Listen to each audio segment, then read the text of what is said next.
Hello? Can you hear me now? Hello, hello, hello. Does it work right now? No, it works. Alright. A little bit of a technical problem. Finally works. So, welcome to EPL, as we are going to be heading into 3 best of 3s for today. We have a lot of games to be played for. That is going to be the Sangal Academy going against Fisher College, which is a little bit of an interesting name. That's the games that we are going to be starting with. After that, we are going to be hopping into different lines of games against. We also do have one game that actually got moved up for today, which is going to be that G2 game versus AaB. A game that a lot of people were asking about yesterday, and today we get to play it and actually see what's about to happen. So, Fisher College is going to be the team that actually goes against Sangal Academy, and at the moment you can actually see the Group A. It is going to be Eternal Fire against Mana a little bit later on today, and after that, before that, we are going to be checking out what happens with Fisher College and Sangal Academy. Unfortunately, it is an elimination game, so one of the teams will be dropping. One of the teams will be going forward on the lower bracket and maybe going against one of those 2 teams from the following upper bracket. And the maps that got picked is going to be Inferno for the side of Sangal Academy, and for Fisher College it's going to be Nuke, and as a decider we are going to be seeing Ancient. So, good set of maps. Nice to see that there's still something here. Seems like we might have a little bit of a problem as one of the players is just sneaking around at the moment. We don't even have the HUD yet. Alright, slowly but surely we're starting to get those pieces back in.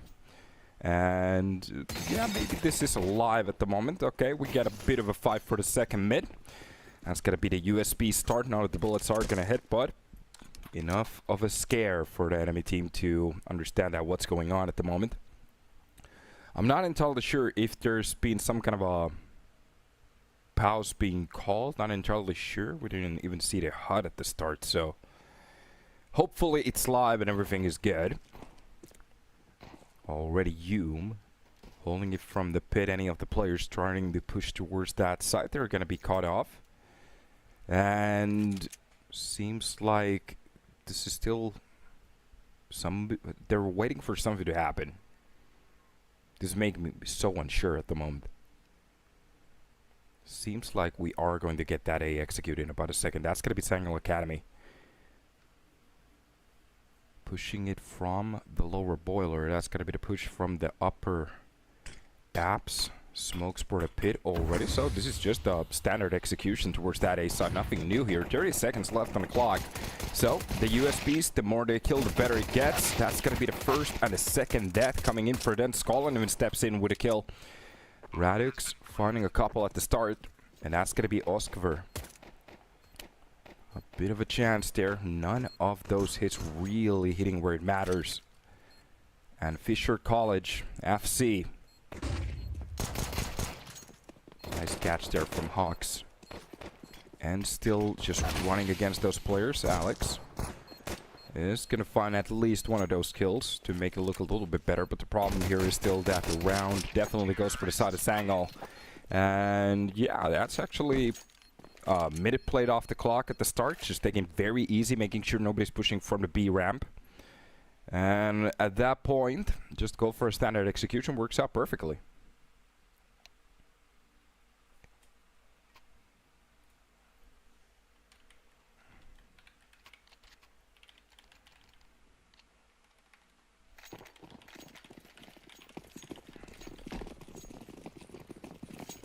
Here we go.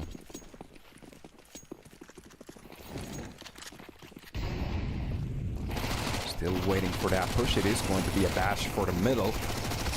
Ends with Hawks. They're just going to be tapping this out with those Mac 10s. That's a lot of money for the bank too.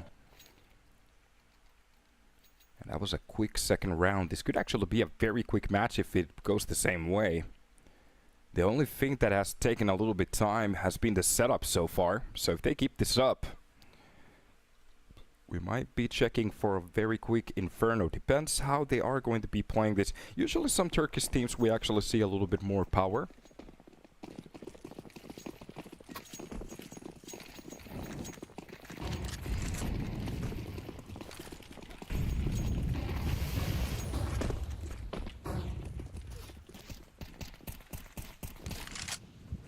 the smoke we will get that quick. Oh, Skolan actually hits that shot quickly too. That's gonna be the quick trade for the site.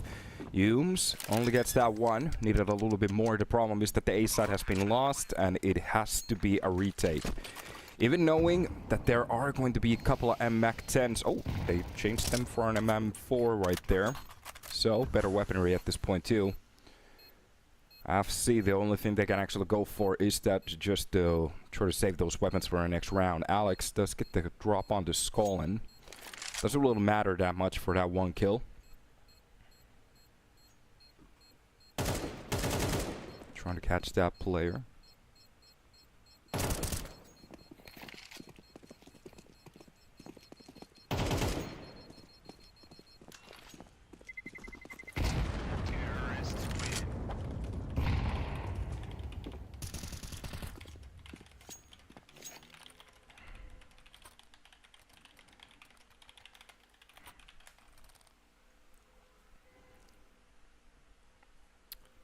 Zero start. Crazy aggression from Sangal at the start, and it seems to be working very well. AaB having some early issues here, but just a couple of rounds. They just have to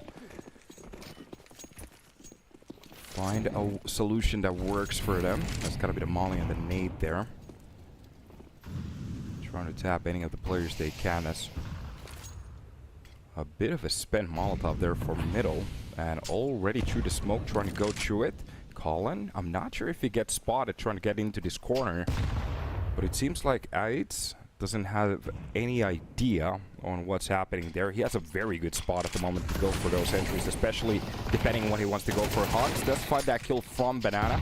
That is going to be Alex with a double on that MP9. So, something that works for the CT side. Humes even actually comes out with a kill. That's going to be one through the smoke. So TGN, oh, that challenge from the boiler could have been the 2 versus 2 that we're looking for. But it's left for TGN to try to bring it back here. An open B site, and it's just going to be the rest of the players pushing in from middle. So, ready for that retake. TGN not quite sure if there's anybody on the site yet, so that's a problem. Trying to play a couple of seconds off. You could actually bring this back. The problem is swings a little bit too wide. That is going to be an easy kill for AaB. But they do a lot of damage for the economy. Looking at the buy at the moment, they have to go for something. So, of course, they're going to buy up to the brim. And they can go for a stable buy. The problem is there's not going to be a lot of money left for that economy. So, whatever happens on this round,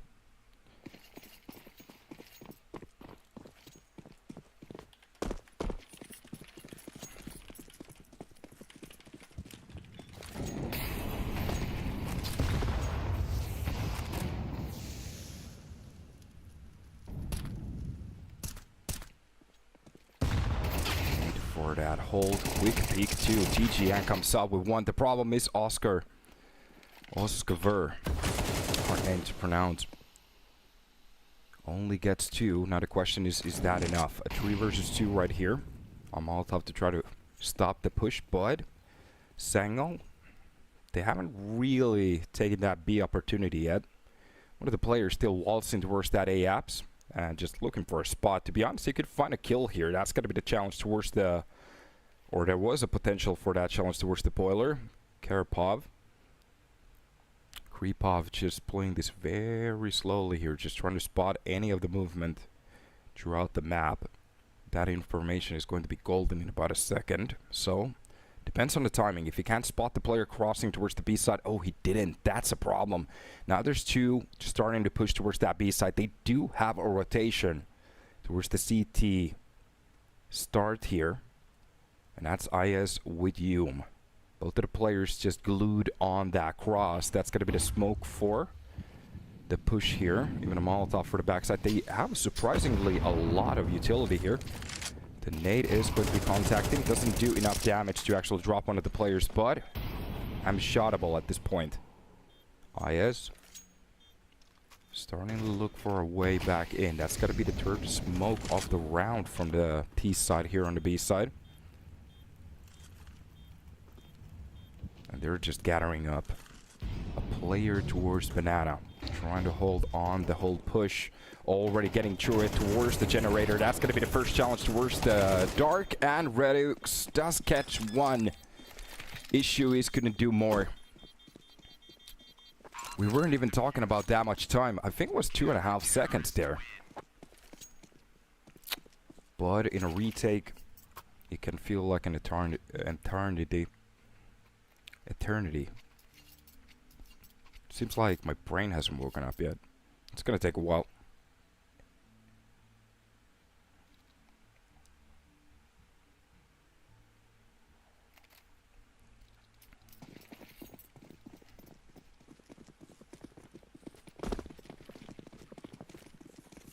Another round that comes very close by. FC starting to look a little bit better on the buy department.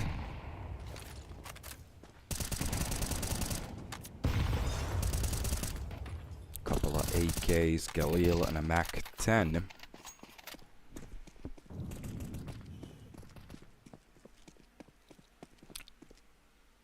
Trying to do some damage with it. And for TGN, I would love to see him trying to enter with that weapon a little bit, getting that support from his teammate. Hook's already been dropped down fairly low, so has to be a little bit careful. Usually you see some players swap those weapons between them, knowing that you might actually give them just a bit of a better chance to make something happen. Nice pop flash there for long. Nobody's there to receive it. Meanwhile, the full push towards that B side. That is just going to be Oscar left alone in a 1 versus 5. He's just going to get overrun by that Mac 10. And meanwhile, the full rotation coming in. When Scroll and actually finds a kill through the smoke, that's going to be a nice shot. Alex takes a bullet to the dome. Through the smoke, if he could find this kill, there's a little bit of a chance. The problem is, he's just can't find a corner there.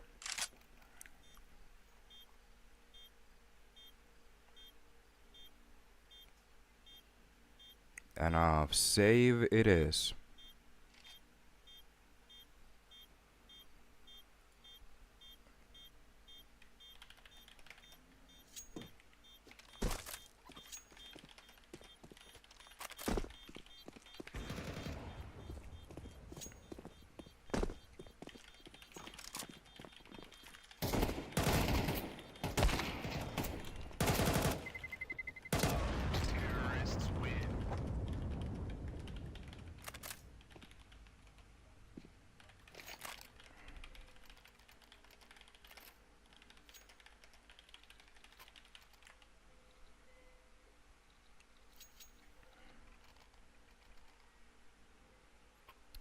Fourth round for the side of Sangal.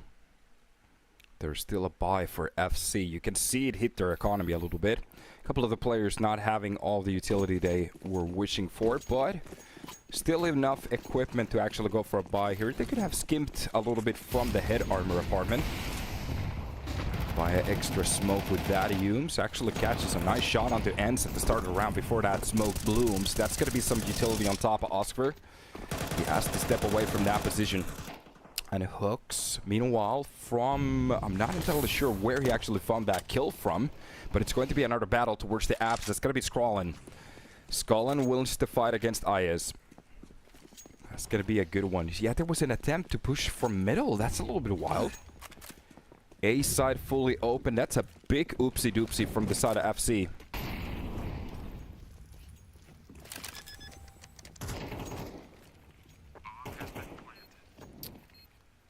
They win the fight for banana, meanwhile trying to go for the full push towards the deep middle there. Maybe going for a little bit too much at the time. I do understand their aggression, trying to find those little gaps. This time around, Sangal, they just use it to their advantage easily. Eternal Peak. Now I said it correctly. Yeah, it took a while. Seems like the brain is starting to wake up. Welcome to the day. Humes does catch one with that op. So, saving 3 weapons for our next round. To be honest, looking at the money, they can go for a buy here. Nice catch. Another shot there. 100 bucks to that economy. It's kind of sad how little money the op gets these days, but it's okay. We see the return of that XM. So, 3 rifles, 1 sniper rifle if you want to call it that. And a blast from the past. XM. Haven't actually seen anybody do anything great with that in a while. So, let's see. It's the deep grenade. If there's anybody to catch it, Redix is going to take armor full of it. Meanwhile, the rest of the players just spamming here on the side of Sangal, making sure that anybody trying to get a little bit too close might be damaged. That's got to be the challenge towards the apps. I'm a little bit surprised Creepop didn't have anybody close with that setup. That's going to be the kill from Humes, but the issue here is they only have a 1 versus 1 towards that A side. Already the rotation coming in from B to try to help out. Skallen does catch the kill needed. Alex actually pulls it back, so this is a lot doable for the side of FC. Nice shot coming in from Humes. Drops the player, but they still have that A side control. A 2 versus 2, a nade to open up the smoke if anybody's trying to go for that push. But no, the bomb will be going down. Ends using a burn to try to push him in. A little bit closer. Nice angle there. TGN catches that play in that mid, and Hume left in a 1 versus 2 just with an op. Misses the shot, needed to hit. And now it's just getting a lot harder. Knowing that there is going to be a little bit of a crossfire here. The issue is he doesn't know the angle of Ends. How close he could be. So the only thing he can go for is just to save that weapon. The TGN definitely hurt him. He's just running behind him.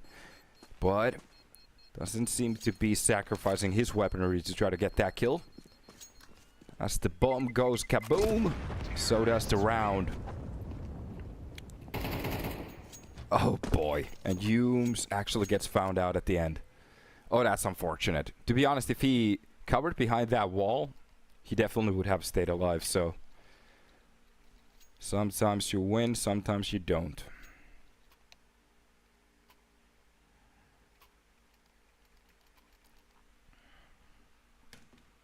Unfortunate.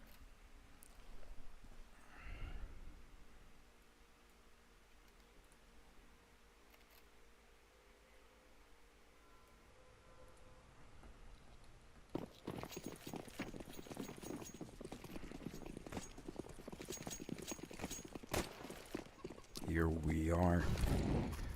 Another attempt. Tylo and Virtus Pro playing on the same map at the moment too.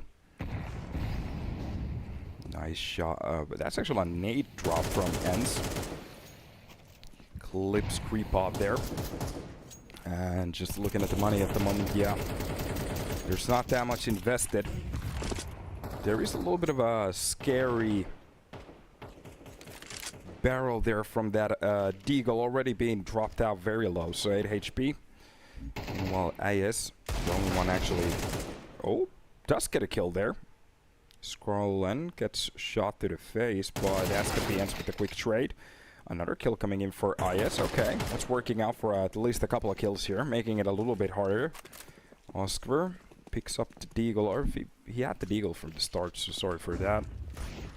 If he could catch 1 kill here in between somewhere, that could be something. The problem is the HP department for the side of FC just doesn't look good. He does get 1 kill through the smoke, okay. That works out for 1. And IS, I don't think he's gonna win the round, but to make it expensive could be the way, and get a little bit money with an MP9 would be the way to go. If he could actually blow up both of the players with the bomb, that would be perfect for him.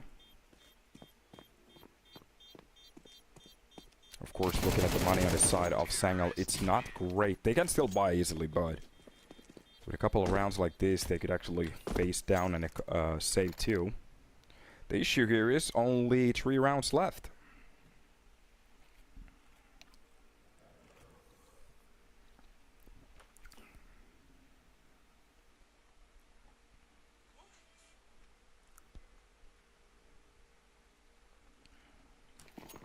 Three rounds to be played for Fisher. They would love to get every single one of them.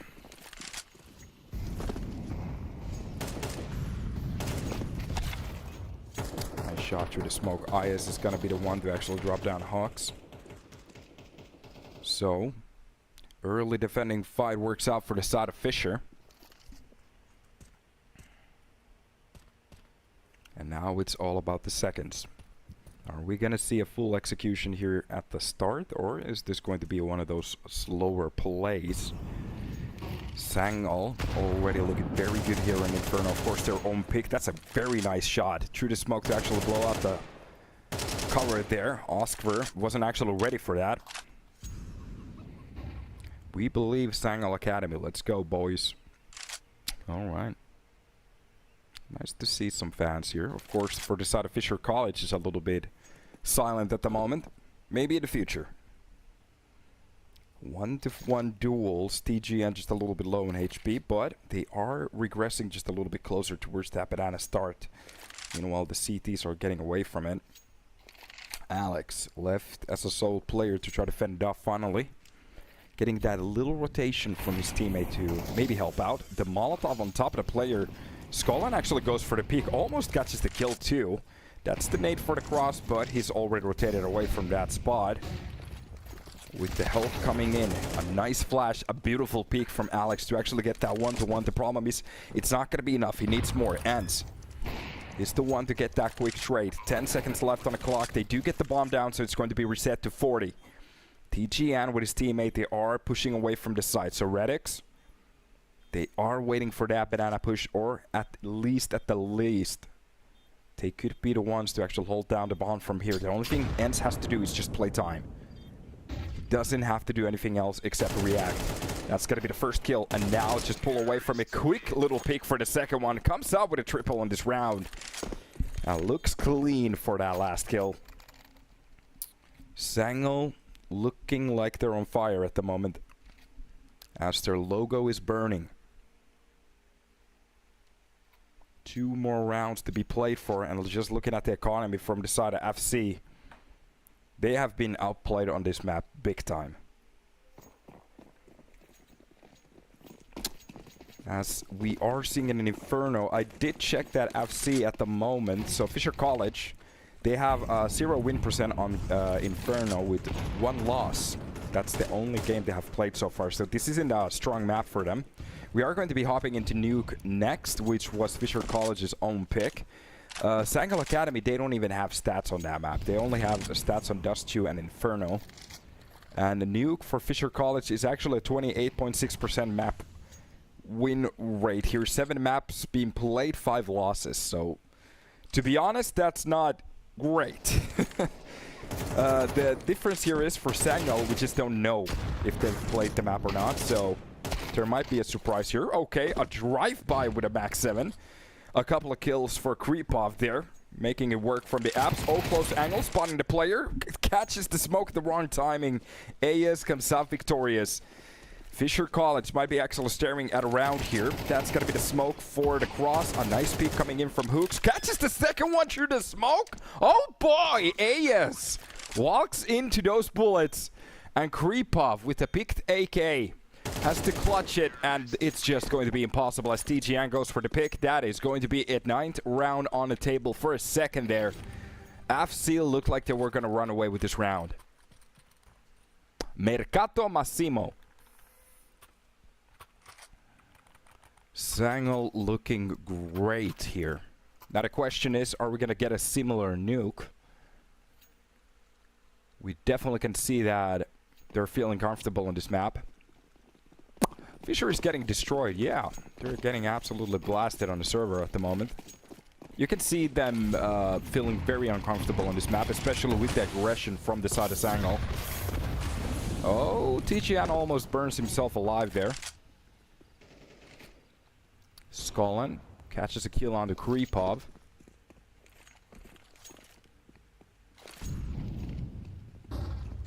Meanwhile, the rest of the players starting to get into a little bit of a better spot here. That's going to be Humes catching one of the players in the cross. So Offer does its job. That's going to be the peak coming into middle. That's a little bit wild without utility. Just going for a full straight. Ayaz just gets absolutely punished on that peak. Meanwhile, the full A site is lost. That's a big mistake from the side of Fisher College. Humes at least drops another player. He needs one more, but the problem is he's going to be cut off. Alex does a little bit work to bring it back to 2 versus 2. Redix is a little bit low, but it's not that bad. A hold from the pit, one from the graveyard, and this is going to be a beautiful crossfire, but it's a little bit shaky there. That is going to be a kill for Alex. Hooks brings it back to 1 versus 1, knowing where the last player is, and just a quick little tap to the face. The 10th round will be received. Sangal making this half look easy.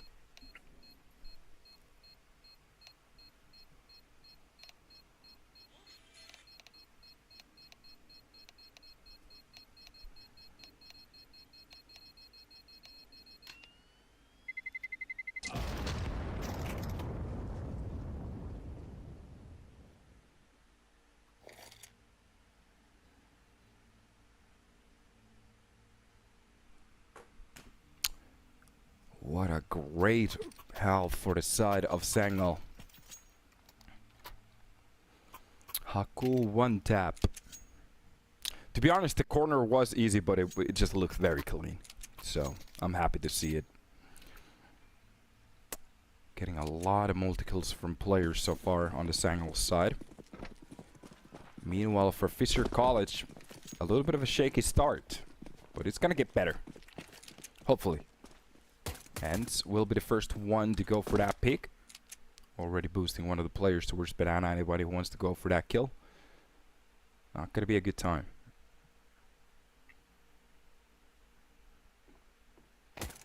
On top of the barrels there and spotting one of the players. They have a little bit of an inkling that this might be just the setup here. Creepov is gonna be the one to find Skull in a while. Quick peek towards the pit. Banana there. Nobody's there to show their faces. One tap to the face of Ends. TGN is going to be the one to actually drop down IS. And right now it's a 4 versus 4 with a bit of a retake. That's going to be the kill needed from the side of Redix. He's going to go down basically for free. And the bomb will be planted. So a 3-man retake for that A side. This is going to be wild. So depending on the first kills, it's actually very doable still. Oh, now it's getting a lot harder. Creepov will finds the second kill too. That's gonna be 4 kills for him already. Oh boy. On the verge of an ace there on the attacker. That is just rough. But of course, it's just a pistol round.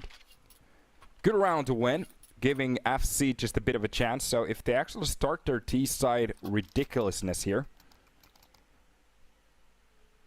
there's still a lot to be seen. But at the same time, for the side of Fisher, if they actually want to start their round right now, it's very possible. So, depending on the CT economy, getting 7 rounds isn't the craziest thing ever seen. So, anything is possible at this point, but we just have to see it with our own eyes. That's the problem. So far, it's been a little bit lackluster towards the B banana. It gets a little bit sloppy there, so the Galil and the AK will be lost. They do get a couple of kills, but those weapons will be picked up back up. So Hume could actually be a lad here and try to hide the weapons. Ents is going to go for another swing in about a second. That's going to be it. That flash actually works out for a kill and another trade. A 1-to-1 trade. Easy peasy. Meanwhile, towards the A side, this is just getting a little bit more claustrophobic. What is that? Creepov just goes for a little bit of a swing. Couple of taps to the face, and that's going to be the A side lost. Hawks just with a little bit of HP. The problem is he can't really go for much. He is going to be dropped, and that is going to be a second round here on this half for the side of FC. Useless info. Radix is 16 years old, high school student. To be honest, looking at the players here on the side of Sangal, some of them, they look like they have a little bit of age. Some of them actually look like they're 13 years old. So, and that is, to be honest, one of the prime ages to start figuring out some players for academy teams. So, if you want to build an academy team, you want to actually build it from 16-year-olds, not like 30-year-olds. Like, hey, do not want to play on Sangal Academy? Yeah, that's not going to happen. Meanwhile, another buy, another day. Of course, from the side of Sangal Academy, no money, no funny. We only see a 5-7 with armor, and that's basically it. And the Deagle Hawks actually comes out alive with it. Doesn't lose a lot of HP either. Catches that kill, that's a weapon on the floor. Now the question is, can they pick it up? A little bit damage done towards the side, but meanwhile, yeah, this is just gonna be a mob. They get their respectable kills. They do pick up that AK, and that's the most they can actually go for. TGN with that USP makes it happen. The bomb is definitely going to go down, so for a retake this is almost going to be impossible right now. One of the players just having armor. Any of the bullets is going to be swinging that crosshair up in the sky.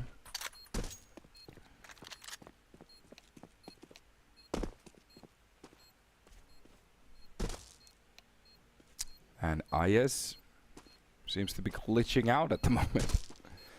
Trying to hunt some kills with that MAC-10 could be the best way to go. Potentially 1,200 bucks still on the map. Oh, wait a minute. There's a little bit of a challenge there. He doesn't have the kit, so this is basically useless information. He's just trying to drop that player. The problem is he's risking his AK at the moment. And that's not smart. TGN will be the... Oh, sorry. I actually mistook the players. Yeah. No. Forget what I just said. Hooks was okay. He did the correct thing. TGN did the correct thing too. Drop the weapon. And actually gained some money with that, so that's a good play. Tactical pause coming in. Fisher College, just 5 rounds away. And trying to figure this out. I'm trying to figure out the odds for a comeback here. We haven't really seen a full buy from the side of Sangal yet, so this is going to be it. This round is basically going to tell us how the rest of the map is going to go. For Fisher College, of course, on the T side, they're looking a little bit better. The problem is we saw very shaky CT side, and they didn't really leave that much of a margin to play around here on the T side. So any mistake can basically leave them moneyless. And very close to a map point at that point. It is possible. So 5 rounds, especially with the CT side economy, it is doable. But with a start like that from Hooks, oh boy, it makes it a lot harder. Look at that. A double kill at the start and still actually staying alive. That's a lot of control for the B side. With only 3 members, this could be huge. Oh, creep off. That's a mistake. You never want to stand there. Trying to hold off for the player pushing in from the A side. The problem is if he's already crossed, you barely can see him. Or actually, you can't see him. He can see you, especially if you're that close to that corner. Radix is just going to get that kill. It's going to be the second one, too. And this is definitely going to be Sangal's round right here. And this is exactly what I was talking about. Just one simple mistake, and Sangal is just a round away from a map point. For Fisher, they need 6 to just tie this up.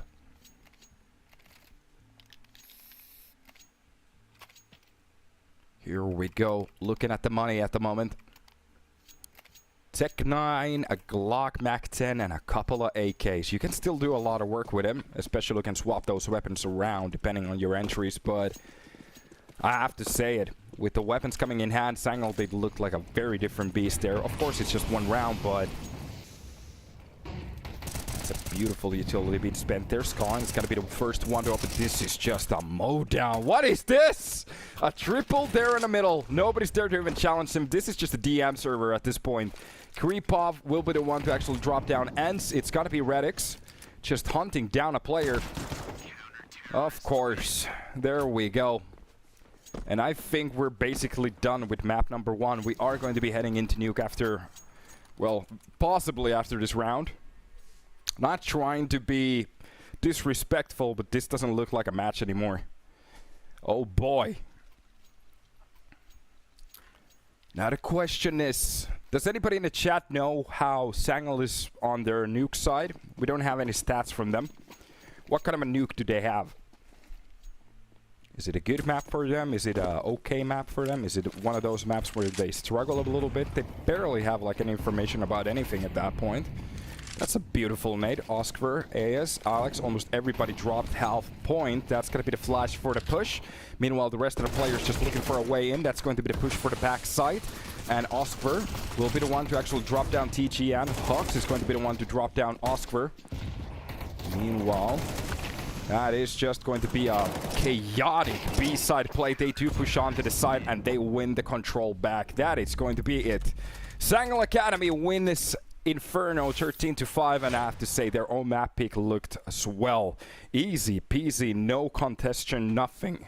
There was a little bit of a chance there at the start, looking very good on the second half, of course, for those 3 rounds, the pistol, that round after that, and the round after that, but after we actually saw Sangal buy, it all went downhill. So yeah, we're going to take a little bit of a chance and a break here. We are going to be hopping into Nuke next, which is Fisher's own map pick. Now the question is, what kind of a nuke does Sangal have? So let's take a little bit of a break and see you in a couple of minutes.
Hey yo, hey yo, hey yo, and welcome back to the game. It is Nuke. It is the map that is a low percentage at the moment for the side of Fisher College. It is a 0% for Sangal, but as I was just checking, for the Turkish teams, this is usually a very good map. So now the question is this a really good map for the side of Sangal Academy? I have no idea about it, but it's going to be an upper bash at this point from SC. And boy, are they looking good. 4 kills at the start. That is going to be at least 1 from the side of TGN. Humes will be dropped. Meanwhile, the bomb will be planted. But for the side of TGN, he has to go absolutely nuclear to try to pull this back. And nuclear as in nuke. It will be lost. Oscar will be the last one to actually find a jumping shot. And that will be a very quick round for the side of FC. So the first round goes for them. And we were kind of talking on the pause there. This could be a struggle. This could be a stomp. I'm not entirely sure. FC, like I said, they had a 28.8% win rate here on this map. Meanwhile, for the side of Sangal, they literally have a 0% on this map. They only have 2 maps played. That was Nuke, Dust 2 and Inferno. But as for the Turkish teams, it usually goes. Nuke is one of those maps that they actually know how to play. So the question is there something hiding here? Is there something in the secret mists that we don't know about? Hence, starting off the round number 2 with a very powerful kill there at the start. Drops down one of the players. That's going to be Hume to take a face full of it. That's the question. Only the first round being played. Oscar very ready for that backstab. That's going to be TGN to go down. So we are still seeing aggression even all the way from Inferno. Alex finds a shot onto Ents. That's going to be Skallen to drop down Oscar. And that's going to be AS with a kill on the Skallen. AS actually finds another kill on Redix too. Of course not getting that AaB into play, but he's going to be played outside. AS coming up with a triple on this round, a hat-trick for the man.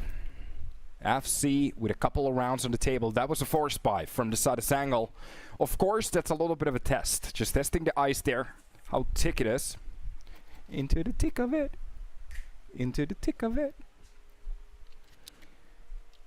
Could be a nice opportunity, as we are going to be seeing a save here, to check out what kind of a setup FC has here. So far, it's been pretty standard. They're actually going to go for an A-side rush, knowing that the weaponry is going to be low.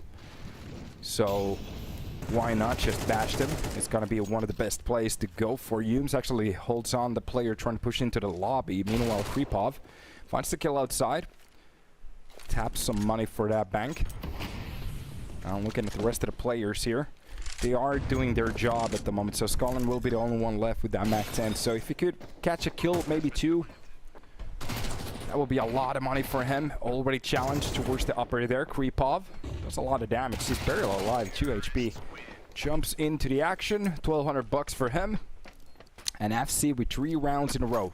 They're actually looking... this might be a bit of a bamboozle here for the viewers. It looks like FC is doing ridiculously good because the rounds are quick. They're snappy. But we are going to be seeing the buy now. This could change the whole game a lot. You have to be a little bit careful how you're going to be pushing. You have that AaB. It's going to be holding some of the lanes here, depending if he's going to go outside or towards the ramp with it.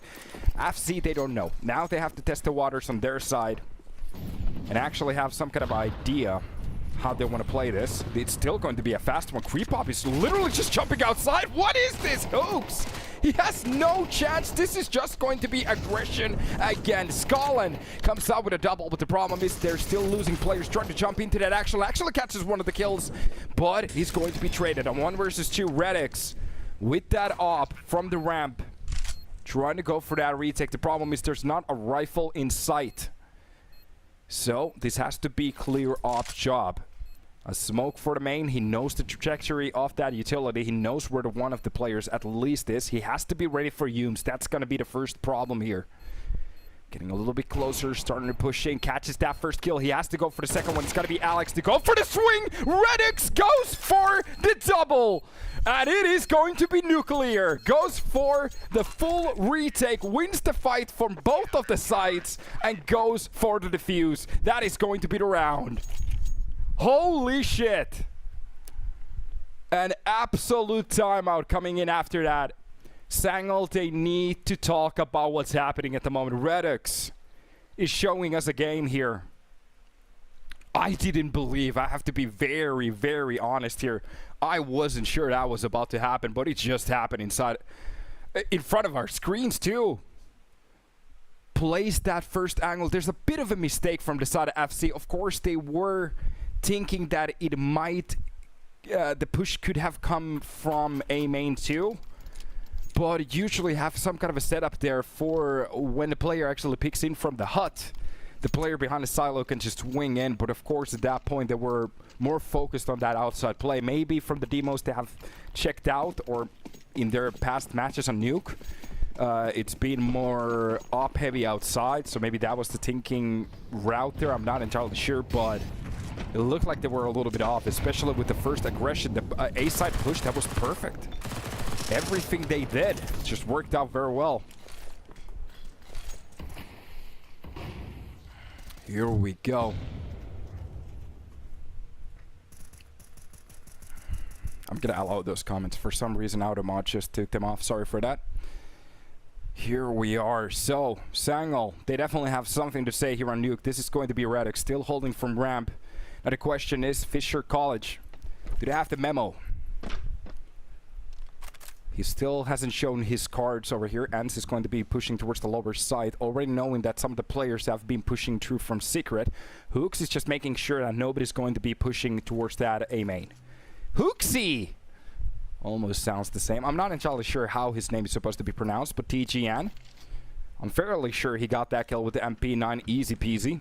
That's gotta be the smoke to get in front. A nice push and actually a crossfire setup coming in. Even though they lose ends, they've already done the majority of the work. The only thing they have to do is now just play time, wait for the setup for that bomb, and finally it's coming in. The only thing they have to do is just wait for those teammates to get a little bit closer, and they get the challenge.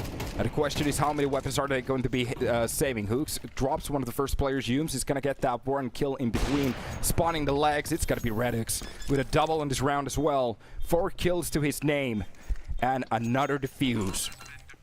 Oh, the 16-year-old is looking amazing on the server at the moment. Just keep it up. Of course, a couple of rounds that works out for him, but we have been eyeing on him for a little while here.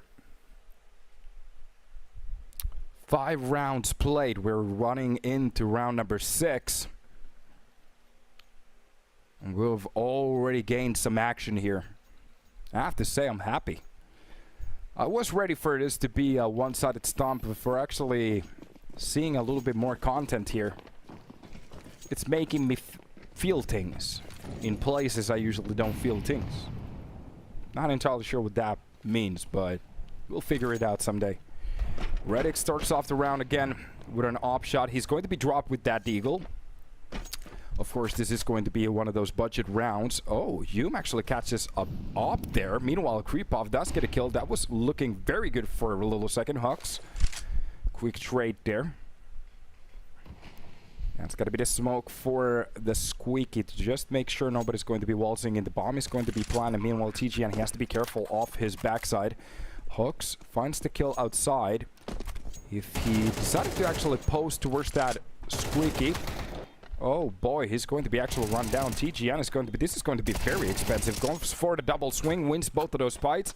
Hooks, I have to say, another player that looks like he's on point today. They are thinking about finding that op at the moment, so I'm fairly sure they have the kits, everything is okay. He's just making sure that he finds the op.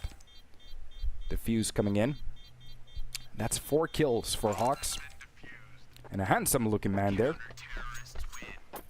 Round winner Sangal already tying up the game. I think he found the op. Yeah, Ens is going to be pulling that back for Redick, knowing exactly how much potential they're getting from that one barrel. And they can actually buy in fully, even though losing 3 players, it's not going to be the end of the world. Even saving a little bit of money, which is kind of surprising. Redick's 4,700 with a buy. That's going to be TGN 1,500 and 2,900 on Hawk. So as long as they save 3 weapons, they can drop for their teammates and actually keep that economy up. Now, Fisher College. We are seeing a similar buy here. A straight full of AKs. And op coming into play. And this is just Redick's going full aggression at the moment. He's going to be burned out. That is almost impossible to try to dodge. A well-played situation from Creep-Off. Meanwhile, the rest of the team is just stacking players left and right. This aggression from Sangal is kind of playing against them. TGN comes up with a frag, so gets away from that situation. And the question is, how is Fisher College reading this? It isn't the worst situation to be at in the side of Sangal, as they might still be pushing right in front of them. It is possible, but it's starting to look a little bit more bleak. Bomb heading behind the silo here. It's got to be the molly for the vents. TGN was the latest one to drop in there. So as with the plant, Sangal, they have a tough choice here. They could go for the retake. If they catch that first player quickly, it's very doable. At the same time, if they save these weapons for our next round, it's going to be a buy. And a good one too. Seems like they are going for the save here. TGN is going to be the one running outside. Wait a minute. Okay, that was dumb. Not entirely sure what that was about, but he basically just runs... what? Sangal? A bit of an oopsie-doopsie there. I think at the last possible second they were thinking about going for a retake, then it kind of fell flat. Maybe they heard the enemies trying to rotate a little bit too early or something like that. I'm not entirely sure what that was about, but that was a mistake. Losing every single weapon. Now the situation is that if they want to go for the buy, it is going to wreck their money. So the best thing is just to go for a half buy here. So Redix is saving money for that op. He has kits, deagle, nade, and an armor set up here. Hawk starts off the round with a nice deagle shot to the face.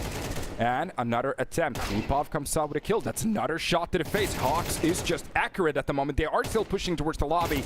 And that's going to be Hawks trying to go for more. He's going to be winning his fight. This is getting a little bit scrappy. A 1 versus 1. How is this happening? But from the backstab, Ace comes out with the kill and clutches the round. Fisher College, they find their 5th. But oh boy, was that shaky. That got way too close to comfort. We are seeing a bit of a step back here from the side of FC, so on Nuke they're looking a little bit better. And I'm a bit surprised.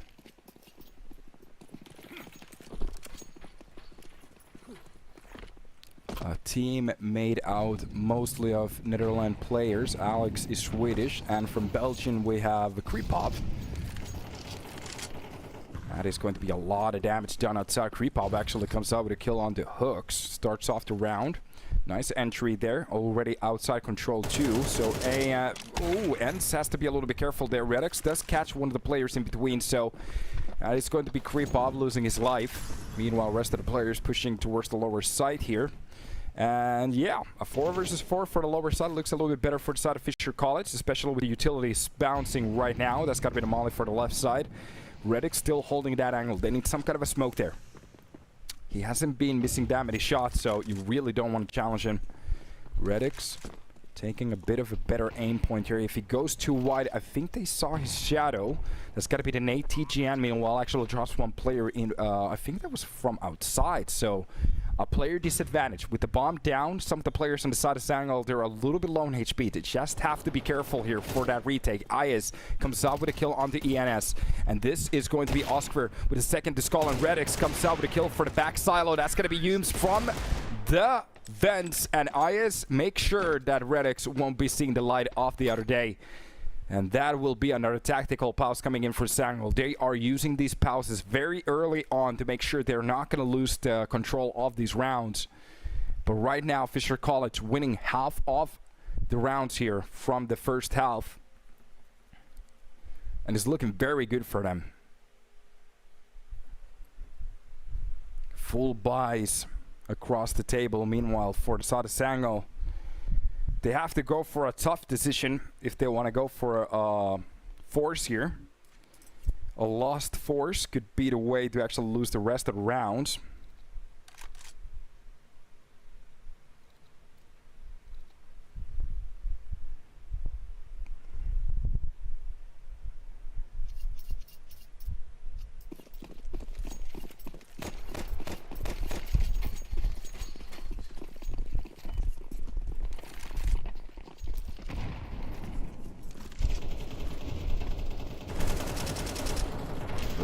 fights, and this is just basically a stomp here.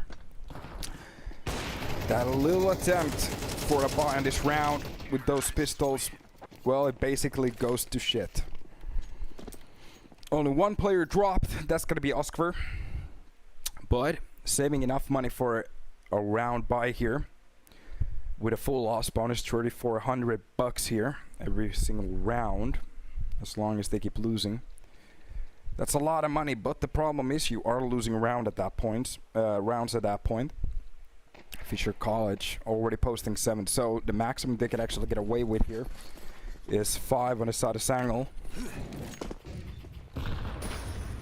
It's not looking great for Sangal, but it's very winnable. Yeah. I'd say so. Depends on the T side. Usually there's a lot of teams that are amazing on the T side. But there's still that chance that Fisher College is amazing on the CT side too. So that's what I'm afraid of. But we're about to see it. Early kill. And it's going to be Hooks again already. I have to say Hooks so far, the name that we've seen the most on the scoreboard. Yes, there's actually a second one there too. We have seen some amazing entries from Creepov, so there are definitely some names on both of the teams doing some work here. IS will be the first one to get a little bit closer to Skolin. Could be the one to actually catch him down. Oh, has that a little inkling. Goes for a little bit of a push there, but this is going to be the execution towards the A side. From the door, already TGNB dropped down. That's going to be Hawks also. Skolin gets a bullet to the dome. Redix is the only one to find one before he goes down. And ENS left in a 1 versus 3. Alex won't even give him a chance. A burning logo on the side of FC. I wasn't sure we're actually going to be even seeing one. But here it is. A straight of 5.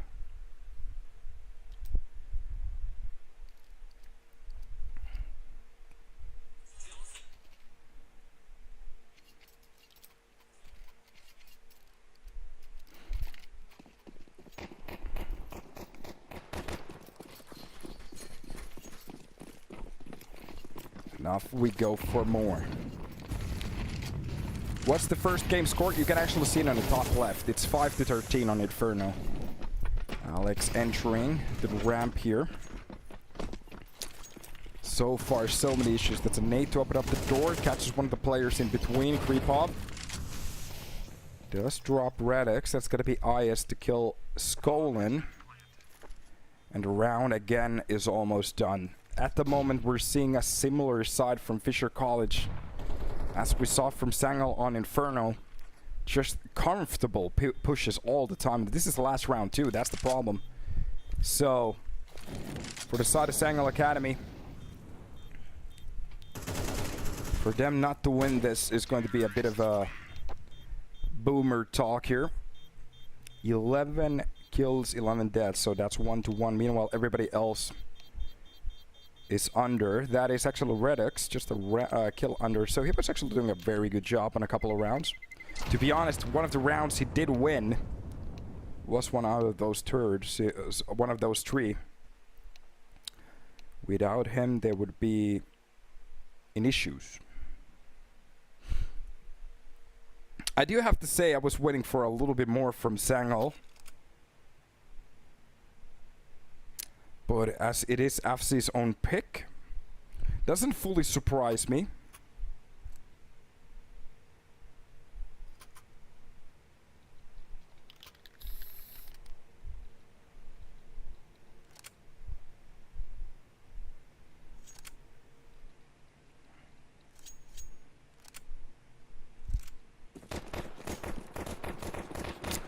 But for the second half, as we are hopping in, Sangal on the T side, they get to show what they know. So Radix will be the first one to jump in towards that ramp area. If they're not going to check behind that box, that's going to be a problem. They're basically sandwiched in between these 3 players. Humes actually comes out with a kill, ends, wakes up. That's going to be Hooks with the kill on the Alex, and Oskar catches Hooks. So a 2 versus 3. Oskar very low in HP. That's going to be one of the challenges coming behind the door. How is this possible? AS just goes nuclear again.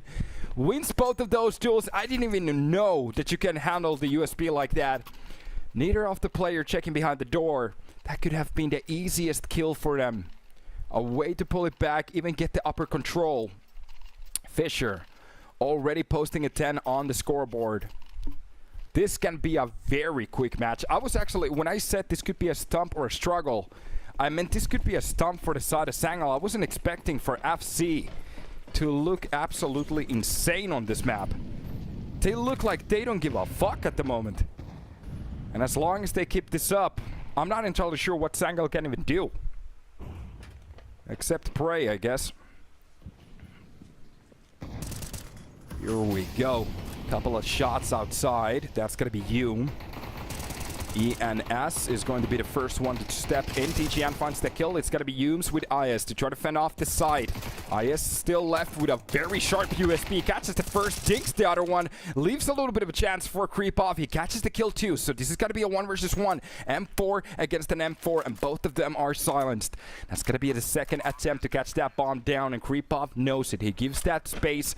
Gives the opportunity for the side of Scotland to start mind-fucking himself. And that's going to be the smoke for him to get into a little bit of a better spot. We don't actually see what's happening. We got thrown out of the server. Oh boy! At the worst possible timing too. Oh no. What happened? Hopefully we're getting back in here. Oh no. This is bad. Seems like we're jumping back in. So the question is, who won that round? Is it 10-4 or is it 11? Yeah, it is the CTs. Sangal winning that round. Unfortunately, we didn't see it. That's sorry, the side of Fisher College won that round. Unfortunately, we didn't see it.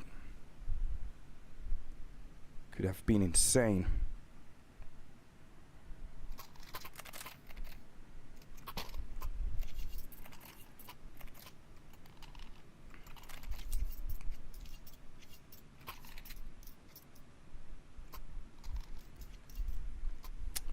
Counter-Strike issues. Kind of funny that we got another version of the game and we still have the same problems in it, so welcome to Counter-Strike, I guess. It will be never fixed. 20 years in. Actually, almost 30 now, so.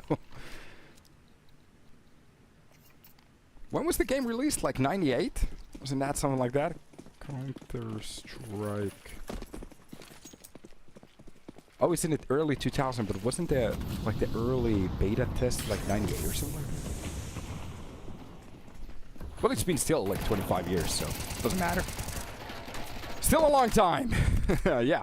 Creepov catches the kill on the ENS. Humes comes out with a double there. That's going to be TGN to try to pull his best, but Ace and Alex, they will be the ones to drop this down. And this is Netherlands. Sorry, a Swedish Alex, not the Finnish one. Yeah, maybe it's for the better that we didn't see that round. Yeah, people are not gonna get just depressed.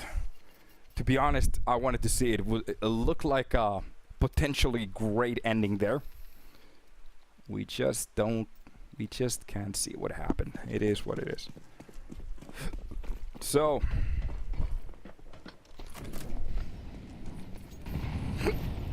potentially the last round here. It is going to be a buy from the side of Sangal. They have to go for whatever they can. It's going to be a stack full of, well, Galeos. They are getting their kills at the moment. IS does step in with one. But just looking at the weaponry they have, they're doing a very good job with them. The problem is that they kind of have to win, I think it's like 9 rounds just to bring it to a tie here. 10 to win it. Oscar catches one in between. That's gonna be Hux to down him there. And right now, IS.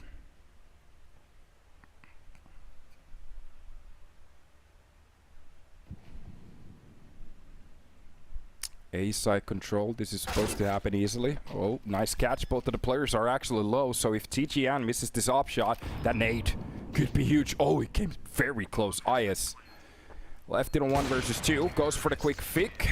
He's not ready actually for somebody to be posting on that angle, so TGN wins that fight easily. And at least that's going to be 1 round for the side of Sangal. So it's not going to be the worst loss here, but this isn't still good for a Nuke. There were a couple of rounds that looked basically okay. But after that, it's been a bit of a slump here.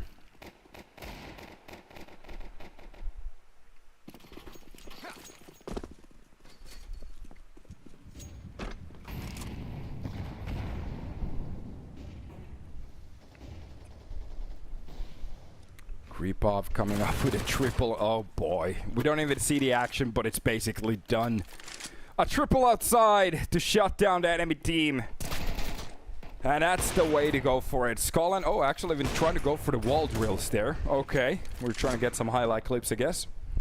Alex reposting himself in a little bit of a better angle here. Meanwhile, Skolin left in 1 versus 3 just to try to continue the map.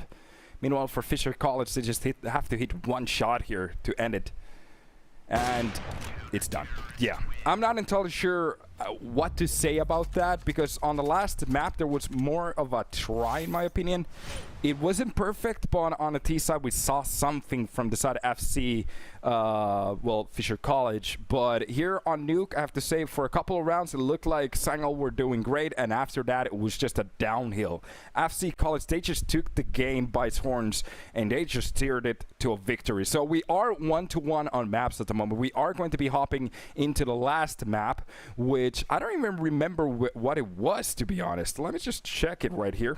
So as we are done, the last map will be Ancient. So Ancient is a map where I have no idea what can happen. If you screw up on the CT side, you might actually give them very much enough rounds to basically win the game. So with the aggression that Sangal has, I could actually see them doing very well on the on the T side.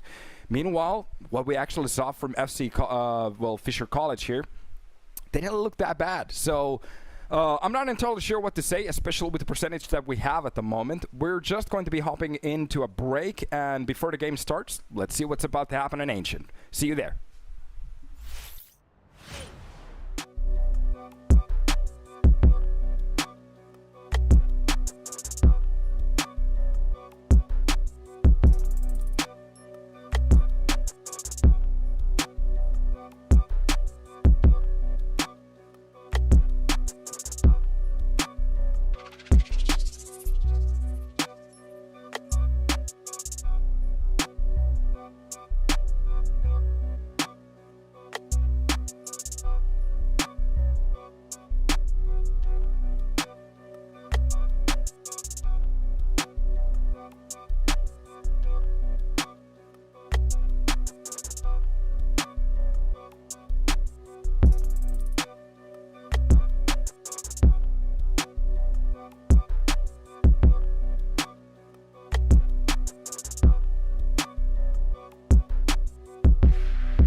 What's up, what's up, what's up, boys, as we are going to be hopping into the last map of this series. A best of three that actually comes to the third map, and it is going to be Ancient. A tough fight since the start of Inferno on Nuke FC College, showing us a little similar swap here, actually even bettering the other team by a round. So it was a 13-5 on Inferno, a 13-4 on Nuke, and I was actually very sure that Sangal was going to be at least looking great on that map, but getting absolutely hammered there is not going to be the way to go. But here on Ancient, they get to swap it around. Now the question is for so Fisher College or Sangal Academy, which one is the better of the teams here on Ancient? And of course the winner, well, they will be going forward. The loser, they will be taking a face full of it. Now the question is, can they go about it? So already Sculling getting a little bit closer from middle. That's going to be on the other side. Oh boy, what a perfect opportunity. The face, actually the back of the head right in front of the crosshair. Meanwhile towards the B side, it is just going to be an overrun. You will be the only player left. And a perfect round so far for the side of Sangal Academy. I have to say the first pistol round usually has been the winner so far. So this is a very good looking sign from the side of Sangal Academy. So SA, they are going to be hunting that last weapon down. It's going to be a perfect round for them. Of course, not considering the fact that they took a little bit damage, but 5 players left for the next round. Seems to be a technical issue, so there might have been a problem in that round. I don't think it's going to be replayed because damage has already been done. But for the side of Fisher College, they need a bit of a second here to talk about what's about to happen, what they can actually do about it, if there's something they need to fix. Meanwhile, Complexity is going against Gamer Legion on Inferno. They got absolutely best at the moment. It's 4-4 on their own Nuke. We're getting actually the similar maps here, which is kind of funny. Dust 2 is going to be the third map for them on that series. I think Sangal is the favorite team of the chat. Of course. Sangal, of course, as an organization, it's huge for the Turkish people. I do understand it. Doesn't Sangal have like a team too? Like a main team? Let me check. Because they lost the previous team for Aurora, and they're actually looking very good. Of course, not really winning a tournament yet, but looking very good on playoffs. But Sangal, they did find a team very quickly after that, if I remember. Yeah, actually, it's a Russian team. So Klag, Spotsy, Norway, and Donetsk. So it seems like they just swapped the players from Aurora for them, which is kind of an interesting move because I've always thought about the Sangal like the organization as a Turkish team, if you know what I mean. But at the same time, where are you gonna find Turkish players on the same caliber? So it is a tough situation. Some of the part of the world's not really accumulating talent the same way. It's kind of fun to think about the fact that, for example, Sweden was one of the absolute dominating parts of the world, where we got Source players, we got 1.6 players, and early CSGO players, and at the moment it's just quiet. It's nothing. You barely have like a very good player even from that region, so that's a tough spot to be.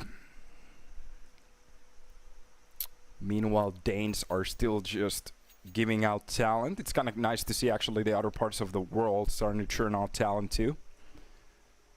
I think from all that list, Denmark has been the only... Denmark and... Yeah, Denmark might be the only part of the world that actually has been consistently just bringing out talent.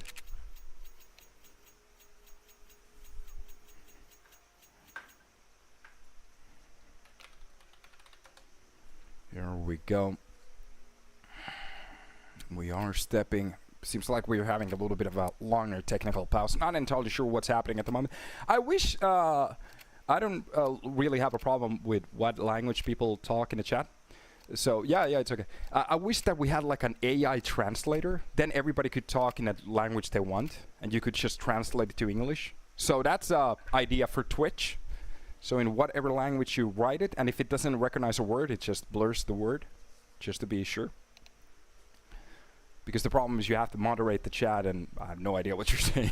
I'm gonna try to say Yeni kadro kok oui oui. Yeah, I have no idea what that means. So if I just insulted somebody's mother, I'm sorry. Yeah, it would be cool. In my opinion, it would be a nice add to the chat. Like, have just an AI tool. You can write in what I could write in Finnish, whatever it is.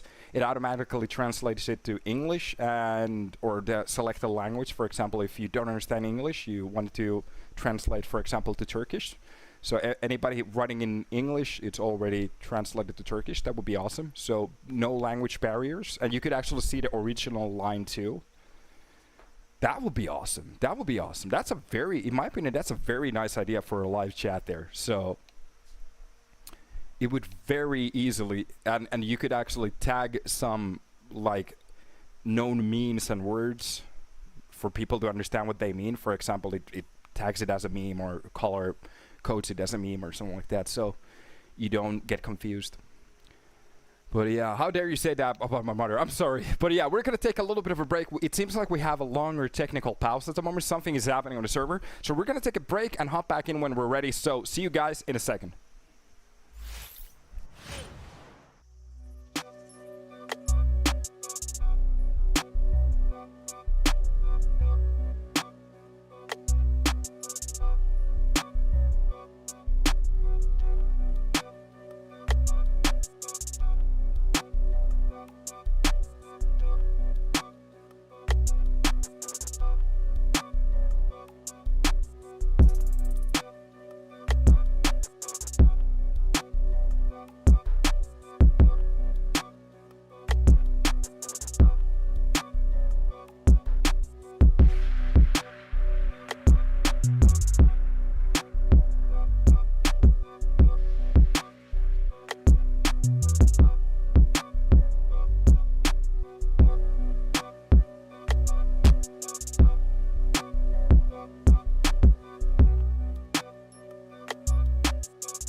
and welcome back. Seems like we're not going to reset the last round, so we are continuing where we were left off. A little bit of a server problem there, sorry for that, boys. But it seems like we're back, and we're back fully. As we're going to be hopping into round number 2. Sangal Academy at the moment, just going for the buy that they can. That's going to be an AK Galil and 3 Mac-10 Meanwhile, from the rest of the Fisher College, they're actually going for a forced buy here. It's going to be Mac MP9s, 3 of them, and a couple of 5 Severinos. And we actually do have body armor from everybody, a couple of the players, even buying head armor. And that's going to be the first sprays. Hux is going to win that first fight. Already hopping into the site. That's going to be even a team kill coming in from Alex. Does get a kill there on top of it. So it's a +-1. Meanwhile, a 2 versus 3. And the problem is, both of the players have been stacked up towards that B side, losing the control. Skull even gets the kill onto Alex. And this might be the round done. Kripov left alone to figure out a way to at least get a kill. If he could catch a kill with that MP9, just to farm up a little bit of money, that would be the way to go. Sangal, so far looking pretty good here. Kripov catches the likes of Hux. But this is definitely going to be a round for the side of Sangal Academy, as long as they don't make a ridiculous mistake here. So 16 seconds left. I don't even think he has the time to run to the side, especially without kits. It's just done. So, how many kills can he get away with is going to be the question. Another contact towards the B doors here, and Kripov seems like he's ready for it. Bit of a sloppy spray, Skolin. Even saves a couple of bullets there for the gods. And that is going to be the second round with 2 weapons saved. Sangal starting off with a bang on map number 3. Here we go. Now the question is, can they keep this up? The same energy. Is it gonna be another Inferno, or are we gonna see a nuke? Yo no say. That Sangal logo that actually goes in the chat like that, that's kind of cool. I like that. Me gusta very mucho. Now there's like a face that goes like that too. Okay, that's cool. Nice early kill. Of course, these are just pistols here. Kripov, the only one going for just the basic armor and a 5.7. Now there's going to be the burn there. A couple of shots on the ends. Being dropped out to 50. And that AK Hux just tries to catch that angle. Does a little bit damage. He's going to be spotted and dealt with. Nice catch with that Mac-10. And this is just going to be an easy round. A couple of kills for that Mac-10 is going to be money in the bank. So that's 1,200 bucks for the player. TGN gaining a 600 buckaroos.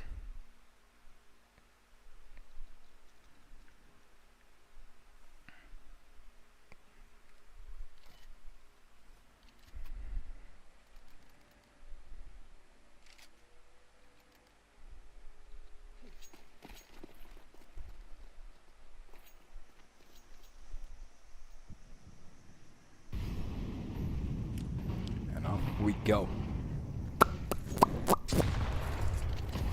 That's gotta be that utility spent. TGN, Hawks, both of the players. Bit of damage. Alex comes out with a double on that M4. Very good hold for that middle. Skull catches one in between, but it's gonna be the quick trade from Ace. And middle starting to fall for the side of FC. A couple of players being left for the side of Sangal, so for them to at least try to catch a kill here could bring them into a doable situation. The A side is basically fully open at the moment. There's just a player spotting the cross. So if they want to test it, that could be the way to go. Ace is actually starting to rotate a little bit closer towards that B side. We're seeing the last positions coming in. Kripov holding the cross for that donut area here. Meanwhile, the rest of the players starting to squeak in a little bit closer. That pixel hold for that flash.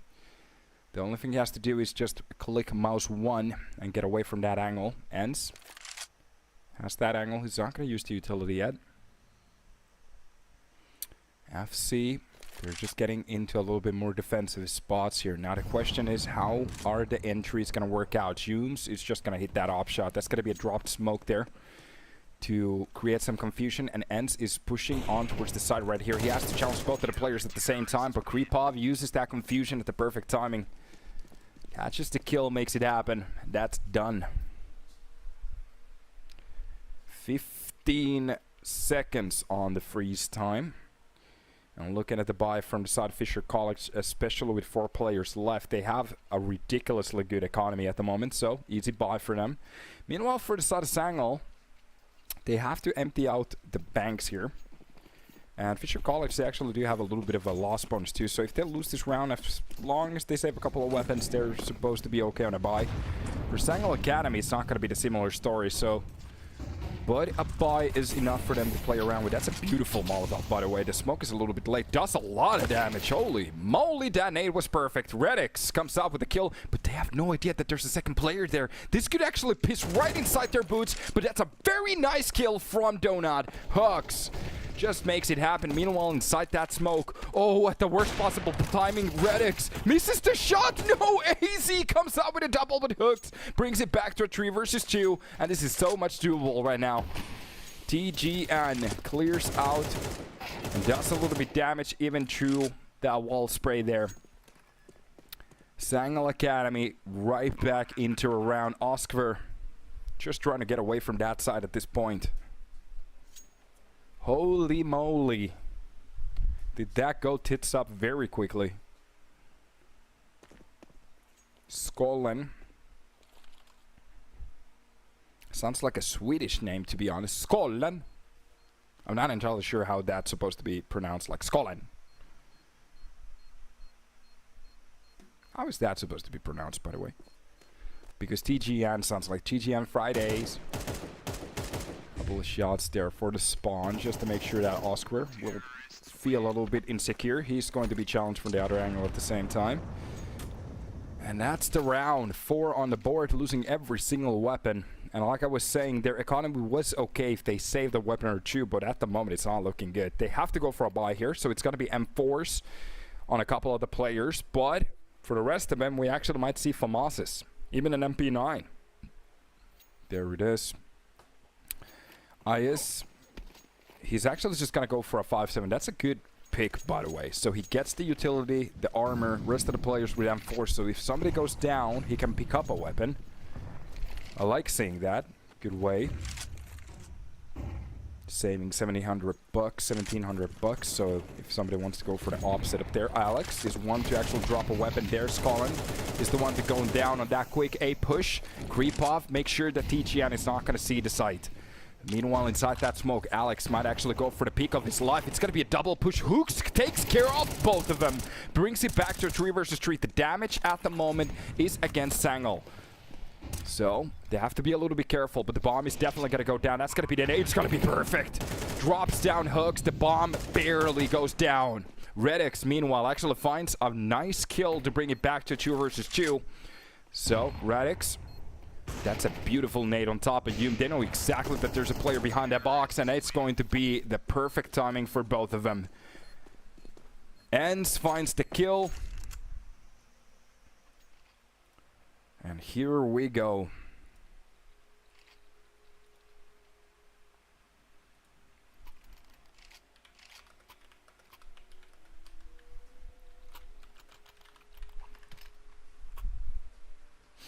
Here we go. 5-1.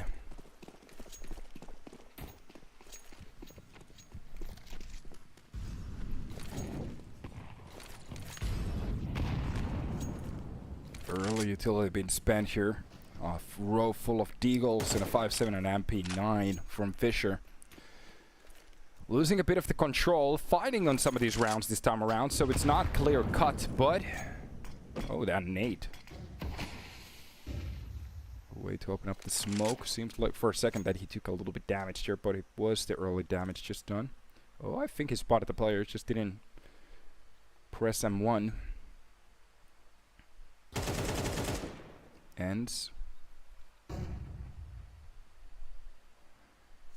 Starting to push back. This is just them trying to sell that B-side play. Meanwhile, on middle, Skollen will be making a little bit noise. Anybody pushing towards the second mid?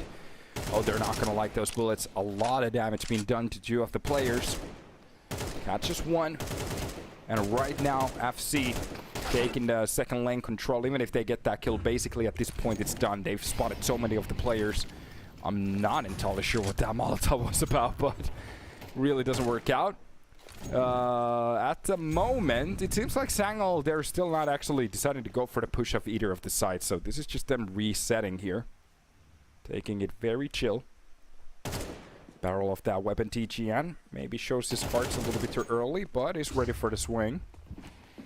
And this is just a bit of an underwhelming round in a way.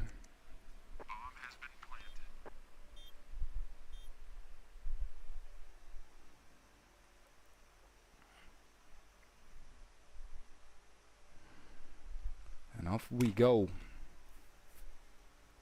Let's push. Ooh, that's shaky. That's a weapon for IS.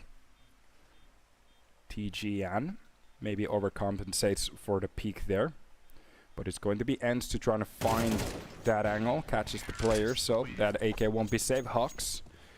Make sure that Oskar won't be seeing the light. So that is going to be 6 rounds. So half the rounds here on the first half has already been won. Now the question is, can they actually keep this up? More to be seen. More is better. One of those rare situations.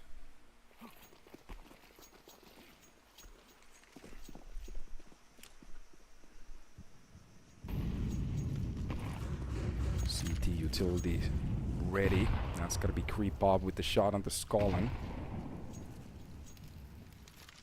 Nice little entries, a deeper nade there for the lane push. Meanwhile, Hux, make sure he's gonna win that first fight. That's gonna be creep up with the shot onto Ensto. He brings it back to a doable margin, and actually Oskar, make sure that that B defense will be holding on. TGN goes for the quick trade, so a 2-man setup for the side at the moment, and they're basically sandwiched through this door, through the little wall there, catching the kill on the TGN, and Radix has to go for the fake.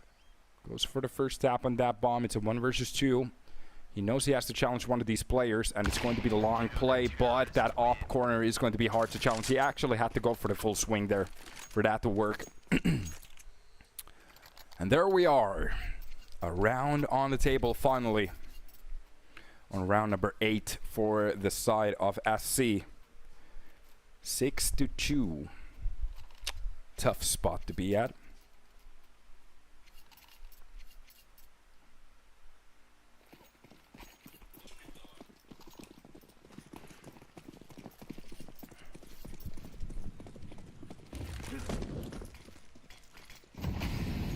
Smoke for the side to cut it off. They could actually approach a bit closer. That's going to be the nade to open it up, but there's not going to be anybody there. And we'll find the first kill onto Alex. That's going to be the second kill onto Oskar. Meanwhile, from middle, defense is going to work out, but Radix comes up with a quick trade. So, 2-man advantage, and the side of FC already collapsing. This is exactly what we're talking about. Sangal. They had such an effective T-side on Inferno, and to be honest, the style looked like it could have worked here, and we might actually see a similar style coming in from FC. Just that full aggression. Every time there's a smoke, they're definitely going to be pushing it and just waiting for those little off-time opportunities. Feeling like you can never pull out a utility. Every single time you decide to go for one of those nades, somebody's taking a peek. Yoons finds a nice kill. Misses the second opportunity, but that's gonna be the burn. Catches the side timing. IS is the only one to find a kill there, and that's basically the round done. Perfect timing, perfect pushes. Sangal with the 7th round on the board. Still 3 rounds to be played for, but I do have to say, starting to look a bit worse at this point.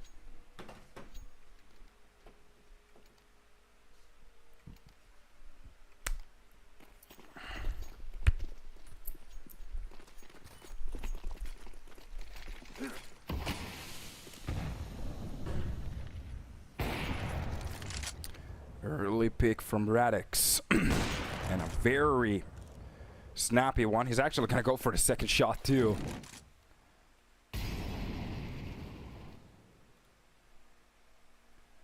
Very nice kills there.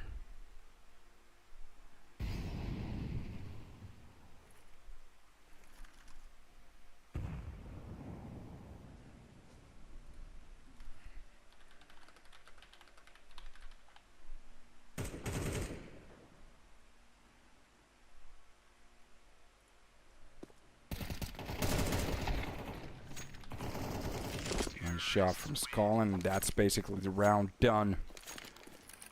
Not a quick round. And at this point, it's starting to look a little bit depressing in a way.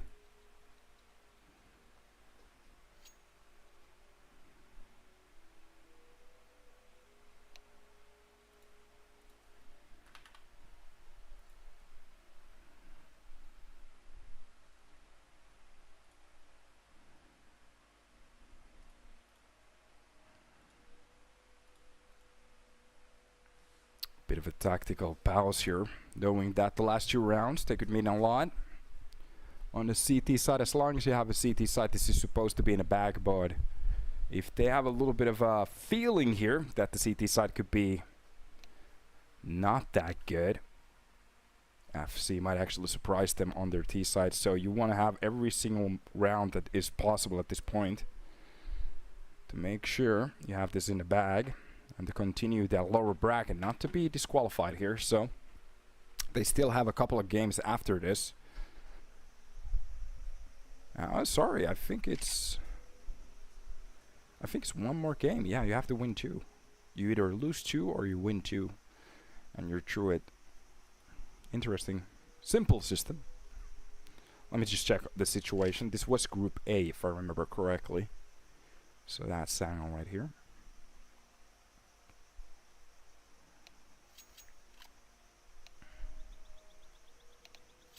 Yeah, Group A, Eternal Fire versus, Fisher College versus Sangal Altars. Sangal played a game against Mana. They got destroyed 2-1. Eternal Fire absolutely just spanked Fisher. And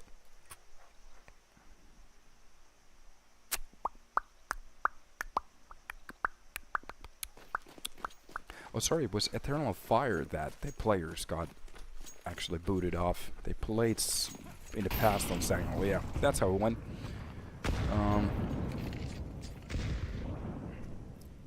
Yeah, so we have so one of these teams, Eternal Fire or Mana Esports, is going to be going forward. Was it Eternal Fire that? Yeah, they were the ones who actually had a semi-Turkish team at the moment. Exactly. Yeah, just forgot it. Nice catch there for TG, and this is just going to be a force buy at this point. Looking odd, trying to go for that bomb plant. It's just not going to happen. Teammate is there to help him out. Nice catch from Skolin to drop down the player pushing from mid. And Creepov left alone against 4 player, and he's going to just be, he's just going to be hunted down.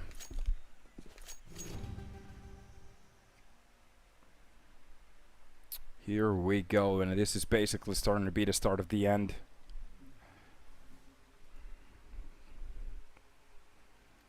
Didn't know that Eternal Fire was actually a Hungary team. So that's a shocking situation for me, I guess.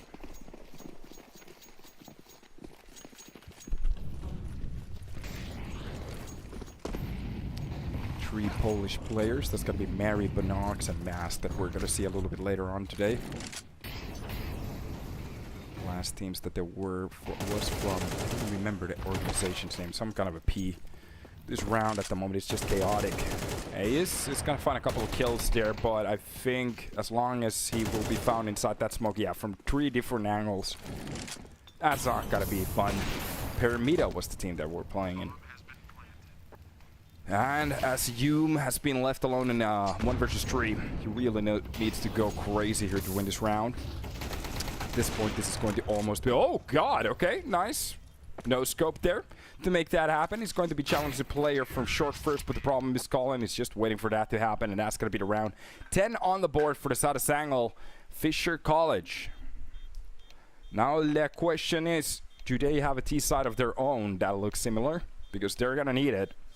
Or it's out of the tournament. Unfortunately, this is elimination matches that we're looking at. Kaboom. Calix and Imor, the last Turkish players on that roster. Of course, they have a Turkish coach here too. Kind of cool. Want to see some games from them. That's going to be coming up next. And after that, we have G2 versus AaB. So G2 Aries playing against AaB. Their own academy team, which is kind of cool. We're getting some names here. I like it. I like it.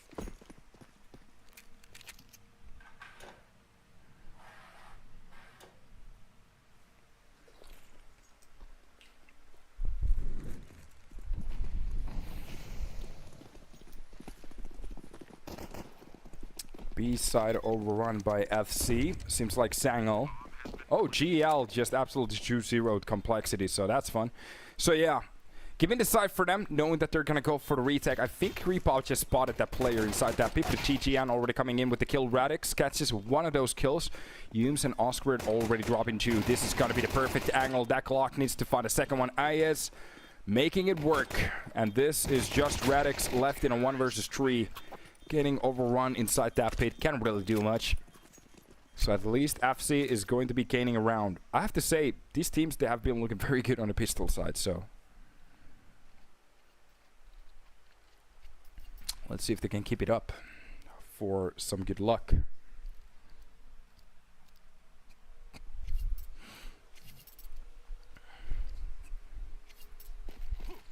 Oh, by the way, I'm getting a new exhaust system in about a second, so that's going to be fun. My car is going to be sounding sick. Here we go. A 4 spine around like this. Oh, TGN running right inside the duel. The pit fight working out very well for the side of Sangal. Every 3 of the players finding a kill, only losing 1 in between. And this is Fisher College just getting absolutely stumped on their buy round. Not understanding what's happening. Scotland just taking information from middle. Meanwhile, that bomb will be rotated from the T spawn. And they do have a player closing in towards that A site. They have a player inside Donut, which is a little bit questionable at the moment, but as long as they have those 4 players, even a picked up AK, they can do a lot with it. And the question is there any extra weapons on the floor that they could go for? Si or no? Buongiorno.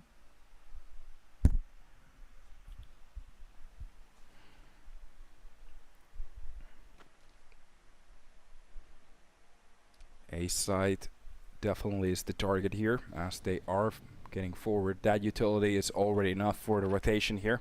And as the bomb is going to go down, you can see those little blue balls rotating. Sangal really wants this round. Radix already damaged. A great way to bait out the player outside. Alex getting dropped. So that is going to be AS left in a 1 versus 3. He could drop the first player inside Donut. If he catches this kill, the problem is he just gets absolutely destroyed by that 5-7.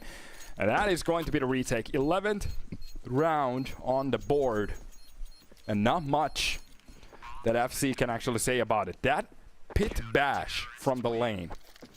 B side just going absolutely nuclear. Works out so well against FC College here. I don't think they were even ready for that, so it just happened. Eso pasó.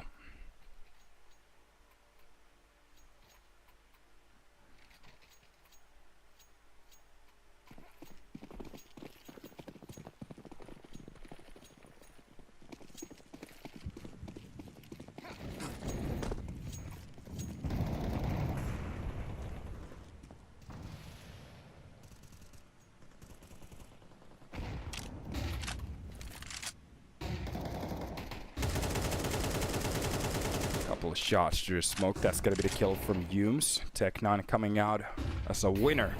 Hawks want to bring it back to a 4 versus 4.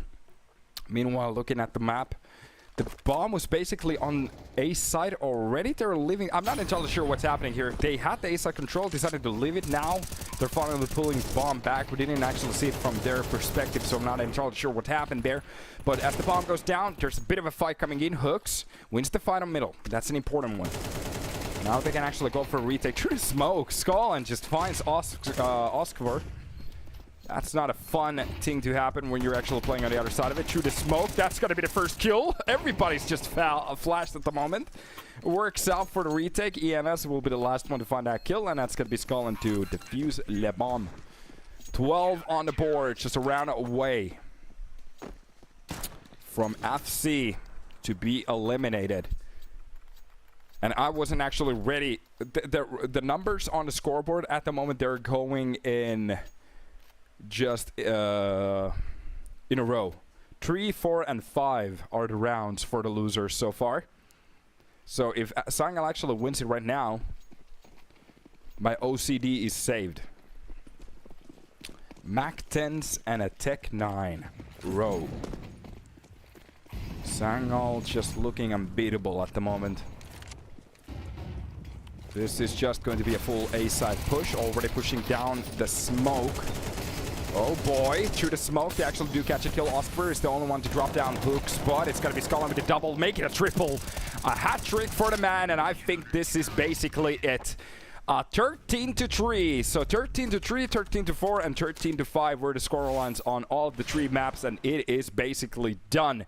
So Sangal Academy, they are going to be continuing the row on the lower bracket, still enough to actually go against either the loser of Mana or Eternal Fire, and that will be dependent on the next game. So we are going to be hopping on the upper bracket players, so upper bracket teams, sorry. So congratulations for Sangal Academy, well played, looking dominant on the server at the moment. And for Fisher College, unfortunately, it's the end of the road for you guys. It looked amazing on Nuke. The problem is on the other maps, you just didn't have the power this time around. Hopefully we see you in the future, and hopefully this was a very nice experience for you boys, but it is what it is. Sangal Academy, congratulations. They will be continuing, and we will be hopping into the next matches where we have still some Turkish players. It is going to be Eternal Fire going against Mana, so let's take a little bit of a break and hop back in here when we're ready, and see you in that match.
What's up, guys, and welcome to the stream. As we just saw the absolute domination from Sangal Academy against Fisher College, that 2-1 did not actually serve the right numbers. A 13-3 on the last map, and we just got handled. So we got the lower bracket finalist ready for the upcoming match loser. So it's going to be Mana going against Eternal Fire. One of the losers will be dropped down to the lower bracket against Sangal Academy.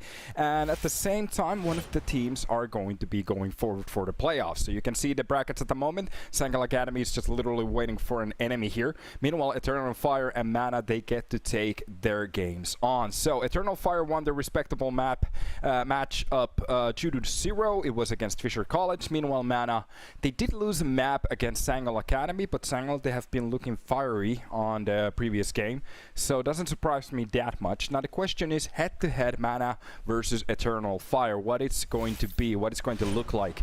And as we are going to be seeing the bad maps here, it's going to be Train and Ancient banned at the start. Mana is going with the Dust 2 pick, which is kind of nice. We are seeing an Overpass here as the second map. That's going to be Eternal Fire's own pick. And for the last map, if we need it, it is going to be Inferno. So a new map in the pool that's been in the past, a blast from the past, but at the moment as a new change for that Anubis. I'm a little bit bummed out that Anubis was the one to be actually taken away. I would like to see an Inferno change, maybe a Nuke change. But these are some good maps to see, Dust 2, Overpass, and Inferno, and we are going to be hopping into the dustiest map of the pool and checking out what it's going to be. To be honest, I just want to check some stats from both of the teams. It's going to be a Kosovan team against a Polish-Turkish team. Half of the players are Turkish, half of the players are Polish, so we have a Coach and Calix and Imor. They're going to be the Turkish players on this roster. Of course, Coach is not playing on the server. Mary, Bnox, and Mast. Well, they were playing on Permita before, so this is going to be interesting to see. Outside the long push already being handled here. It is going to be the push already. And getting very close to that site just to make sure that they get the control here. Early fights from Mast is going to win both of those, but it's going to be Aymar. They find a kill onto Imor, and they get the site control, and they just have to get that bomb on top of it. That's going to be a beautiful push for Blender. Perfect timing, catches one of the kills. The problem is he gets traded. That's going to be Skids with a couple of kills there at the end. The dualies coming in clutch. A triple to make sure that they win the round here. And that's how the cookie crumbles. Mana, a nice opportunity. And they use it. Meanwhile, Eternal Fire, well, they get fired off the server.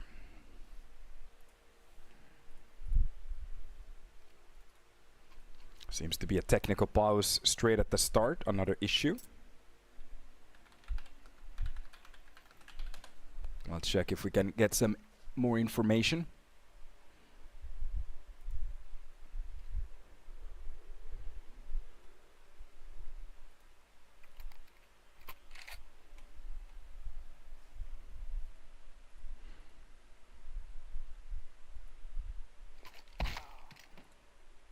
Seems like somebody dropped out, so there definitely is a problem at the moment, trying to figure it out. Hopefully we get that information quickly. What is happening? What is going down? Okay, so it seems to be just a standard crash, so we are getting the player back in quickly. Sometimes it happens. And yeah, like I was saying, checking at the maps at the moment for Eternal Fire, there's literally no map activity on the Bass Tree maps, enough to even get some kind of a statistic. Meanwhile, from Dust 2, for Mana, it is actually their first pick on most of the games that they have played. It's a 37.5% map win rate here. 5 losses, 3 wins.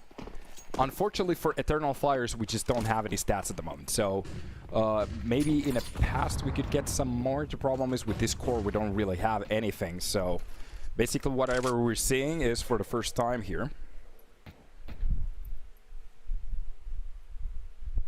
Now let's see what they can actually do with a round like this.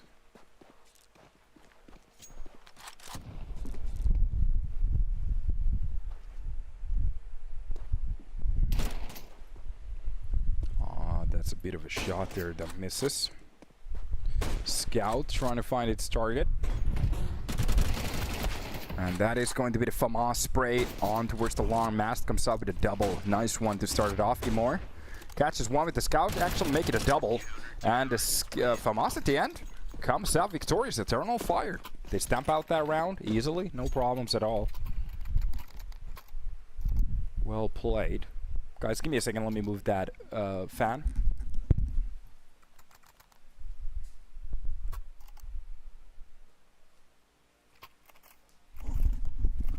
Maybe it doesn't blow up into the microphone right now, so hopefully it's better. And off we go. Mana. Already with a beautiful pistol. Giving Eternal Fire a round here. That is going to be Amar to find a shot onto Calyx.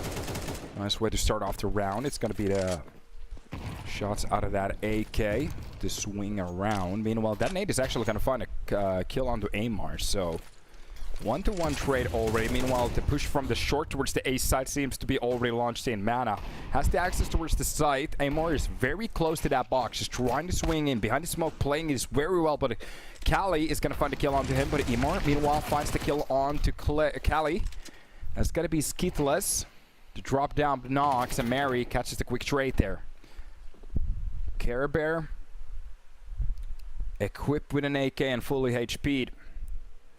Still looking for an opportunity here, and this is actually very doable at the moment. Now it's all about Eternal Flyer. To play this as a team, they know exactly where the bomb is. If they lose a player, oh, the Molotov doesn't clip the right way. But there's 50 seconds actually on the timer right now. He has time to try to bamboozle them. Both of the players are fairly low. He catches, he knows exactly what kind of a hold there is. Doesn't take a point of damage, so the issue is he just doesn't have any utility to play around with. Only a simple flash could do a lot. And for some reason, the names are wrong on the server at the moment. It doesn't matter. Nice catch on the first player, Skittles. It's got to make it happen, but it's got to be Amor getting a little bit crazy there.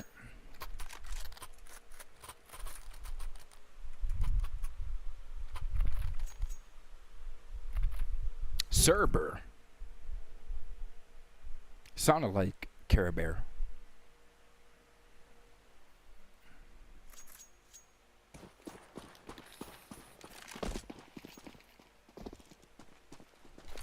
But it's pronounced Cerber.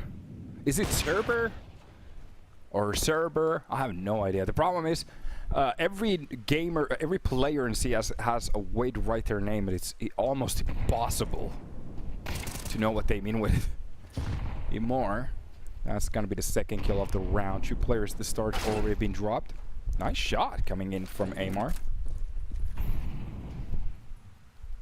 So it's Ammar.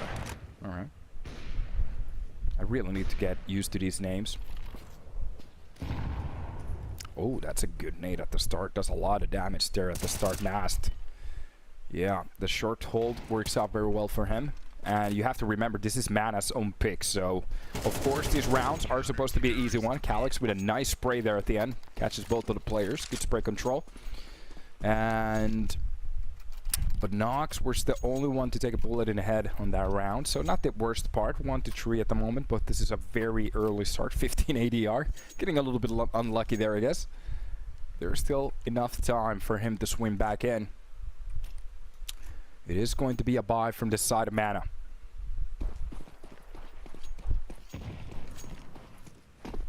Swinging that beautiful M9 around. That's actually a knife that I almost cut my own finger with. I mean, my whole thumb almost got dislocated with that knife. Oh god, I remember the day. Not a good idea. Kids playing around with knives. So, Eternal Fire playing this very standardly at the moment. A couple of players left too long. That's going to be one player just watching the middle with his teammate. They have a setup outside the B side. I'm usually not a fan of this, but I do understand why it works, especially with the new orientation of the doors. Back in the days, I definitely wouldn't be okay with this setup. But I've seen some teams actually go for this. The problem is if you lose the side quickly, that's basically done. But if you catch a couple of kills in between, it doesn't matter, you're not inside the side, you can actually go for a retake. So I do understand the potential of it, but I just always want a player to be inside that side. That's a nice Molotov, good timing in that. Especially looking at the fact that they were thinking about going for the execution right there. The bomb is still left at the T start. So 40 seconds left, that's going to, as it's going to be picked up. And finally, we're starting to see some signs of life. 35 seconds left to go for the play. Mana starting to finally go for these peaks. That's a good push coming in from Mila. Nice nade to open up the smoke. Doesn't quite land the right way. Doesn't do that much damage either. And this is just going to be a full push from the short already, with the first player getting very good flash, by the way. Works perfectly. I think that was a team flash, to be honest. I'm not entirely sure what happened there.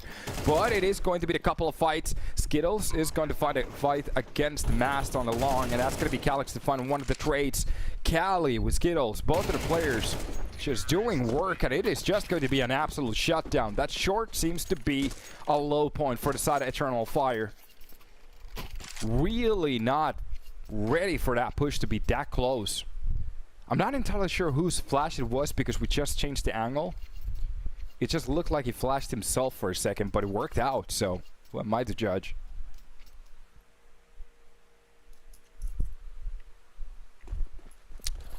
Cali booking it for that B site. Bomb left at the start. Nice shot from Imra to get that first kill. Still hunting. Oh god, that wasn't that far away. Clips the door a little bit. That could have been a straight kill for him. Cali pushes through the smoke. Is going to be just rejected there.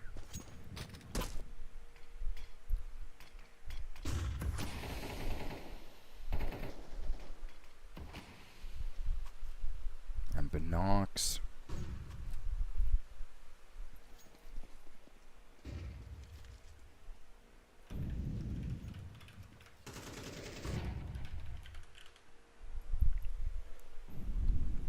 The 5 at this point. Very good starting fights for the side of Eternal Fire. And still, short has been held by Imor. Anybody walking across it, if they don't have the right utility, this is definitely going to be a 7.62 inside there. Oh, he actually misses that shot. That's a very standard shot to hit too. Mast backing out there, giving the space for them to actually reach the site. This is going to be the right play from the CT side. Just give a little bit more time for their teammates. Especially Calyx is equipped with that deagle. The only thing... Oh, that bullet just barely whizzes by Mast. And this is going to be them getting a little bit closer. Perfect timing. Good kills coming in anymore. Actually catches one. It's going to be Mast to put it down. Not a lot done on that ramp. Imori is the only one to take a little bit damage. Eternal Fire, they retake the site. They save all of the weapons. Actually, fully up to the brim. They can actually pick up a second op. They could go for a third AK. Oh, God. This is looking very good. Almost none of the weapons have been bought by Eternal Fire at this point. Wouldn't be surprised if even the second op is from Mana. 4-2, and Mana on their own map is starting to do look mortal.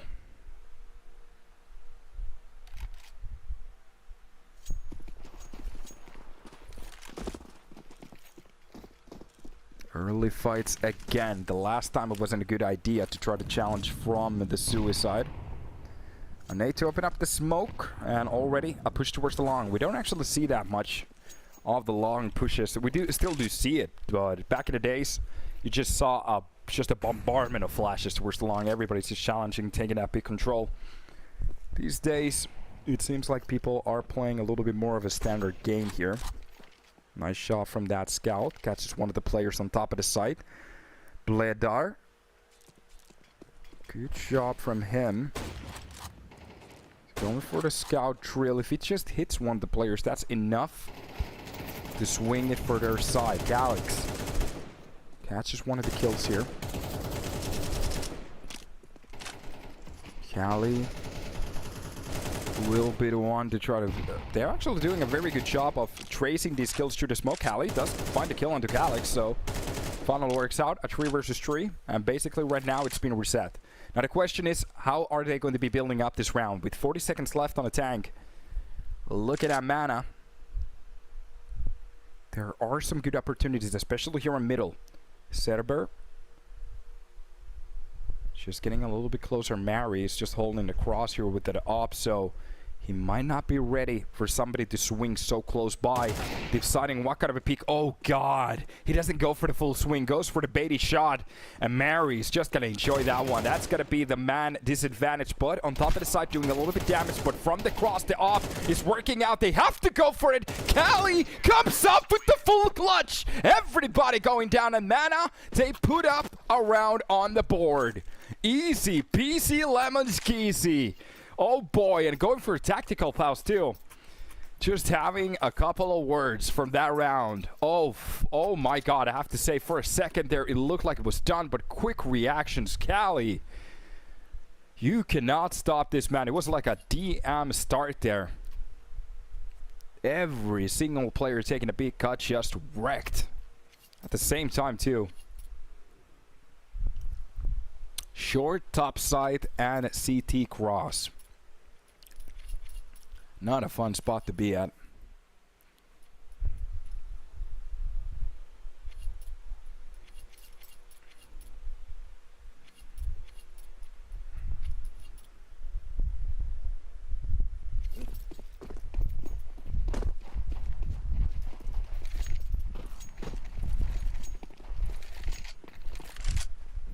Off to another one we go. So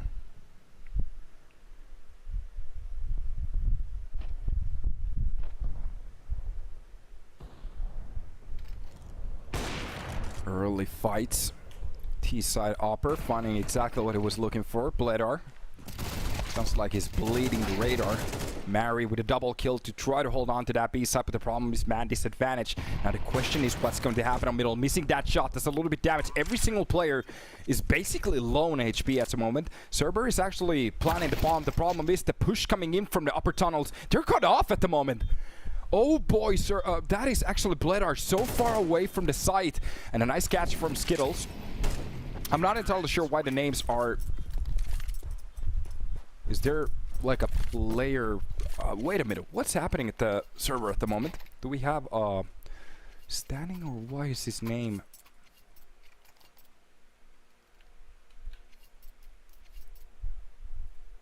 Let me check if we have some information, or does it just have the wrong name on the server? Sometimes that happens.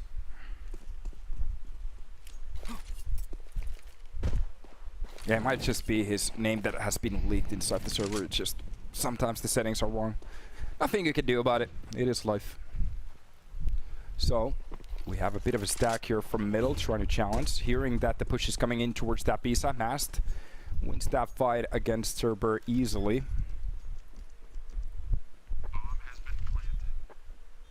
And that's got to be the B-side already overcome. An 8k on a handsome Mast. He could actually save that for the next round. At the moment, seems like they're a little bit confused. I'm not entirely sure what they're doing. Because, of course, you want to fight for the weapons. Go for the exits. Okay. Mast will be the... But that's actually more who got dropped. That's Mary found out with the Mac 10 too. They might not want to feed these kills for the Mac 10, yeah. Oh, nice kill from Khalid to drop one. That's going to be a nice reaction. Bomb is definitely going to go off. Now the question is, how expensive is this going to be for the T-side? Mast gets away with that AK and a couple of kills for the players. Not the worst spot to be at, but Mana will be taking a lead with the 5th round here.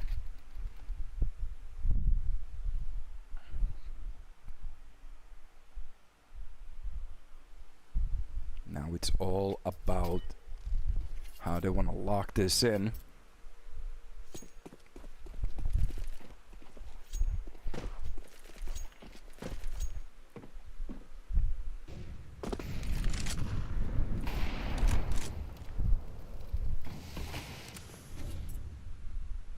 Nice shot there at the start. Need more. Taking a body shot. B side losing a player. Mana. And some of these rounds starting off very fairly. Good job there. That's a nice spray coming in from Amar.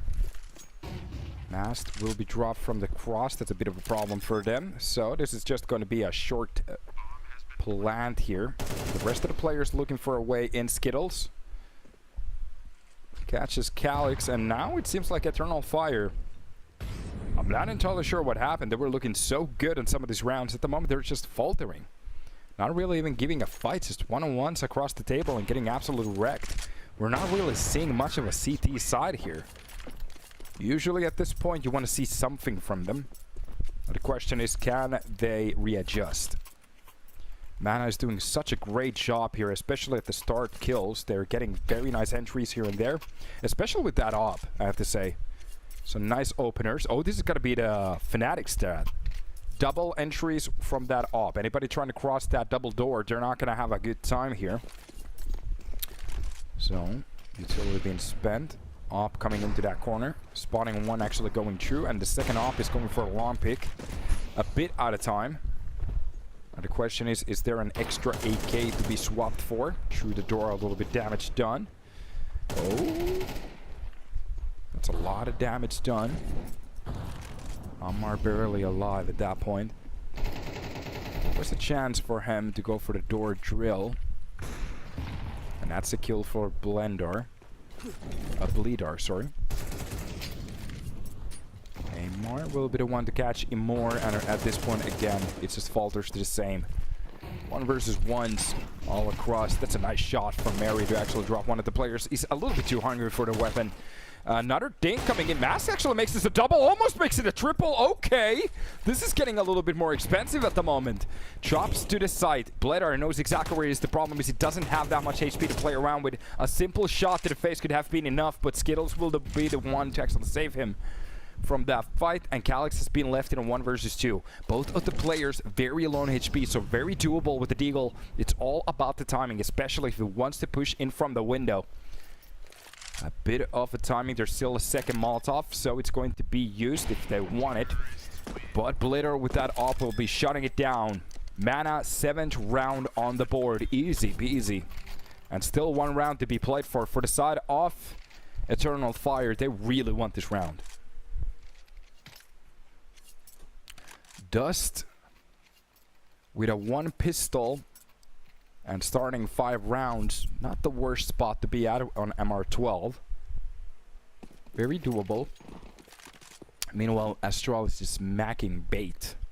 It's kind of cool to see Hetrick actually still. Oh, we got another disconnection. No, now it's happening. Here we are.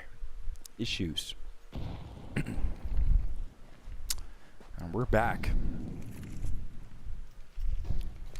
This seems to be a spotty situation. Mana starting to take that middle control. Getting a little bit closer towards those XX spots. Kali right behind Aymar.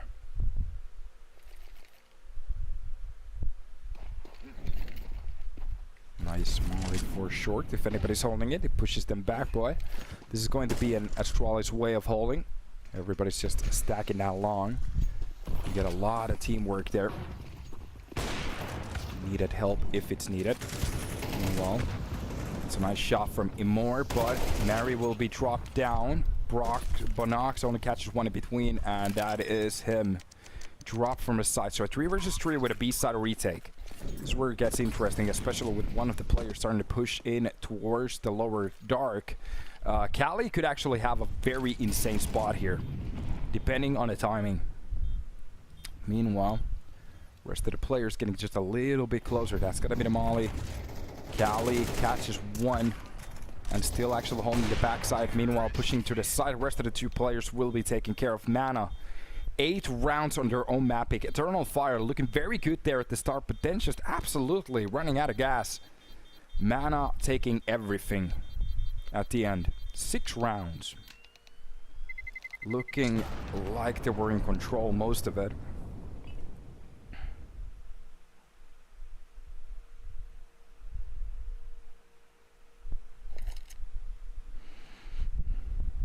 Not entirely sure what was going on there.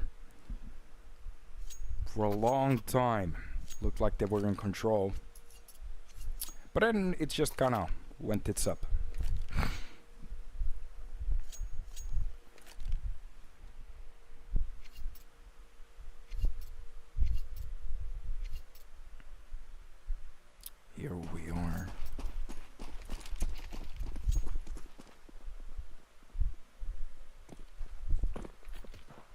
couple of the players looking for a way in. That is going to be Cerber. Trying to catch that one tap to the face. We have seen a couple of crazy shots here from middle. Lower tunnel peak as well. They don't spot the player, so... But Nox not really showing the cards. That's going to be the long push there. Bullet taking a little bit of a dink to the face, but knows how to back off. With that Glock on the other side, a body shot could have been easy, so he's happy to get away with his life there. Meanwhile, the rest of the players starting to stack up towards long, so this is definitely going to be an A-side play. Mana are going to be the ones trying to use this read as they are getting a little bit closer. So these USBs, they have to hit those first targets. The closer they get to the side, the worse it's going to be, and they're very close to it already. This is going to be Cerber from the cross, but it's actually going to be Amar. Amar just basically dropping everybody with Skittles at this point. So Cerber and him doing most of the work. 4 players drop, but that's going to be Nox at least with a kill at the end. 2 of the players very low on HP. Cerber is the only one fully brimmed up. And now it's all about the timing. Nox, short kill comes in. Okay, on 1 versus 2 is not the worst situation to be at. But the problem is 25 seconds being left on the clock, and the bomb is still towards the long. He basically needs to run at it and grab that bomb and try to plant it. Clock misses the target. The burst doesn't really do much, and that's going to be the picked up bomb. 15 seconds left. He has to get on top of the site. And from the CT, Nox, oh god, he's actually standing in the wrong spot, still fighting for his life. 17 HP, tries to get on top of it to get that bomb down, but no, it's not going to happen. Cerber, 3 kills in this round, shuts down the push from Eternal Fire, and 9 on the board for Mana. Dust 2 seems to be a cakewalk for them. And if it continues like this, this could be actually a very quick map.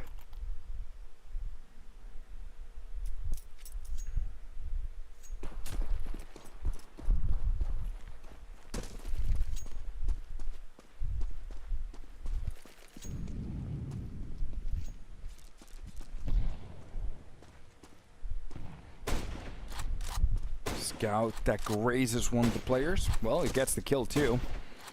And still trying to hunt for a kill. Oh, getting dinked by that Glock. But there's a little bit of a trap there on the double doors. Cali ready with that MP. Now, oh, it gets a little bit sloppy there at the end. Does get 2 kills, but it's going to be the rest of the team to come in clutch. So, Godzilla and Cerber will be the ones to actually shut it down. Farming a little bit of money. And posting that 10th round on the board. Now, for the side of Eternal Fire, AK straight.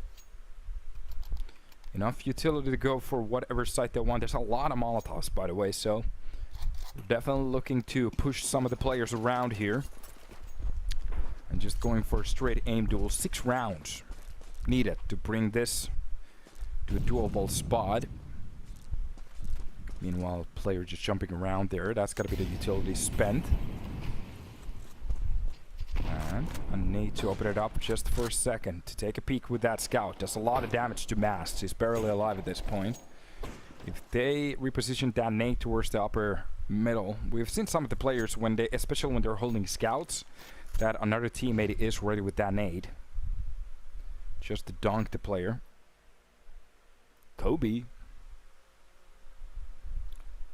But the dramatic start, not the worst spot to be at. Some utility drop for Cerber. He's going to be dropping some behind the box, so they can actually fend off the A side. If he goes down, there's still utility on the floor, so that's a great way to play around it.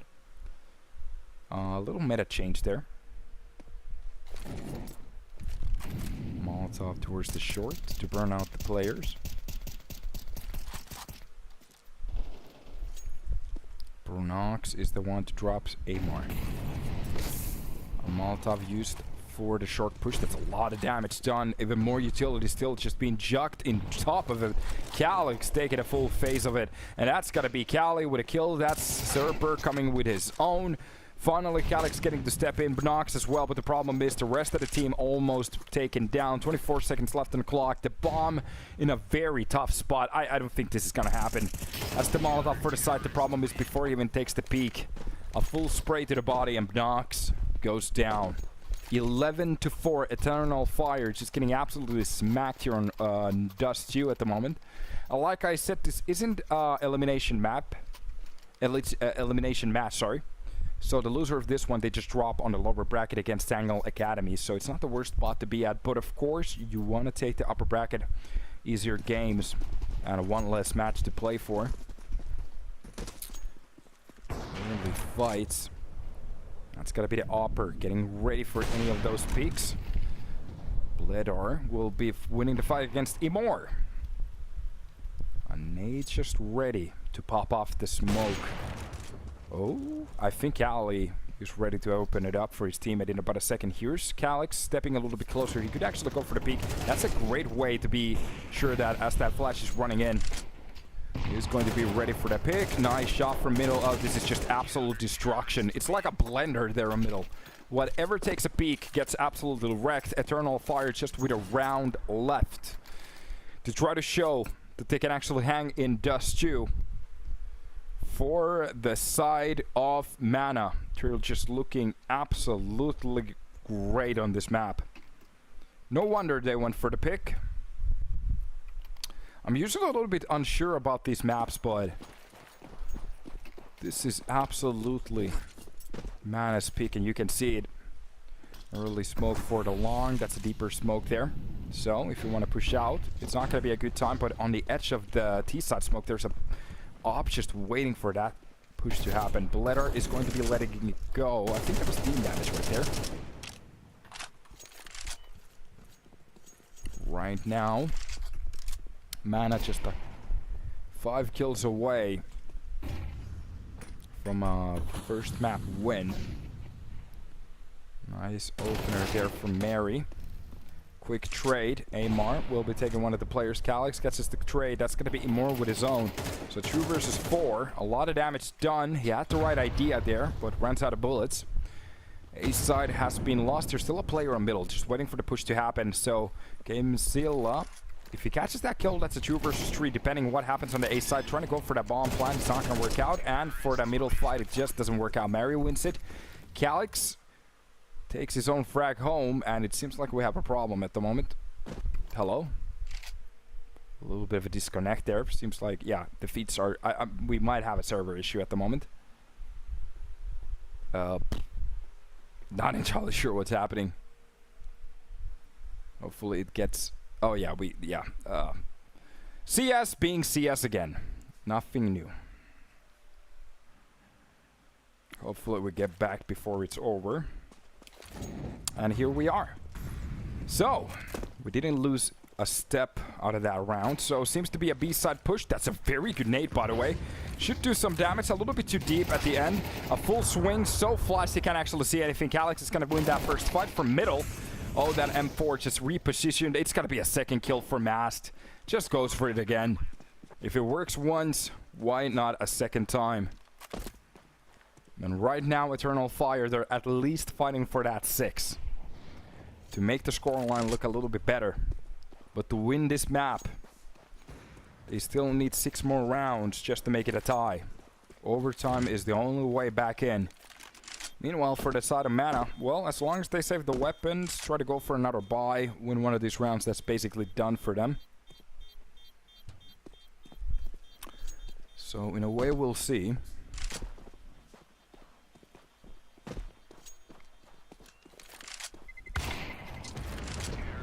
Astralis on Mirage at the moment, absolute domination. Would actually, I would have been happy to see Mirage taken out at the pool, maybe reworked a little bit. Change some of the sights, the boxes on the side. Makes the smokes new.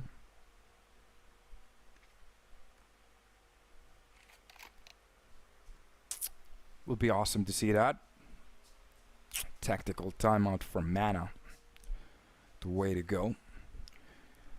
In my opinion, they should go for 2 chains in per season. For example, in my opinion, it could have been Inferno and Mirage.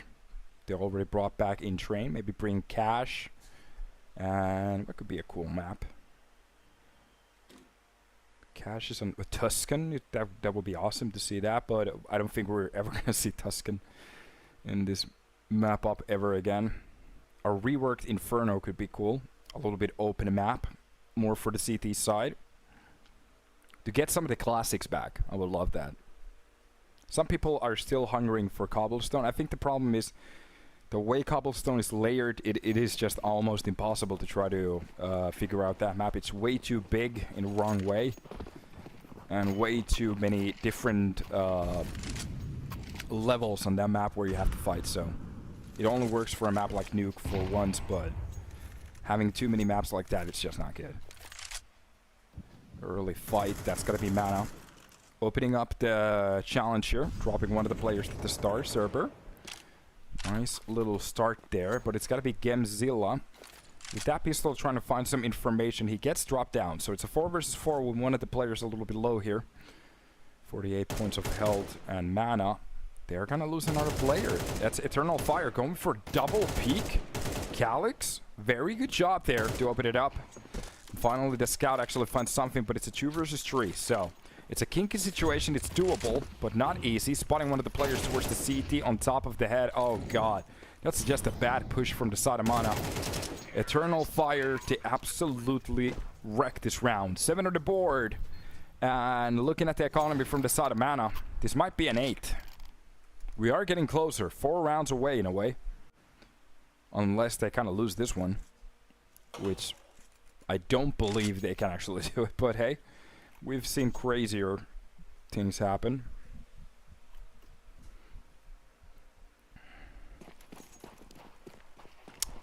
to 7.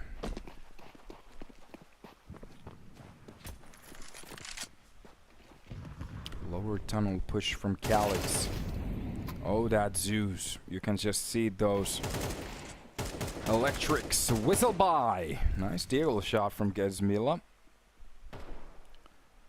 Doesn't get more. Oh, wait a minute. It got just a second shot to the face. This is still a 3 versus 3. This is kind of doable in a way. That eagle is just waiting for... My God.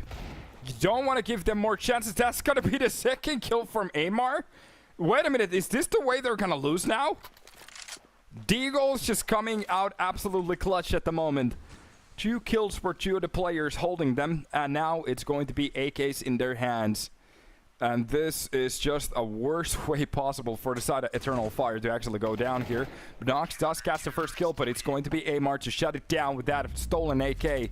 And 13 to 7 is all they got. Oh boy. Okay, I wasn't expecting that to happen. Like I said, we have seen crazier things happen, but I wasn't ready for that to go down like that, but hey, it works out. If you win the round, you win the round. So that is the first map. It is Mana's own pick. 13 to 7. Very good job there. Now we are going to be hopping into the second map, which was the pick out of Eternal Fire, and we will see what's about to happen over there. So let's take a little bit of a break and hop back in when we're ready and check out what's about to happen.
Seems like my mic was muted. Welcome back to the stream. Sorry for that, folks. So Cerber will be the first one to take a face full of bullets there, but it's going to be Kali to actually help out with that kill. Calix gets the quick trade on to Bledar. That's going to be AMR dropped by Binox. Meanwhile, the rest of the players looking for a way back in. So we are heading into Overpass. This is Eternal Fire's own map pick. And here I actually want to see what can happen. What's the possibilities on a map like this? They're checking the full B side to make sure nobody's actually hiding anywhere. So many hiding spots on a map like this. Kali catches a very nice frag there. Makes it a 3 versus 3 possibility. Close by. Specs the corner. Doesn't really focus on it. That's going to be the second kill coming in for Mast.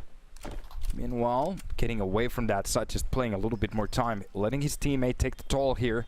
And this is going to be the push behind that pillar. Gamezilla knows that he has to go for something here. Mast is going to be the one pushing a little bit closer. 2 seconds left on the clock. A couple of shots on the side of the head, and that's going to be the round. Eternal Fire take their first round. Mana getting a little bit surprised here.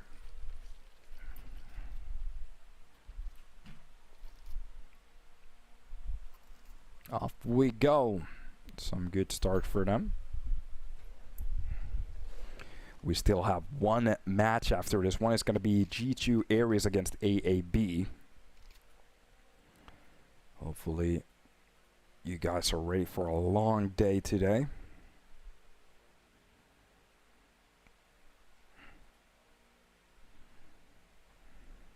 Oh, there's a Liquid's game at the same time too. Oh, sorry, it's Opheria. He's playing on Opheria. My bad.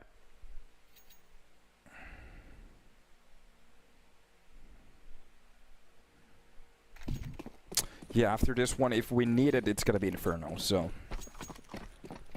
If we need it. A possibility for this to be a 2-0-2. Not entirely sure. Not sure how Mana is gonna do here. To be honest, looking at their scoreline, they don't have any Overpass played. It's a very new map on a poll. Meanwhile... we are getting a bit of a fight here. That's going to be the one frag needed to open it up. Nice way to get back into it. A nice shot from Kali to make that happen. Calix drops Gamezilla. A hard word to pronounce right there. So,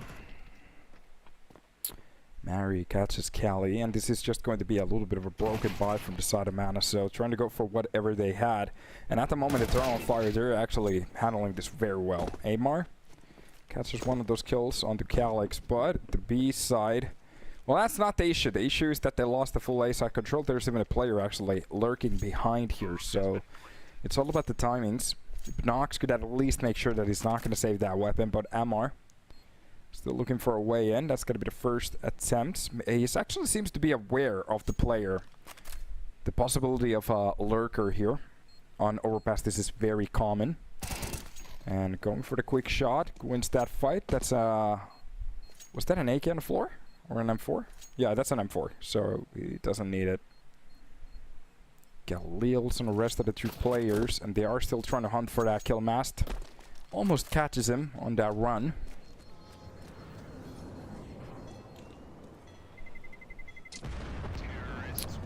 Kaboom goes the bomb.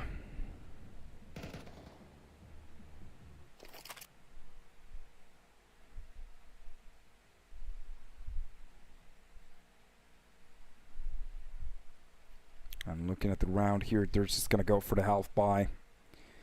Deagles, maybe some very light armor in some of the players. For example, Bledar could go for it, but as he is going to be opping a little bit later on, saving the full money is going to be the right way to go about it. Especially with the loss bonus, they can buy fully for the next round. So, nice flash from middle. And nice check from Emerge, just to make sure.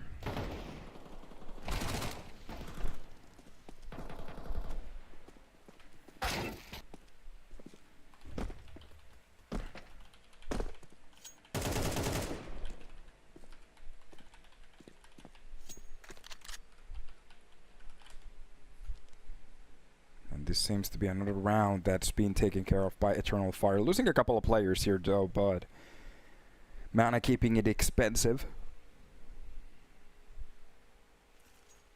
This is going to be Imor dodging that situation with that one CT play. This is just a ring around the rosy at the moment. MR could find a kill here. That's one kill, but he's definitely going to be spot. Oh, Calyx kind of busts his load a little bit too early there. He catches the kill though. And Gamezilla is going to find one, brings it to a 1 versus 1. This is actually doable right now. That deagle, only a shot to the face. Could be enough. The problem is neither of the players are close enough to catch any of those weapons. That's going to be Imor funnel running for 1.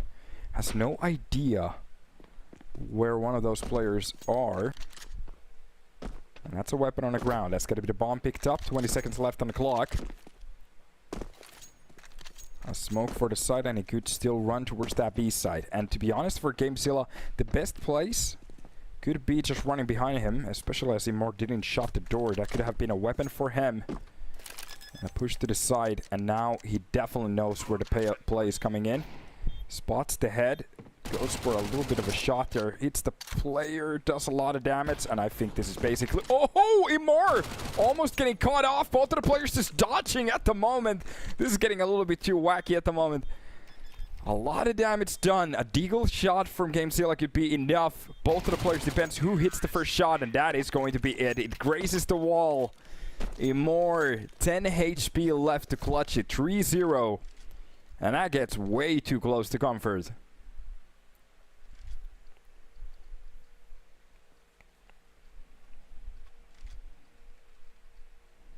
Oh boy. Sometimes we get very close.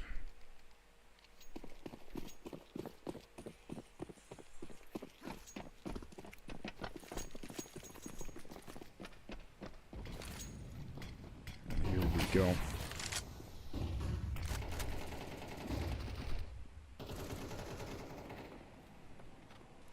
Some early damage done, but not enough to be worried about it. That's going to be a great job from Cali, actually surviving that fight too and getting away from it. Ooh, that's a little bit of a catch there on towards middle. Bledar has to be a little bit careful. Not a great situation to get caught off.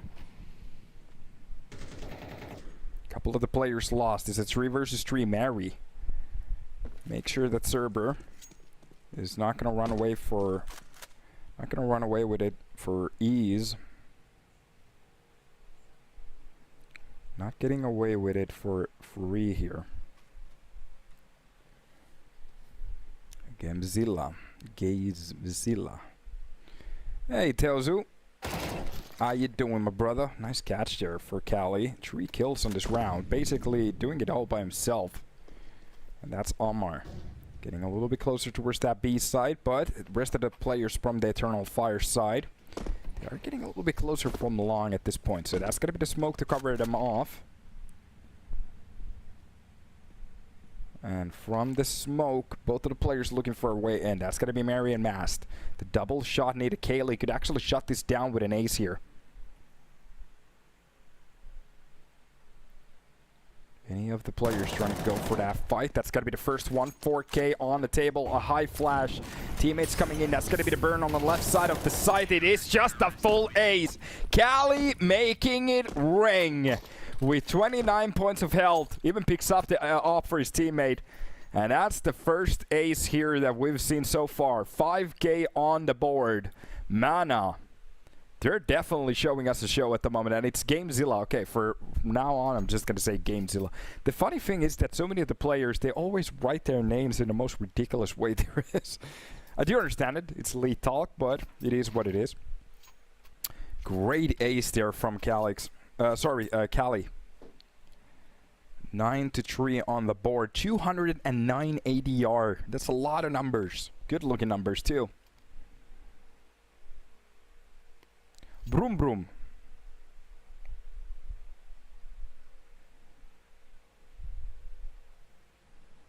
Here we go.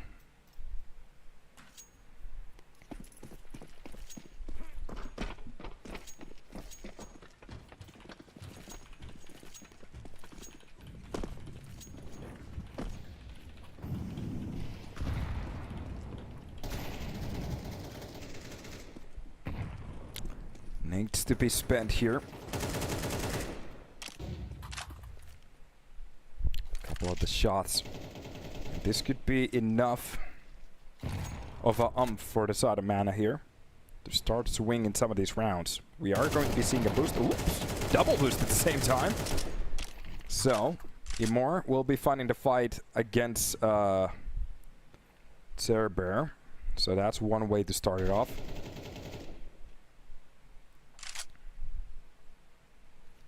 And Bannock still looking for another boost here. We're just holding. This is going to be a couple of rifles and Tech 9s with a Deagle and a P250, okay. Going against the rest of the rifles here. They did get the first fight, so that is a way to open up the round in a way. And the question is, how will they manage it? Running shot from that Tech 9. It's going to be a triple from Amar. That is working out perfectly. Cali even steps in with one. It gets a little bit sloppy at the end. Mast comes out with a double, but it's going to be the Pokemon nade at the end to win it. And there's an op for Bledar. Oh boy, did that come close, but at the end, Mana, they do take care of the round. That got very expensive. A triple from the mouth of that monster. And it was very necessary for them to win that round.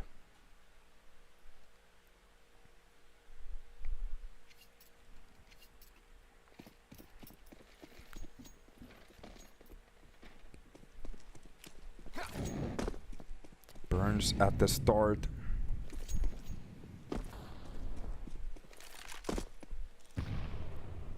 Early nades too.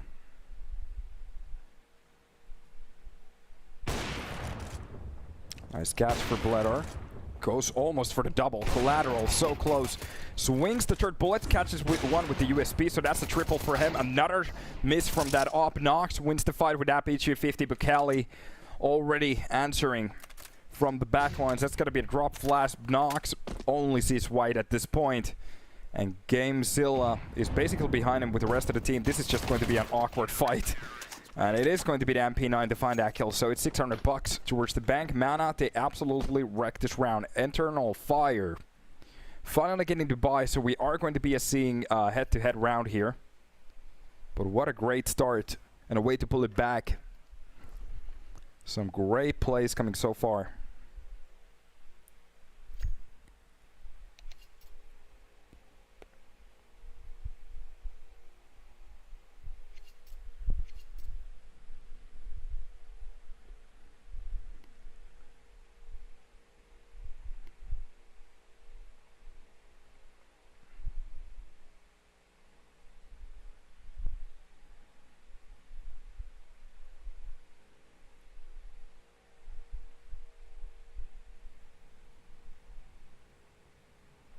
Time up from the side of the fire. Couple of seconds here to make sure. Oh, seems like we have a technical. Might be a problem on the server again. We did have a couple of crashes here and some issues with the server, so hopefully everything is okay. Seems like the sides just got swapped here.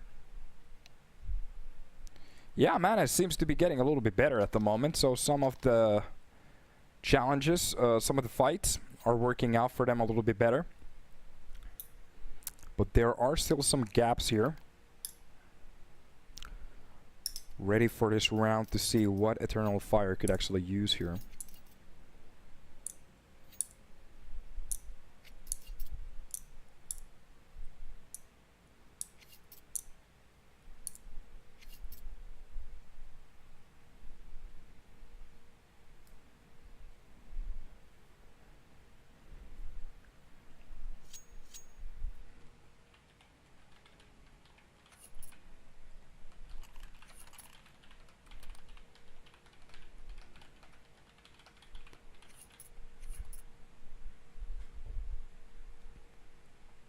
Is this a final? No, it is upper bracket. So loser of this one drops to the lower bracket against Sangal Academy. The winner is going for the playoffs. Playoffs. So it's Group A final, of course. Yeah, so in a way. So the winner goes forward. The loser still gets a chance. Fisher Academy. Fisher Academy. I think it was Academy or some FC.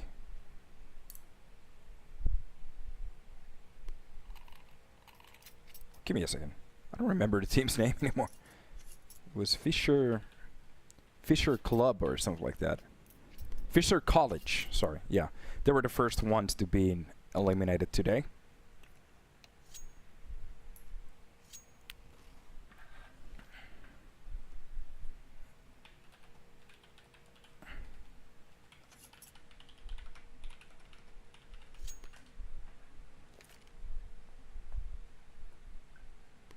Seems like we could have a little bit of a longer pause here. We did get the player back into the server, so in my mind, we should be okay, but we have had some issues today, so don't be surprised.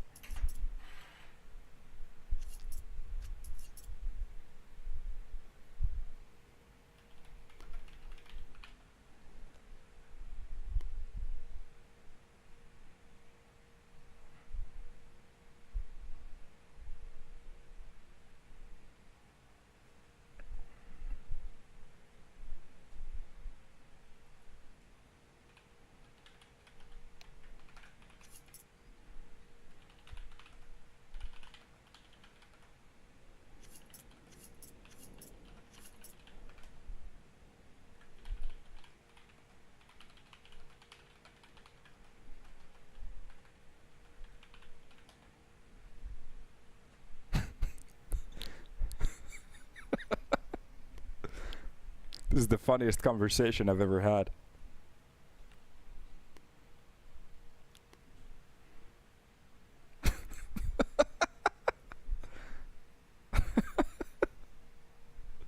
No, it's not about Cali, it's about them. They should totally be executed because they lost that pistol round, you know, insane. Never in CS another team has been losing round, especially on probing rounds, but you know. I'm so happy we have a coach in the chat. It's so funny that one is literally calling every single situation a throw and the other one is telling that the team sucks. Like, I really don't know what the fuck is happening. Like, I do have to say, the chat always keeps me so fucking happy. Because there's some insane people in it. Oh my god! He literally walked left when he was supposed to walk right. Like, oh! Oh god. Yeah, it is what it is. At least we have a tech pause. Yeah. I really hope it's not going to be like a server issues. The problem is that you never know if they're fixed or not. I think once we had a final, like a final, and I think it was in, on the main league too. And we had like a, I think it was like a 3-hour break.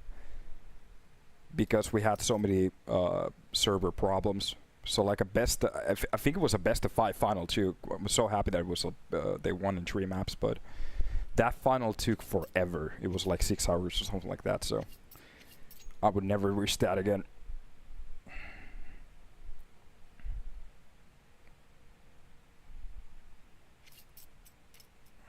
Xantares, yeah. It's kind of funny to think about the fact that we have players that have played with players like on tier 1. And we've literally have like players that have ascended from EPL, or of course they've played other tournaments too, but ascended from EPL to tier 1 and actually been winning majors. For example, one of them is Wonderful, so kind of cool to see it. Kind of cool to see it that some of the names are corresponding on tier 1 too. Keep it up.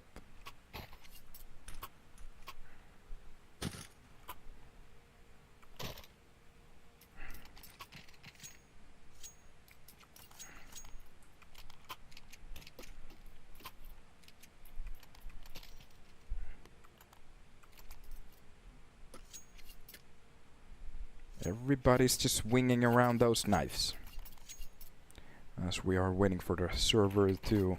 I'm not even entirely sure what the problem was. Was it even the server? Because it seemed like one player only crashed, so... Maybe he's getting his shit together. Maybe it could be the ping. We've had some problem with ping players. You know? We just got a call back, so maybe we are heading back into the game now. That could be possible.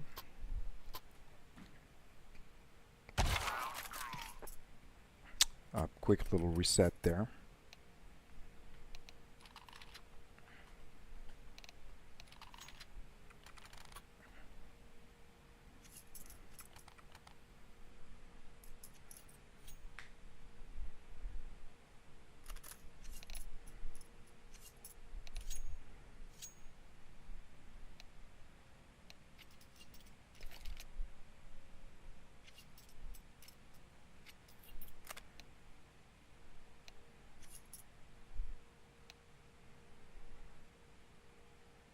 We are hearing the ready calls on the chat, we just don't see them.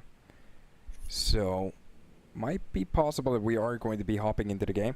There are people still, for example, Don CSGoek, seems like he is ready for an Inferno. Now the question is, are we going to be seeing it? So, mana for a couple of rounds here have been looking very good, especially individually. Already seeing Ace coming in, we've seen some very good team play come in. From the Eternal Fire side, we have seen some good pushes on the T side as well. Now the question is, does the little pals here affect them in any way? Are we going to be seeing some great plays? Is this going to be a 2-0? Is it going to be an actual Inferno ending here? Anything is possible. Everything is on the table still. Seems like we got another reset. And still, yeah, we're finally getting back into it. So, welcome back, guys. We are hopping into round number 7. 10 seconds of the freeze time left. And it seems like I heard a tick. There could be an issue still, but it seems like we're still going ahead with the freeze time here. And we good. So, boys and girls. I think there's a lot more boys here in the chat at the moment, but that's going to be the early smoke being spent to cover up. The push, meanwhile, Bledar is going to be the one to actually push in with the AaB. Anybody giving him a little bit too much of a opening there could be a problem. Meanwhile, this is going to be a little bit of a slower round. 1:30 left on a clock there. It is going to be Cerber with the first kill. Bledar is going to be traded. Mary with a quick shot there.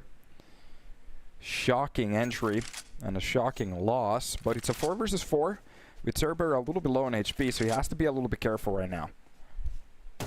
Mary starting to get a little bit closer from the lawn, gets damaged. It is going to be a little bit of a questionable fight there. Calyx taking the bathroom's control. This is a lot of space for the T sides to go. For example, for an A side play, whatever they're feeling at the moment. Monix wins the fight against Gamezilla. So that's going to be a great way of starting it out. I'm not entirely sure if that's actually a smoke that they wanted to use. It is useful, but a bit of too crazy of a push there from Bnox, sorry. Max does get the quick trade, and the A side control falls for the side of Eternal Fire. If they want to go for the retake, they kind of need to get one of those kills very quickly on now. One of the players a little bit low on both of the sides, so they have to be careful. And that's going to be another smoke for the stairs. Mast, the only job he has is to make sure that nobody's going to be pushing from that smoke mana. They could start to think about the save, and that is going to be Calyx to drop down Cerber. So the only thing Amar can go for is basically just to try to save that M4 for the next round. He's still actually hanging very close to that A side. He's starting to push into it. Wait a minute, if they leave the side way too early, he has the kits, a nade and a flash, but this time around that last kill was enough. He is going to be leaving it. Wait a minute. Yeah, he's going to be leaving the side. That's going to be enough. The explosion is definitely going to take him out. And what's funny at the moment is that we have exactly 3 choo-choo viewers on the stream at the moment. Oh, the conspiracy theories. Fourth round for the side of Eternal Fire.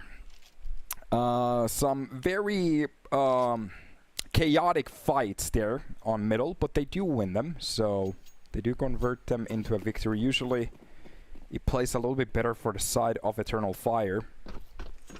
Sorry, on the CT side. But we'll see.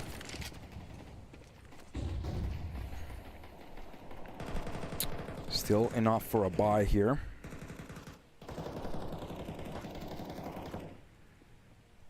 A round lead for the side of Eternal Fire. If they could shut down this round, not only is it going to give them a round, it's going to absolutely destroy Mana's economy. So the next buy is going to be very off books. Meanwhile, the hold here, that's a very nice crosshair placement. The problem is Kelly is a little bit sharper in that hold. It is not as snappy as I was hoping for it to be, but he had the idea, the right idea. A push towards the mud. Knocks. A shot to the face. That reaction timing is off the books. It's gonna be more with the second kill on the Turbo. And right now, this is starting to look a little bit worse. Through the through the plywood there. A little bit damage. Mast actually finds a kill through the smoke, and this is just Mana's players dropping left and right, and the more players to lose, the worse the buy on the next round is going to be. Behind the pillar, he has to go absolutely nuclear. The problem is he only drops one, and that's going to be Bnox, and Mary catches the quick trade with a 3 hold on that B side. This is almost going to be impossible for the side of Bledar. So, saving that weapon for the next round, they could actually go for upgraded pistols. That's the best they can go for. Eternal Fire, they're definitely gonna make this a 5. Seems like the words from the coach helped them out. And they're actually winning some very good fights here at the start, especially that double stack for a second there. Looked like he had the right idea. The crosshair placement was on, but the problem is I think he hit the metal first, so it is what it is. So... let me ask a little bit of a temperature question. Ooh, nice shot there at the end. Mary even goes down with the bomb, so okay, that works out. He gets to save that weapon for the next round. Quick question from the chat. What kind of a situation do we have here? Do you guys believe that Mana could actually steal Overpass away from Eternal Fire, or are we going to be seeing an Inferno? Should I actually go for a vote? Is it possible? Hello? Prediction. Oh.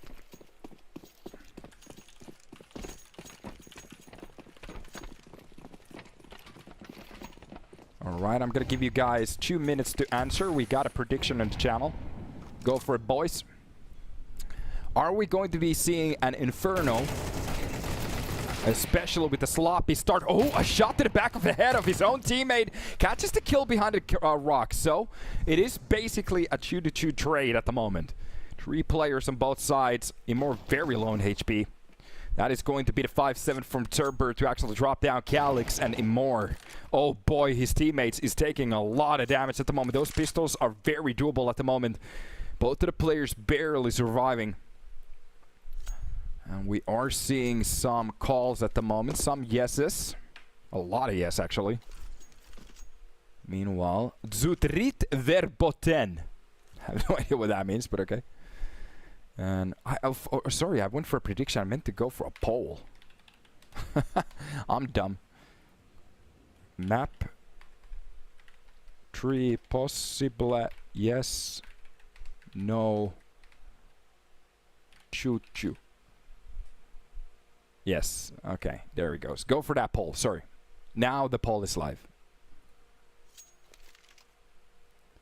Meanwhile, the rest of the players getting a little bit closer. That AK, even with the sloppy spray, Bnox controls the spray so well. Makes it a 1 versus 2, and this is still doable. Just a fly-by bullet from that 5-7 is going to be enough to take any of the players at the moment. Eternal Fire getting that bomb plant, that smoke to cover up the push. Amar, he knows he kind of have to go for this one. That's going to be the flash on top of the site. Seems like he is going to be leaving the site and not even going for this anymore.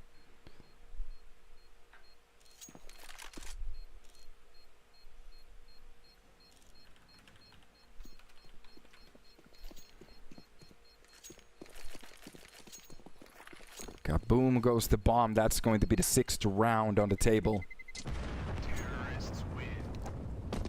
Seems like a lot of you voted yes for map number 3, so Inferno seems to be on the table still.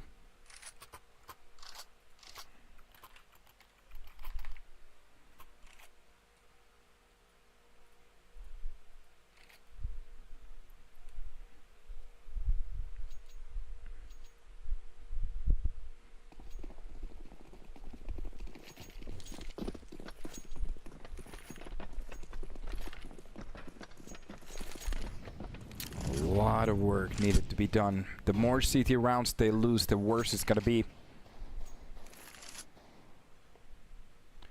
This is where the problems start to rise in. Eternal Fire, slowly but surely. Middle control.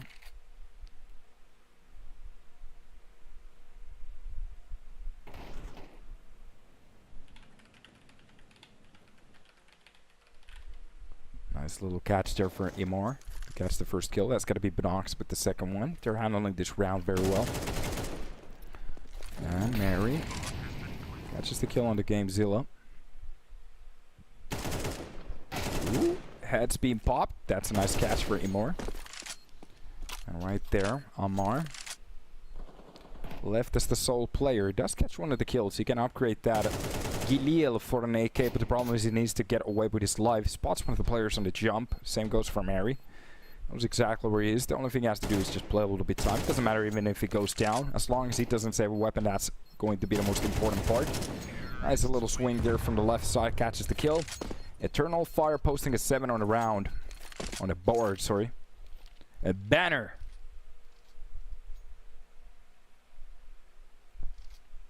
And here we go.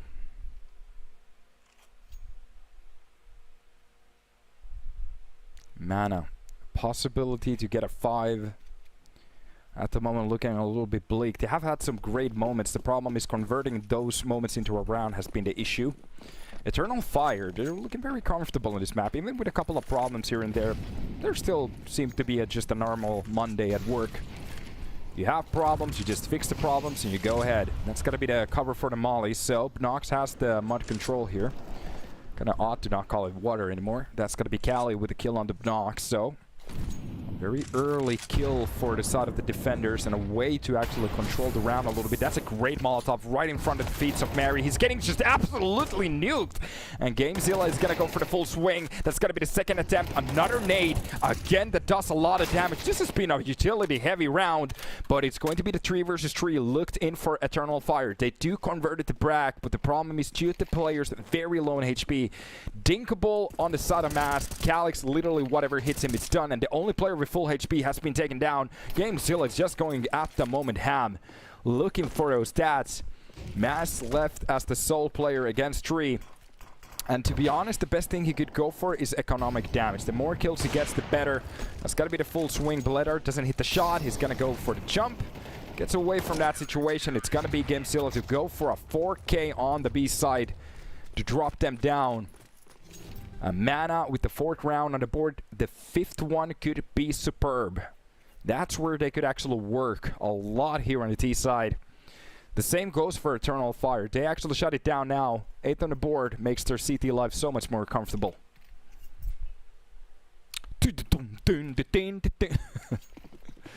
Okay. Ooh. Xiuhei looks amazing. That haircut, I like it. Back into the game. So, Bledar with a double kill from the connector. Okay. You feed this man, he's gonna hit those shots. Meanwhile, from the monster, Cali catches that swing from Nox. Trying to go for an opening kill. That's going to be Cerber with his own kill. And are we actually going to be a 5th round heavy here? At the moment, AI prediction is 100% for the side of Mana. Now it's 99.1. I'm not entirely sure how it almost got worse at that point.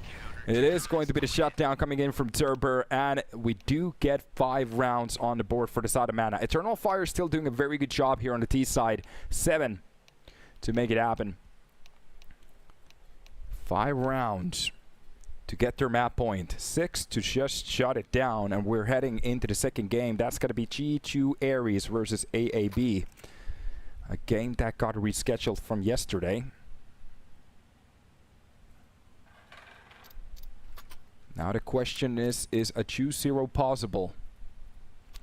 Or are we staring at a barrel of an Inferno?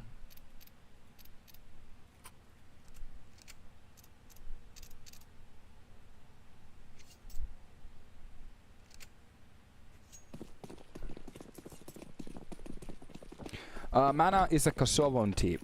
A team from Kosovo. I'm not entirely sure how to say them plural. Kosovan? A Kosovan team. I'm not entirely sure how to pronounce it plurally, but hopefully you understood what I said. team based in Kosovo. All of the players from Kosovar. I'm not sure if that's right too. So, but yeah, it's gonna be the jump over. Baits the first shot. Mary still hits it. It's gonna be Kemzilla to catch one of them. Catches the second one too. So a double entry for them. Mana could enjoy these kills. Bledar just placed that door perfectly. But Nox, he knew he had to step in, and right now they have players everywhere. The rest of the players starting to push in towards that B side. Still a lurker towards that A side. They have the information that the side is basically clean at this point. Calyx will be rotating down with a knife on his hands. Oh, I never like to see that. It's going to be a shot to the back of the head. And Mast will be just absolutely dominated. Only losing a player on this pistol. Mana making it a 6. Very doable. A lot of people were sure that we were going to be seeing a third map here. Well, it's a 6th map at the same time too. Now the question is it really possible still?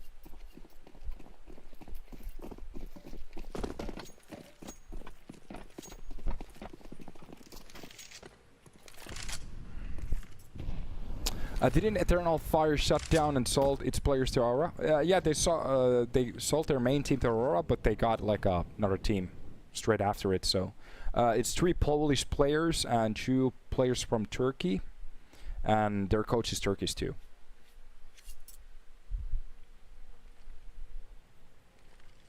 So it's kind of cool to see. It's so fresh. The roster is so fresh. They basically don't have any HLTV games yet. So yeah. Yeah, no problem, no problem. It was actually a little bit of a shock to me because I remember that for a second my brain remembered that it was back in the Sangal era, but of course it was Eternal Fire. I was actually surprised that Eternal Fire is Hungarian.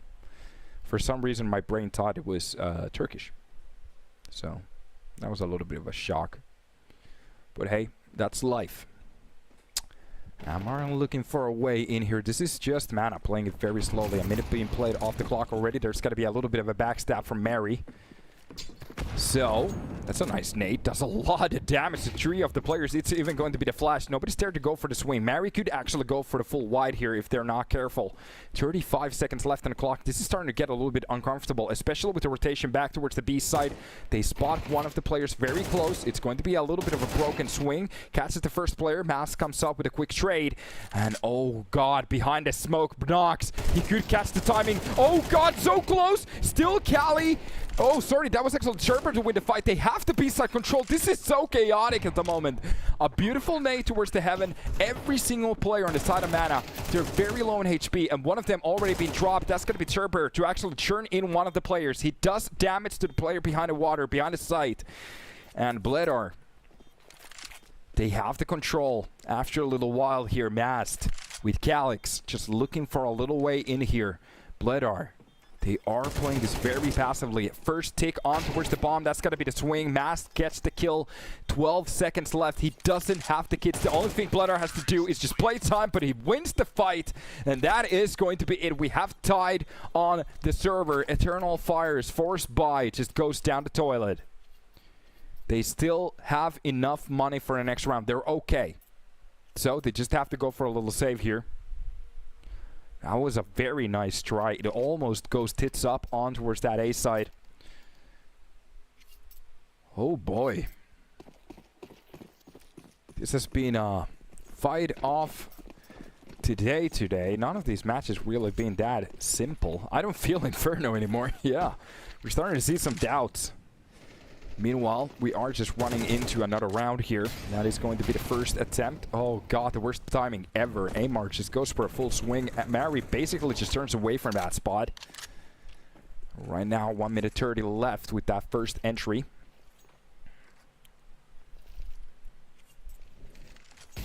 Bledar.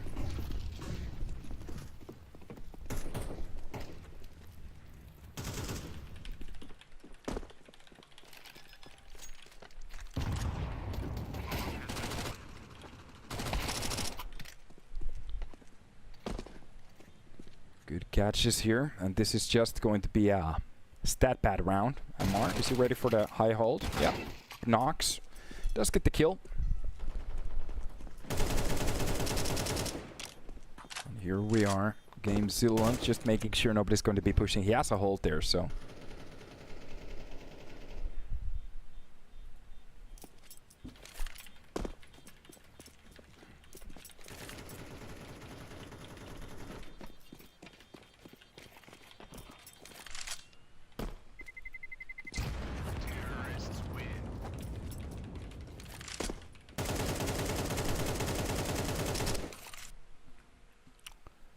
Enough weapons saved to keep that economy alive. Now it's going to be a buy from the side of the defenders. So, a round disadvantage.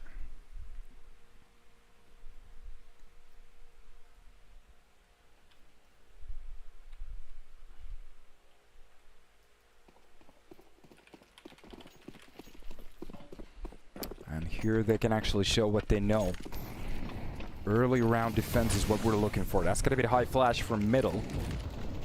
Way to open up a little bit more space. That's a lot of damage done to Bledor and Cali. Not sure if that was an nade that popped in.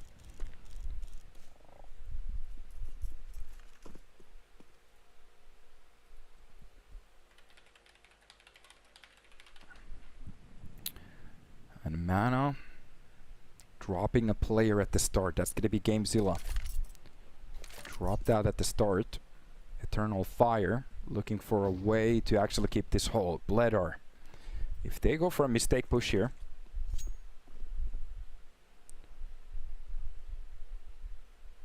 That's going to be a bit of an issue.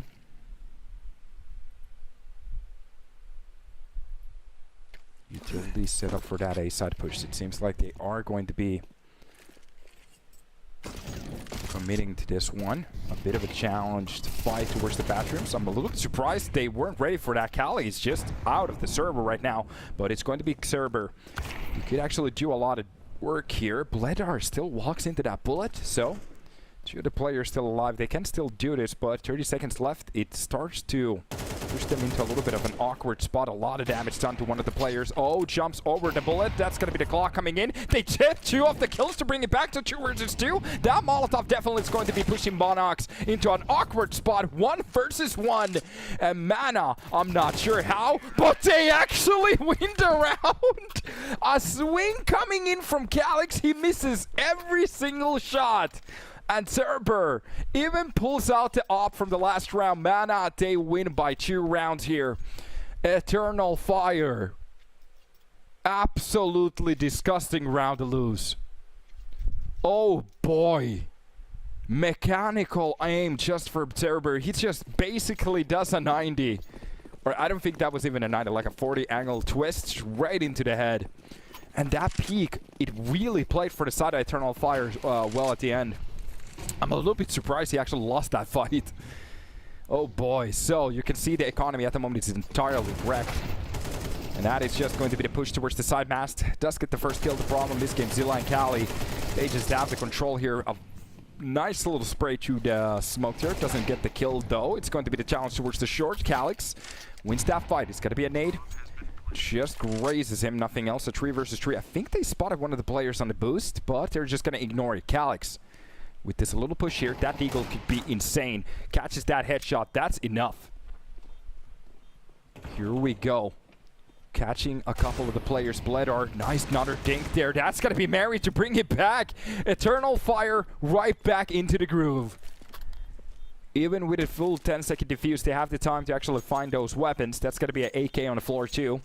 Mary is gonna get that one. Would be surprising if we wanted to save that MP9. And just like that, Eternal Fire, they're right back into the game. Now the question is, do you guys still feel safe with that Inferno pick? Yes or no in the chat. Are we going to see an Inferno or not? At the moment, Mana with 4 rounds in a row. And that was, yes, it was a very good round for the side of Eternal Fire. But are we going to see another one of those? That's the question. And we need to see a couple of more too. Another one just to bring it to a tie. Meanwhile, Mana, Tech 9, 2 deagles, and a Glovki clock. Couple of sets of armor. EF. Fully set up to the brim to have enough money for an extra. Did you just get gloved? Or is this actually happening? Okay, Calyx, he gets a double. That's going to be Mass stepping in with double of his own. And the USB will be the one to actually find a last kill for a second there. For a second there.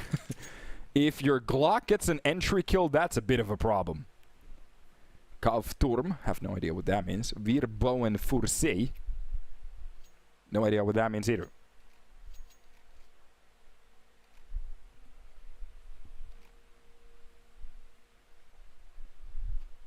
So.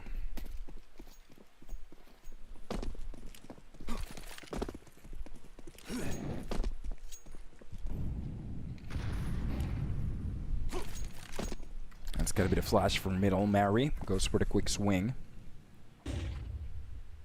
Nice little pop flash there. There's a boost towards the middle. So both of the teams at the moment set up fully. Imar has to be a little bit careful. If you wanted to go for that swing, they were definitely waiting for that to happen. It's a hard spot to aim at if you don't know exactly what's going on. Mary did spot the smoke. That's going to be Imar with the kill. Nice peek towards the fountains too. They don't get the trade. Mary comes up with the second one. Now he's just dominating middle control. Cali finally drops him, but this is a 2 versus 4. They have lost so much at the moment. And I think we just had a problem there. Okay, Cerber comes up with the second kill. A little bit sloppy towards that B side, so Knox shuts him down anymore. Well, he's just flinging around with that knife on the site. Cali left as the sole player. He does have the bomb. To be honest, if even economic damage at the moment, it's not gonna fend up for much. Even if it wins the round, they can actually buy for the next one. So this could be Eternal Fire with their 10th round in about a second. Yeah, I haven't actually seen any mana games. This is a new team for me, so it is kind of nice to see. And to be honest, I kind of like the logo, so it's very simple, easy to understand. And nice to see that we are getting new teams from other regions at the moment. Nice catch there. Double to bring it back to 1 versus 1. Are you serious? I think he even spotted Imor. That's a very nice nade. And it's definitely going to win the round. Holy shit for a second. That double spray, he was so ready for it too. For a second.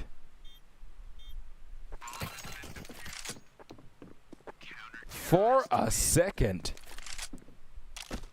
Makasi, isn't he Ukrainian? I'm not entirely sure. I have no idea. Let me check. Yeah, he's from Kosovo. That's true. Good boy. You're a very good boy. 10 points for you. Yeah, because it was playing on their academy team. That's why I thought it was Ukrainian. Yeah, my bad.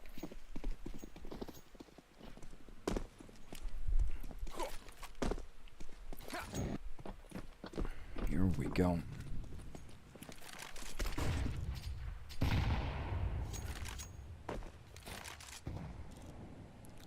Shot to be hit. Eternal Fire already with a very nice start. That's a lot of flashes, but the side control works out perfectly. Benox is the one to actually drop around 3 players. Even though his teammates goes down, doesn't matter. They're not even going to pick up the op. They have the money to buy it. As long as they have those AKs, it's going to be enough for them. And here we go. 11th round on the board, and this is where we're starting to see some issues. T-side plays. Eternal Fire looking excellent on the CT hold here. Excellento. Very much excellento.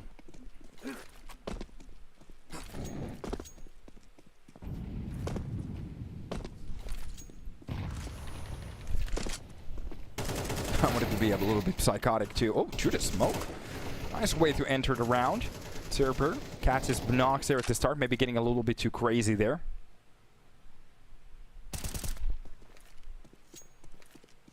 Here we go. Nice catch from Mary to bring it back to a 4 versus 4. Doesn't even take any damage. Of course, we're feeling Inferno again. We're just going through the motions at the moment. Op shot that lands at the moment. They're taking very sloppy peeks at the moment. So, man, they're just losing players left and right. They even got the early kill. It's a little bit surprising that with that first shot, they didn't go for a full setup. At the moment, they're just losing players left and right 1 by 1, and that's not good.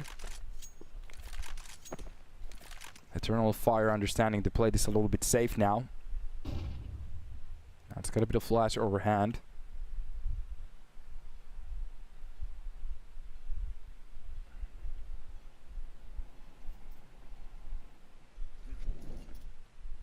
This is a tough spot.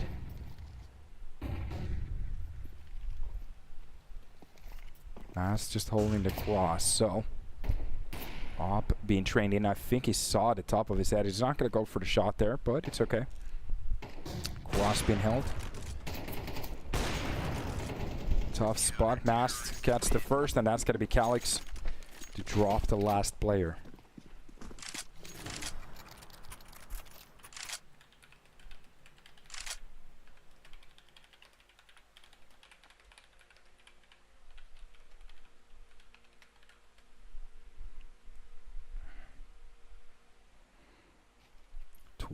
On the board, a burning logo, eternal fire, literally on fire, eternally. Mana, 3 rounds away. They have to get this to an overtime. That's gonna be Nate. Doesn't catch any of the players. Nice push towards middle. I'm still a little bit surprised that they're not ready for this. That's gonna be Amar, at least with a quick trade. But another push from the connector. It's getting a little bit sloppy at the moment. They do lose a player again. In the worst way possible. No trades, no opportunities, not even damage. That's the Molotov. Mast still holding on to it. He knows there's a player through the mud there. That's going to be Amar. Pushing in towards the fight. Calix just finds the kill on the game. Zilla, that's going to be Amar, at least with a shot here. More needed. A 2 versus 3. One of the players lost. It's a 1 versus 3 at this point, and this is starting to look a little bit bleak. And I kind of have to say it, we might be staring into Inferno right now. Mana, they showed that they can hang a little bit on Overpass, but we have to say it wasn't to be. Eternal Fire, that will be shutting their own map pick down. And I have to say, their CT side, once it got rolling for a little second there, we got a little bit worried as Mana did just won like 4 rounds in a row. So for a second there, I was a little bit worried that, oh, this is going to be one of those games. But we are going to be seeing an Inferno. We got a little bit close, but at the end of the day, we are hopping into the last map. We're going to take a little bit of a break and check out who's going to be hopping into the playoffs and who has to go on the lower bracket. So let's take a little bit of a challenge here and see you in a couple of minutes.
Hey yo, welcome back to the stream. Hopefully you're having a good time as we are going to be hopping into Inferno, the last Mapperino on this best of 3. Before we hop into the last best of 3 today.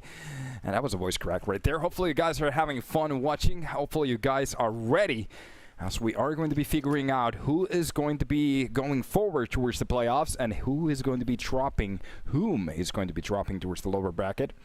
And this is Eternal Fire against Mana. Mana starting on the CT side. Already a first Glock bullet being used. That's going to be the Glockarino. Gamezilla is going to find the kill on the Nox. That's going to be the second... wait a minute. Neymar actually opens up the side for a second there.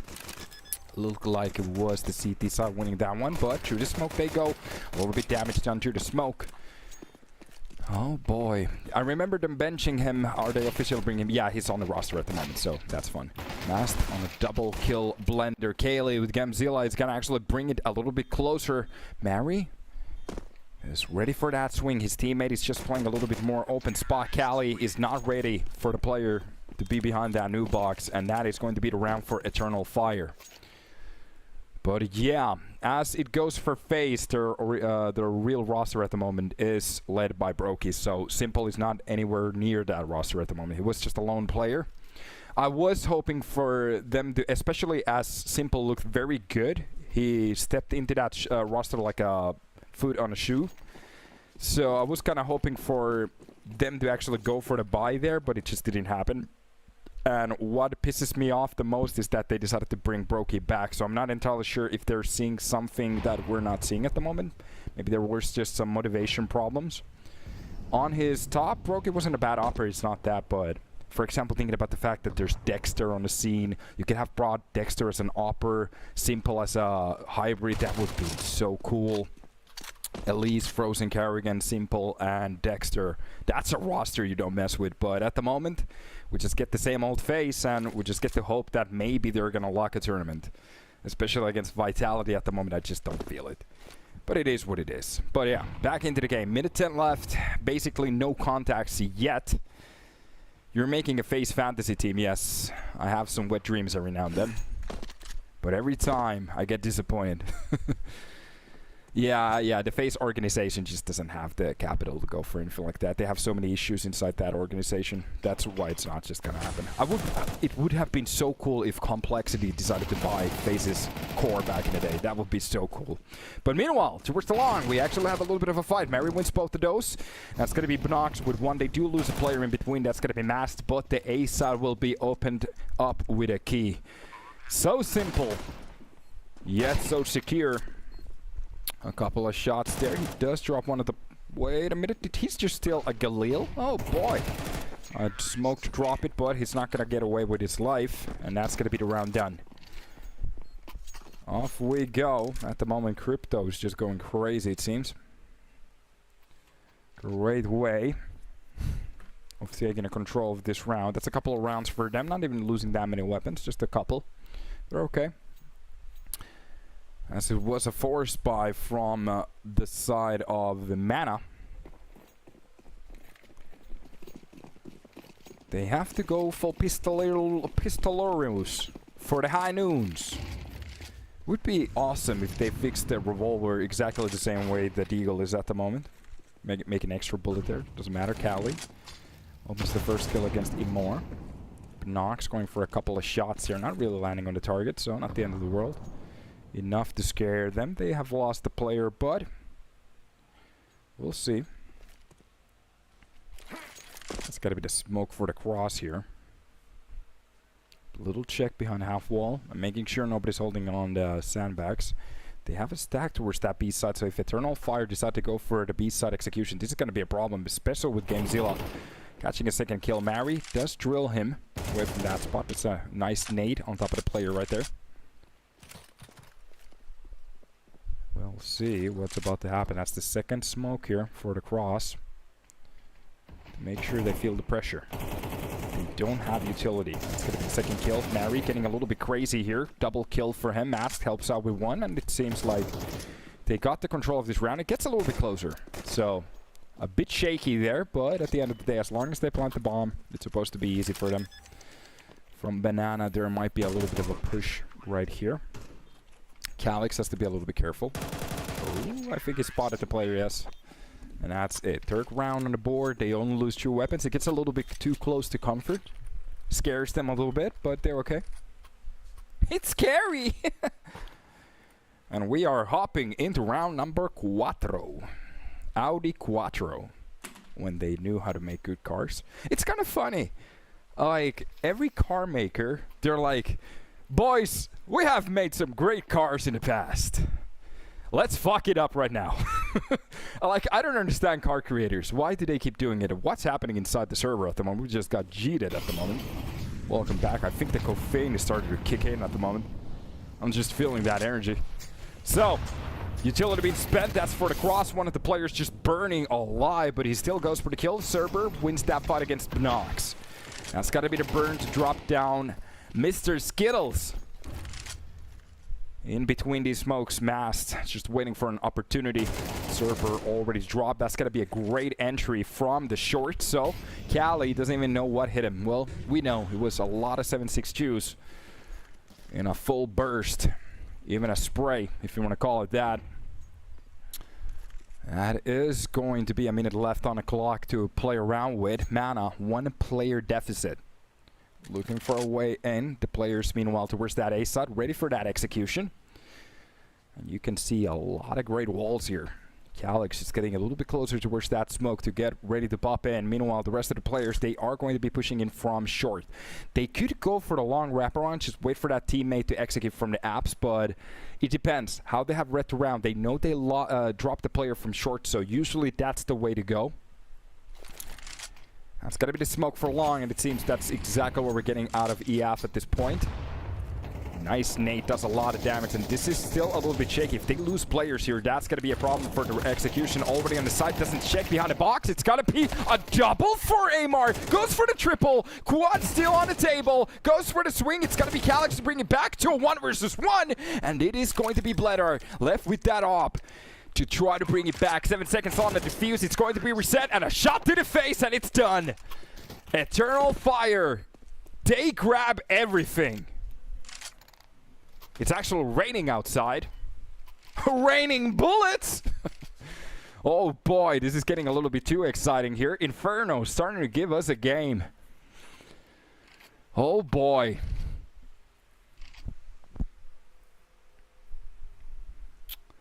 What a shaky round. Amar, for a second, almost by himself, brought it back in. But a singular man decided to win this for his team. A 1 versus 3 makes it happen easily. Oh boy, oh boy. Unfortunate situation. Shit situation. Very funny. So, 0 on the board. Mana. They don't want to give too many rounds for free, so they are going to be going for a little bit of a buy here. So, half buy, 2k left. With the loss bonus that they have, 3,400, they get the buy on the next round easily. For the side of Bledar, sorry. I don't think... If he wants to go for the op setup, it has to be head armorless or even a glass cannon if he wants some utility. We have seen some plays like that on a map like this. There's a lot of utility, so that's the problem. Meanwhile, that's going to be the nade for Banana. If he times this correctly, that could do a lot of damage.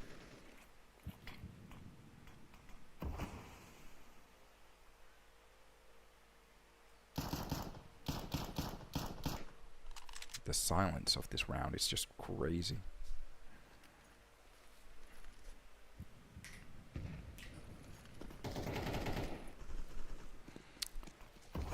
Right now, Nano. That's the utility for the entry mast. Cali will be dropped on that jump. That's going to be the quick swing. Gamzilla comes up with a double to try to control the push. That's a lot of damage done through the smoke, but he doesn't get the kill. Bledar. He would want to kill here. The more he gets, the better of a buy he gets on the next round with that op. And that's a nice catch. Catches the 8k. That's going to be Calix with the nade to drop down Amar. But Bledar, like I said, a kill. And then, to be honest, he makes this a 1 versus 1. Catches the 4.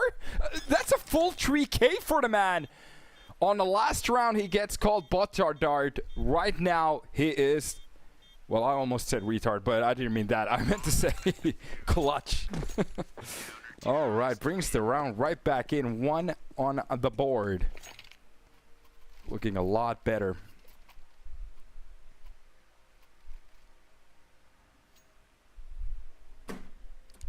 First round, absolute chaos.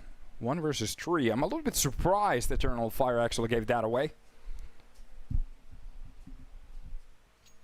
So, trying to shock him works out for him. Now it's going to be a full buy with 1,400 bucks left. 1,400 buckaroos. I don't know like this. There are some Galeels. I'm a little bit surprised he didn't go for the head armor. Brodar starts off the round with that op. Early kill. Gains the control needed. Meanwhile, through the smoke, that's going to be masked. Getting a little bit closer here. Short seems to be the way to go. That's going to be the flash for the pit.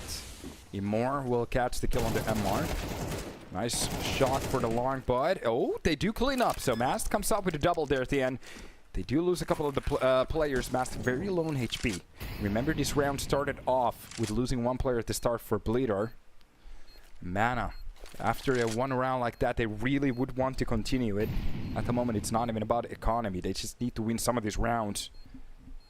And Mast is already on the backstab. Oh, this is going to be horrible. Losing a player like that on a 1 versus 2, this is just going to be almost impossible. Calyx has the orientation of the last player. The only thing he has to do is just wait. And Mast with 3 kills already. The only, well, basically, he just has to hop in at the perfect timing. Great pick. Calyx catches the last player. And that's going to be Eternal Fire with 5 on the board. Kaboom goes the bomb. They do lose both of the weapons there at the end. Everybody dies. So, the real winner here is Inferno. Serves you right.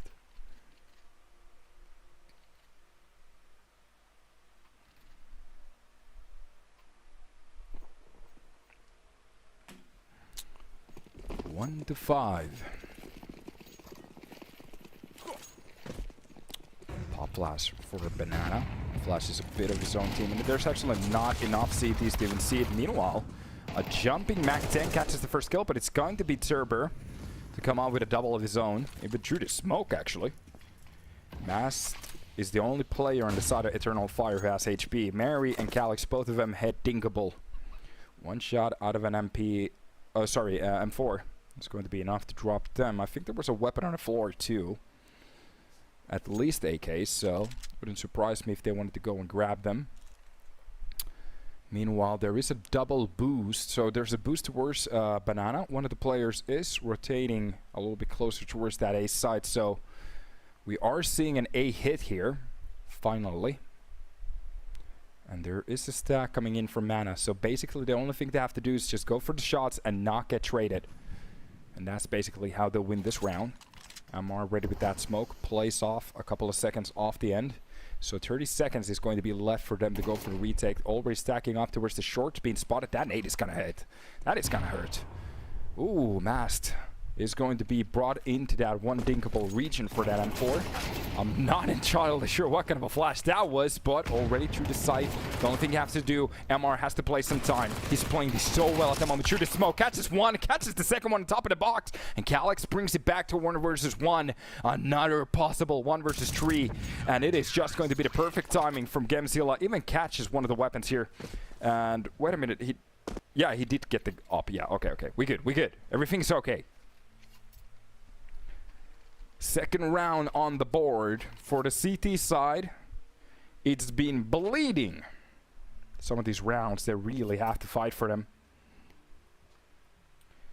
Meanwhile, here on the Eternal Fire side, they have the control on most of these rounds. But then something happens usually, so... if they could hold... they do need a second round here with Rogue. It's going to be Mast with a kill. Oh god, these Tech 9s are just overrunning that B side.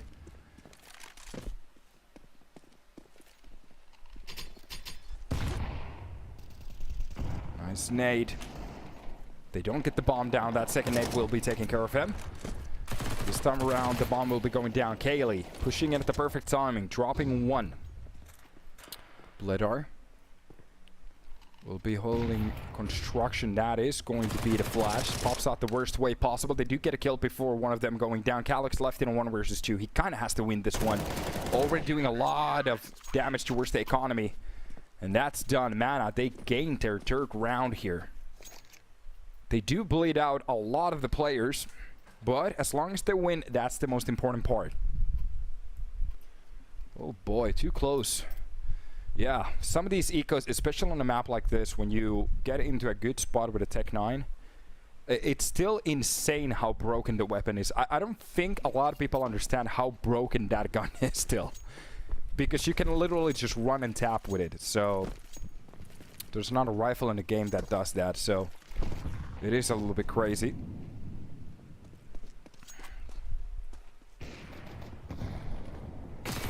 EPL.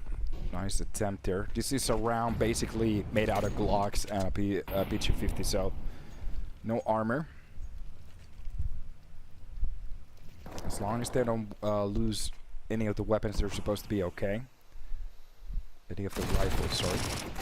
Nice catch. That's gonna be one of the runs. Ooh, one of the... Okay, this is starting to get a little bit expensive, but they do handle it. So as long as they pick up that op, everything is supposed to be okay. There it is.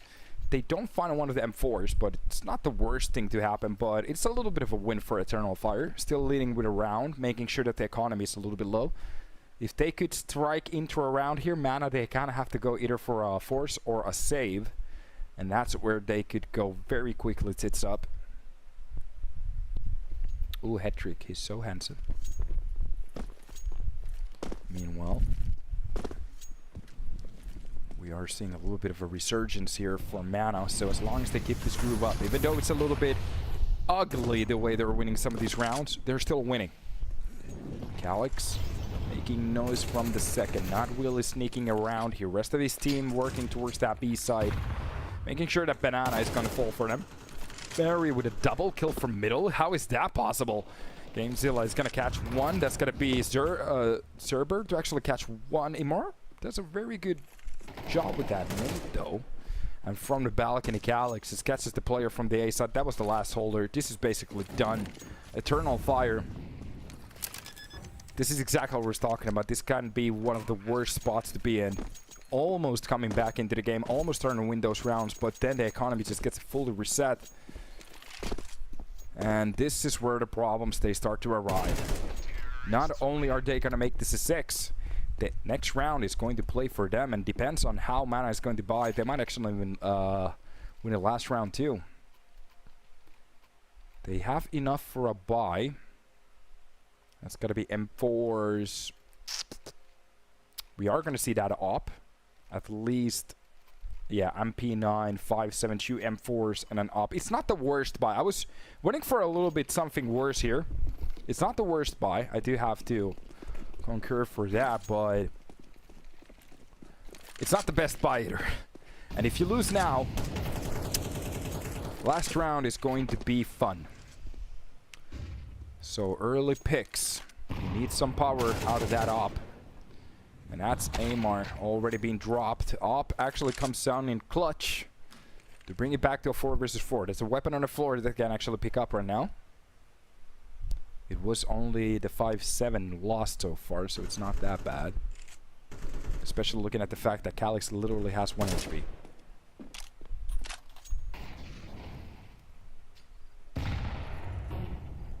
Kaboom goes that nade. That's gotta be the smoke to cover off Banana. Ah! Fire exit.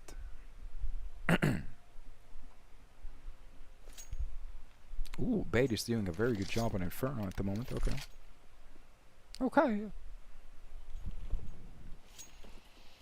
And the slow play. Seems like they are committing that bomb just a little bit closer towards that A site. Seems to be an app push. Knowing that one of the players very low in HP at the moment. Emor trying to bring that bomb towards that side. They are making some moves here. This fake towards the B side is working very well. We saw this before. Bledar at the moment is holding on that middle from short, and even with Gamezilla's kill, this is bad. They're losing short control. There's a shot coming in. Gamezilla Sorry, Mary catches the kill on the Bledar. I'm a little bit surprised he decided to go for the second push there. A 4 versus 3 retake with one of the players very low on HP wasn't that bad. But the AaB has been swapped in the hands of Calyx. Even though he has 1 HP, as long as none of the utility hit him, and they barely have none, it's just gonna be that flash, nothing else. If they don't find anything from the floor, but they do get the kill, that's a lot at the start. Short will be held by Mary. He plays this perfectly. And that's gonna be the push from long. Mary catches the second one. This is basically done with the jump towards the pit. Is he ready for there to be a player on top of the box again? Mimor plays this to a T. The time is up. It's done. And almost finds the kill through that smoke. He's actually running behind the player. Mimor chases him down like an animal. An Eternal fire their post, their 7th round, and absolutely destroy the money out of Mana's side. They can buy. It's not perfect either from the side of Eternal Fire, but they can go for those AKs. They're okay. Meanwhile, from the side of Mana, we see a lot of MP9s coming in. Deagles and a 5-7. Not a single rifle.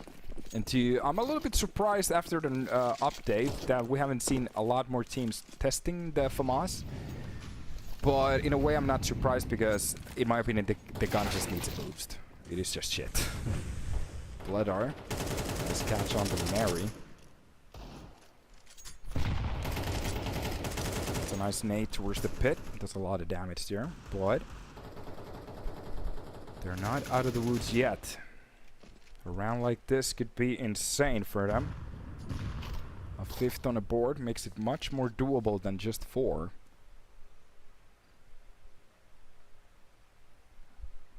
It's funny how the numbers work.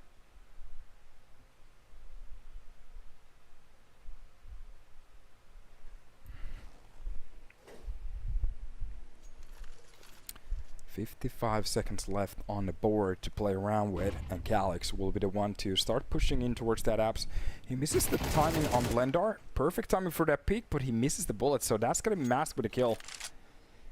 A bit unfortunate there. So a 4 versus 4 masked and knocks both of the players a little bit low. Amar is gonna find a kill on the mast. So far so good. They're actually doing a very good job on pulling this round a little bit closer. Calyx catches the shot onto Amar. Right now, they have the side control with information and a mana advantage, but it's going to be reset quickly. More with a single shot. Brings it back to a 1 versus 2. So right now, Gamezilla. Yeah, Simple is kind of contracted into Navi still. So I'm a little bit surprised they still decided to not test him, which is kind of crazy.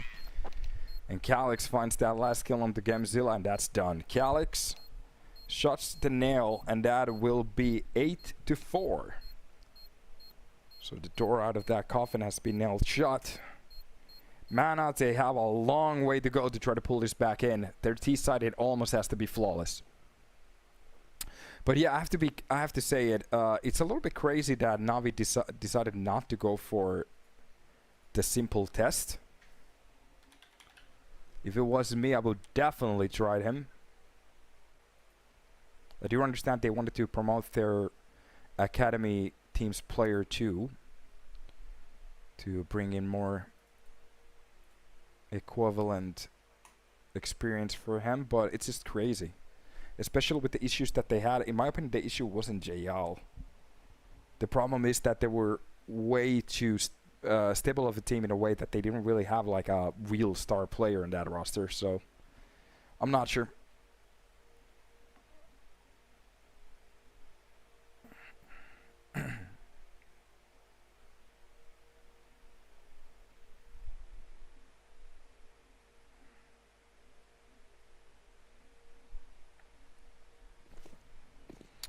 Off to the next round we go. So, pistols coming up.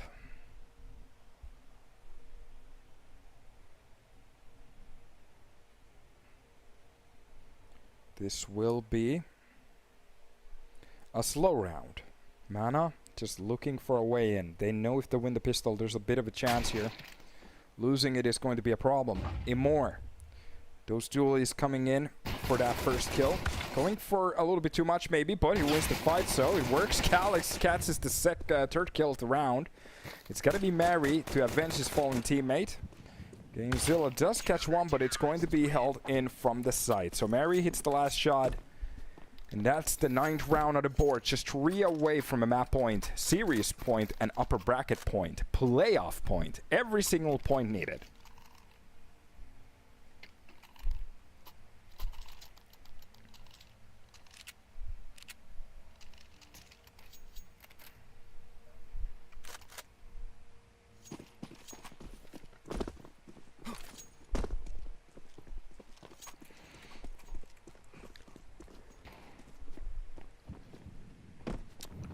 Here we go. Glocks and a Deagle. Man, they don't have the money to go around and spend for a round like this.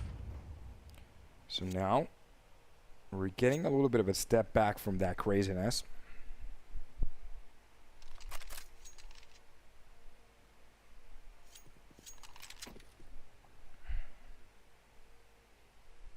This is supposed to be one of those rounds where they just farm those kills. Nox is gonna start it. And 4 comes out with that first kill, easy peasy.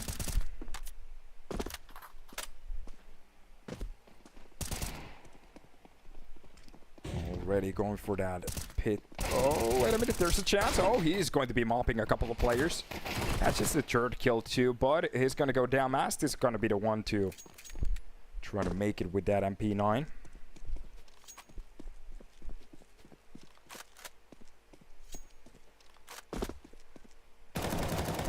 Bit of a reset here. Mary from the cross drops Amar, and this is where the real round starts. So a buy coming in, the situation we have been waiting for, and we are going to be needing a lot of power from this team now. 2,900 on a loss bonus. Even if they screw up around, they're supposed to be okay in a way. Or they don't actually have that much money, so yeah. Kind of win here could be the way to go. I really check the money before I said that. Meanwhile, for the side of Eternal Fire, it's not perfect here. They can go for the buy, but that's a beautiful push towards the pit. Already doing a lot of job. Just swaps it to a fresh AK. That's going to be Nox. Catching the 2nd kill too. Gamezilla getting absolutely wrecked on that push. Calix. And look at the setups. At the moment, they have so much information. And the holds are going to be perfect. This is just going to be a perfect round for the side of EF. And I think we are seeing a stomp here on Inferno. Mana. They are out of it. Out of mana, I mean. They still have the HP, but out of mana. Oh boy.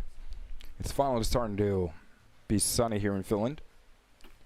Turku for the win. Unlucko, unlucko. So, as quick as this match was, we are going to be hopping into G2 Ares against AaB.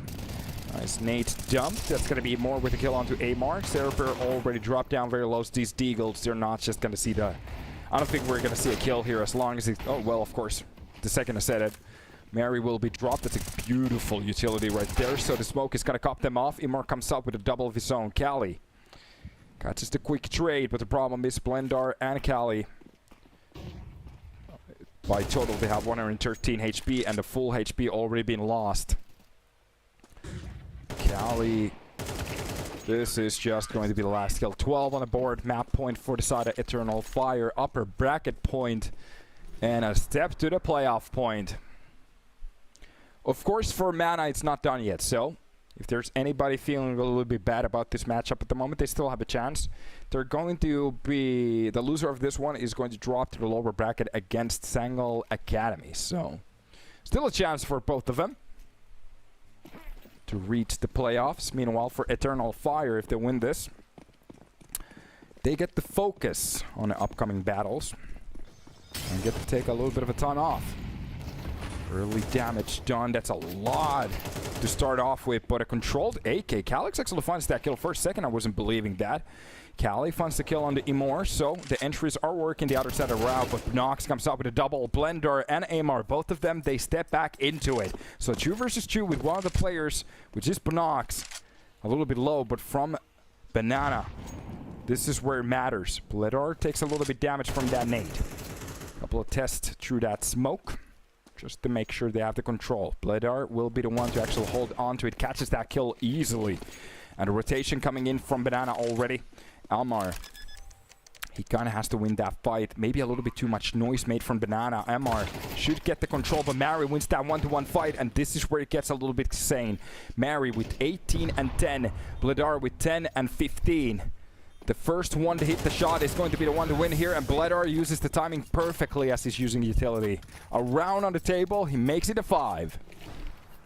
Still, there's a little bit of a light at the end of the tunnel here.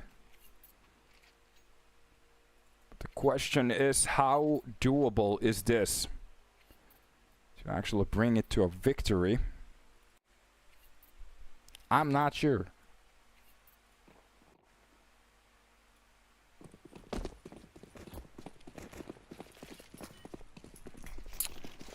Overtime would be insane here, but they need 7 rounds. Especially with the bodies coming in around like this, they kind of have to make it happen right now. So, Eye Flash will be spent here. That's going to be Bnox with the first kill. Mask comes up with the second one, but it's a quick trade from Gamezilla. So the Mac-10 still doing its job. It's going to be Amar from the apps trying to go for the challenge. If he more wins this one, this is going to be a problem.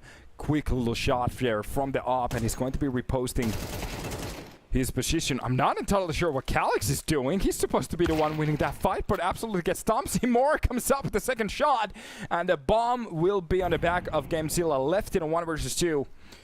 He has to go nuclear here. From the apps, looking for a little bit of a better corner. Maybe if somebody goes for a mistake peek here. Meanwhile, for the side of Eternal Fire, the only thing you have to do is just let go of the keyboard. Let the enemy make their mistakes. The only issue here is that Imor is kind of stuck in that site, so if Gamezilla picks him and spots him, he's left in a 1 versus 1 against an AK, and I think he didn't spot him. Oh, this is a problem. Now he did. That's got to be the headshot, and then now it's a 1 versus 1. Imor in a very open position. That's a mistake right there. Smoke for the long. This is going to be a very long retake. Another 10 seconds will be spent for him just to get on that site. Especially if he sneaks. Make it a 15. He does have the kits. 10 seconds left to try to grab that site. He's going to be focused a little bit more on that site. Does he know that there's a hole coming in for the pit? And the spray works out. That is going to be the 6th round on the table for the Sada. Mana. Very well played from the side of Gamezilla. 16 to 15. ADR 101. That's a lot of numbers there. Meanwhile, Mary posting us 106 with Calyx 103. To be honest, Kaylee is doing very well too. 92. Some honorable mention. Cerber 82. They good. Most of the players actually doing a lot here. Maybe the only one lacking behind a little bit is Bledar. I do have to say he hasn't had that many stable situations. Of course, you have to find them yourself. Hooksy is hitting the table at the moment. Doesn't like losing against Bait, sorry. Bleed doesn't exist anymore. I think they have it still. I'm not going to say anything. I don't want to get sued, but you know what I was about to say. If you know, you know.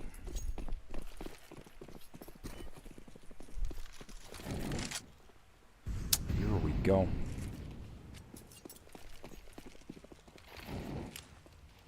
Saley is his nick, okay. Kaylee or Saley? Saley. He's sailing around. They really like to misuse that C letter. I do have to say it. Oh, wait a minute. A little bit of a boost here. Double hold. Binox comes up victorious. So, Bledar has to be a little bit careful here. And at the moment, Mask does catch the kill on the Bledar. Mary already on the site. Even with these USBs, they could do a lot of damage if Amar is not careful here. That's gotta be, oh, missed opportunity. It's gotta be the Mac 10 to come up with a double. One by flying to, ooh, the Deagle actually finding a double more! Accurate as always, steals a weapon, and game still left in a 1 versus 3. Just like that, the Turkish player turns the table around, just says, fuck it, throws it out of the window. Mana, with a little chance to bring it home, it goes to the toilet, and that is going to be Bnox to shut it down. So, Eternal Fire, they do win it 2-1 at the end. It got a little bit hectic there at some points, but they were still leading very heavily. I have to say, that was we had some very nice, insane situations. Congratulations for Eternal Fire for proceeding to the playoffs. Good job. And for Mana, it's not over yet. A little bit unfortunate ending there, but they still have a chance. They are going to be going against Sangal Academy on the lower bracket, and the winner of that one will be proceeding towards the playoffs. The loser will be eliminated. So that is done for today. We are going to be hopping in to the third best of 3, which is going to be G2 Aries going against AaB. So we're going to take another little break here and hop back when we're ready and see you on the last match for today.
What's up, guys, and welcome back to the stream. Hopefully you're having a good little time there, because we are going to be starting with the last best of 3 for today. That's going to be G2 Areas going against AaB, and we are about to start with that match in about a second. The players are getting ready at the moment, and for the maps, I even don't know what the picks are. Let's actually check from here, because we are going to be hopping into them the next. So this is going to be a game that got rescheduled from yesterday, so don't be fully surprised by that. You can actually see the timetable right here. They didn't play that first game yet, so Volt is actually waiting on an upper bracket for the winner of this one, and on the lower bracket it's going to be Masonic waiting for the loser of the game. So every 4 of the teams in this bracket, they still have a chance to go on till the playoffs, or any of them can actually be dropped. So you lose 2 games, you're out of it. You win 2, you're actually inside the playoffs. So at the moment, checking the bans, it's going to be G2 going with the Nuke ban. Dust2 will be banned by AaB. Mirage will be the pick for today. So it's been a while I've actually casted that map. After that, AaB decided to go with the Ancient pick, and we are going to be seeing a third Inferno for today. So it's only been Inferno so far. The one map to lock them all. And this is where it gets a little bit interesting in a way. So Volt, they showed up yesterday looking very good. Masonic had their little moments, but they just couldn't hang on the server. So I'm just thinking about here, what could be the way to go? I haven't actually seen AaB's roster. I don't think this version of the roster I've actually ever been seen on the server. It's going to be Boye, Vigo, Stesso, QX, and Sync. Some of those names are entirely new for me. Meanwhile, for the G2 Ares team, that's another team that I haven't literally seen a single game out of them. So it is a new academy roster, which is kind of interesting. I remember when this got launched, it was kind of a hypey situation. So FNK, Tak, Klim, Hitori, and Nidoria, those are going to be the players. So QX starts off the round with a kill on the Tak. Nice way to open up the round right there. Meanwhile, the rest of the players getting into their own positions. We are about to see some little fights here and there. Vigo catches an off-by bullet there. And this is G2 Ares with 3 players starting to push in towards that B side. They kind of have to get their kills here to even make this happen. Stesso will be dropping that smoke, and that's going to be a quick kill from Clem to entry the side. That P250 is actually going to be accurate. Sync does catch one in between, so at least they still have the man advantage behind his side. It's going to be Vigo. He did definitely spot that player. Remember him from previous days. That's going to be a quick kill from Boye, but Nidoria, quick trade there. So this is still actually doable. 1 versus 2, Boye very low on HP. And catches a couple of bullets on the Nidoria, but he's still actually well stepped up, especially with the shots coming in. Nidoria, close by 4K, makes it happen. Not an issue in sight. It's kind of cool to see that every single player is from a different country, even their coach. So, Lithuanian. There's even a French player. We have one from Romania, Russia. Hitori is from Uzbekistan, and Letne is from Serbia. So it's a very culturally packed team here. Meanwhile, on the AaB side, fully Danish. Tupsi is working as their coach at the moment. Not really sure if it's on the server. It's kind of a bummer that we don't have that information fully here. Little nerdy things like that. But we good.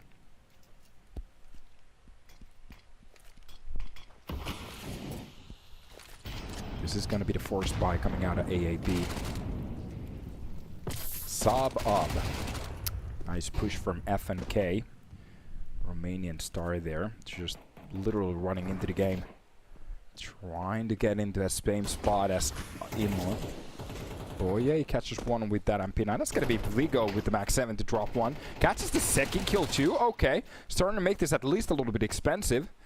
2 versus 2 right here. With the B side already being kind of gained, but there is a little bit of rotation coming in, pushing inside the apps, doing a little bit damage, but both of the players winning their respectable fights. G2 Ares, again, on the brink of losing that round. They do win it.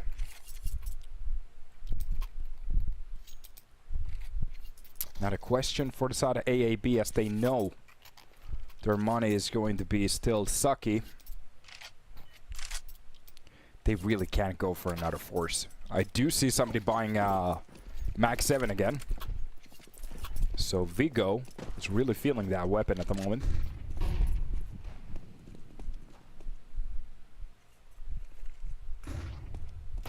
That's going to be the flash.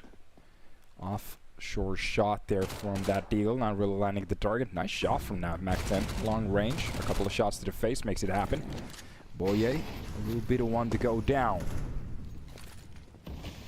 That's a smoke just to cover it off. And with this, they should have the A side control, and the bomb will be picked up by Hitori. And FNK definitely hurt that drop, so he is aware that there is a player inside that window. FNK wins the fight against Vigo. It gets a little bit expensive as he's a little bit low in HP, but Kalim even wins this respectable fight. And right now, this is starting to look like a very one-sided round for the G2 Ares. So if they save these 5 weapons for the next round, that's going to be amazing. They can't afford to lose the. They can't afford to lose that Mag 10. So a couple of risks here and there, not the end of the world. As long as the AKs don't fall into the enemy's hands, Klim will be the one to win that fight against Sync. And Stesso left just with a 5-7. Not entirely even sure what you can do. Even the AI is not giving it even a percent chance for him to win. He does drop one player, but yeah, at that point, with that trade, the round is done.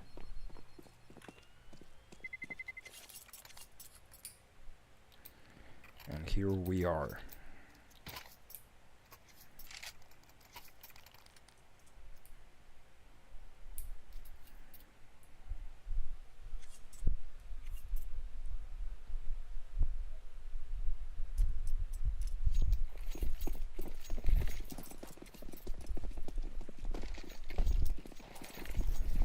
AK straight. Around where AaB finally get the buy. We see an op coming in the hands of Sync. Nitoria. That's gonna be the execution. This is just gonna be an A-side bash. A simple one, but it might actually work out perfectly. Depending on the defense at the moment. They get the first kill. A little bit damage onto Hitori. Beautiful hair, by the way. He finally gets dropped there through the smoke. And it's a 4 versus 4 retake. This is definitely going to be AaB trying to step back into that site, knowing that if they give way too much class here at the start for the side of G2 Ares, this is going to be a problem. That's a nice flash. Almost turning away from it flashly. But trades. 2 versus 2s. And this is going to be leaving the players with only the teams with only 2 players here, trying to fend off the bomb or defuse it. A smoke on top of it. Sync actually finds a very nice shot. That's going to be FNK with his own, but he needs to stop this defuse through the smoke. 0.92 left on the clock. And to be honest, in a way, he felt like he had that in control. So not the worst part. Not the end of the world. Not even close in a way.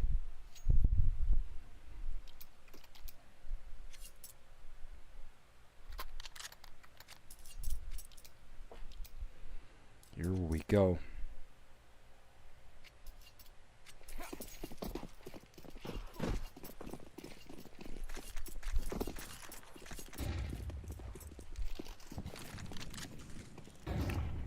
M4 straight.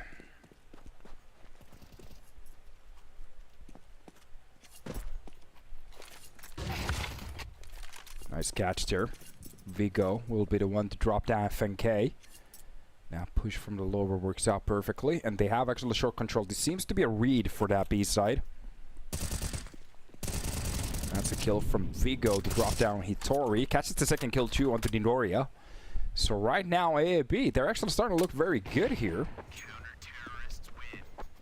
And as the last bullet flies, that's going to be QX to shut it down.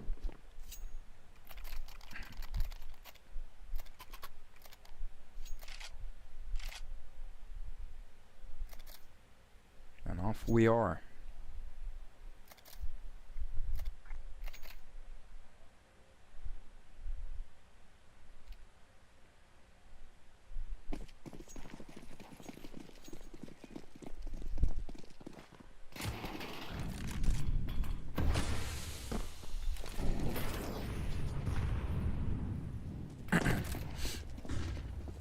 Middle push from AaB, trying to fight for that middle control here. It is going to be G2 Aries still with a buy. Nitoria is going to be the only one equipped with a deagle. That's a nice shot from Klim to drop down Boye. And then a kind of way to open up the side. Vigo and Stesso, they do find a respectable kills towards the middle. So that's one way of gaining back the control. There's a player already between the sandwich. That's a bad spot for QX to be. He has no idea that there's a player here. As long as it doesn't grab the kill on top of the apps, Tak could actually do a lot here. If he goes for the swing, oh, the problem is the timing is a little bit off. QX comes out with a double. That's sync with one. And G2 Aries, 4 rounds in a row. And after that, AaB, they have been on a swing. The Danes looking actually pretty crispy on the server at the moment, saving most of the weapons too. Picking up those AKs just to insult the enemy team here. And right now, looking at the money, G2 Aries, they don't really have the money to go for anything crazy, so they're gonna have to go for a save here.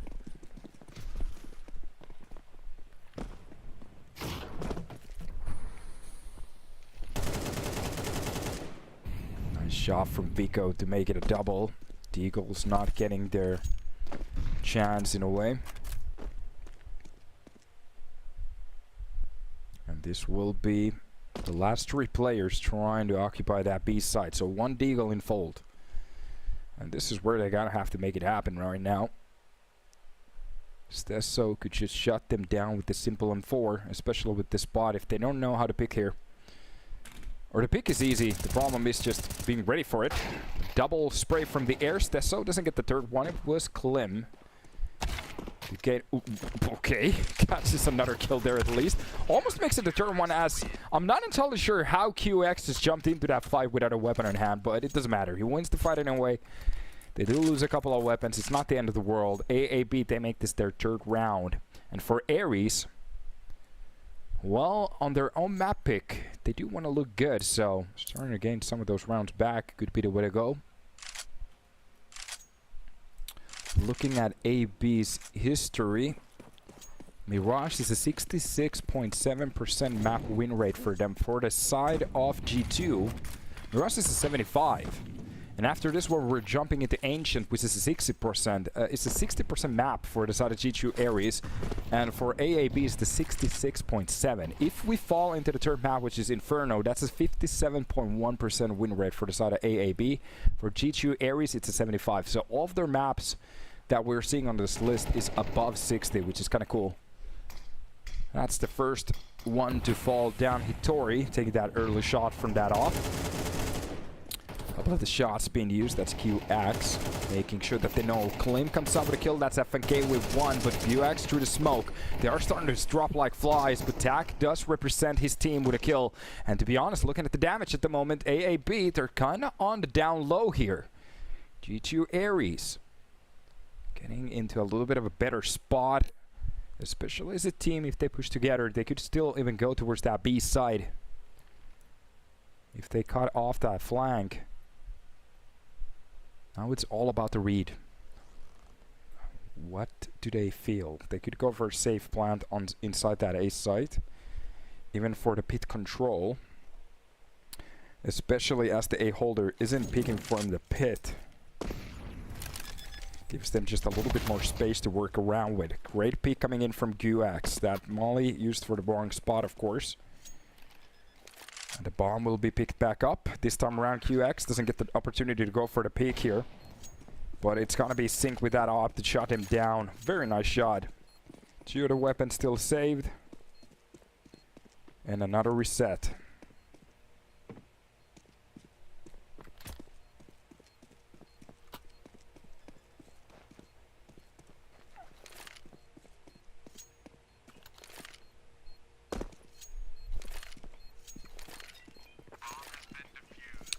The fuse coming in.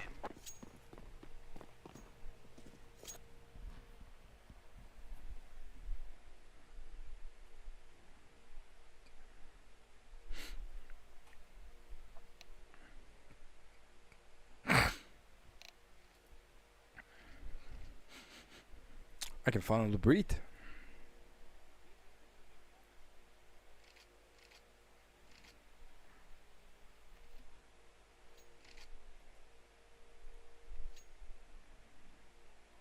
Right now, looking at the buy from G2 Ares, especially as we have a tie on the board. 3 Tech 9s and a Mac 10 and a Galil. Not looking juicy. AaB so far has done a very good job of holding on to this round. Holding on to this map. The little start there looked a little bit shaky, but right now, wouldn't be surprised. What a nade. That does a lot of damage. Usually I'm very disappointed how the nade works in this game, but this time around it worked out to a T. On the site, they don't even check the right angles. That's going to be a quick little kill for Nidoria, but QX with a quick trade there. Even if they lose a teammate, it's not the end of the world. They have the full control of the site. They have to really mess up badly, especially with that Molotov coming into play. Vigo wins this respectable fight. It's going to be QX to shut down FNK. And that is the 5th round on the board. A round lead and even a burning title. AaB. Looking like they can do it.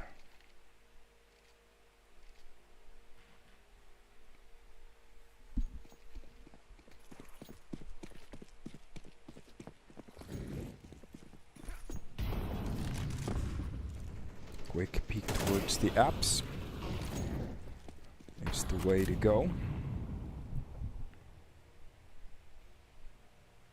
Meanwhile, there is a little bit of a setup here. So, default plays coming in from G2 Ares. With FNK starting to push in from the potato cellar. Underground, whatever you want to call it. That's a great nade, by the way. Does a lot of damage. 9 HP left without even actually seeing an enemy. FNK almost being dropped right there. For the rest of the team, they haven't really found their spots yet. They are getting a little bit closer towards the connector with Vigo. Before they even see the enter of it. Oh, that's at least going to be 1 kill from Nidoria, but losing 2 of the members. FNK very low in HP. They kind of have to go for something nuclear here. And it is going to be the swing for that barn towards that A side. So, Sync, first one in line to try to hold on to the site. Doesn't really have that much backup, but as long as he plays passively, it's supposed to be okay. Gets away, that's going to be the right play. Just make sure he hits the shot here. Ooh, for a second there, I thought that was connection. But no, Nidoria actually wins that. Gives a little bit more of a chance for the side of G2 Ares. And Nidoria on the sandwich with his teammates. That's going to be the swing, but the smoke is going to be covering just a little bit of that push test. So, drops 1 in between. That's going to be Boye with 1. Vigo ends it. And 6th round on the board. Already winning half of the rounds here. G2 Ares on their own map pick. They are starting to falter here. And finally, we're getting another tactical pause. The first one, sorry. Did we have a technical before? I don't remember. Maybe it was AaB. I don't remember. My brain is skipping beats at the moment. Looking at the money, they could go for a Galil AK buy. The problem is, it's not looking good. So a half buy, Tech 9s, armor. Save just enough for the next round, especially with the loss bonus. They can buy fully. And I think what they're talking about is more towards how they're losing members on some of these rounds. They are kind of losing members on those open spots. So that's where AaB at the moment are doing a very good job of lulling into that false sense of security and just bouncing into those duels. It works very well in CS if you know what you're doing. If you can't see the enemy, it's very hard to shoot them. Surprise, surprise. Meanwhile, double explosion towards the window. Pokemon ball has been flipped around from Tesso.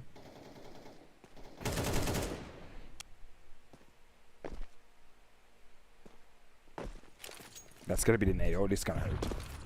Oh, it did actually less than the last time. Cool.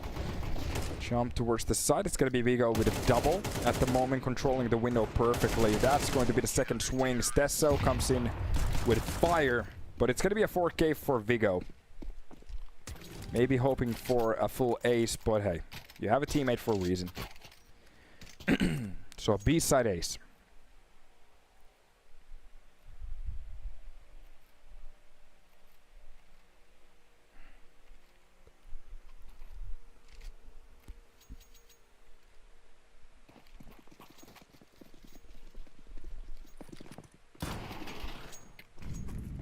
Straight back into it with a buy this time around. Oh, the jump towards the window didn't quite work. Ooh. More time on a KZ server.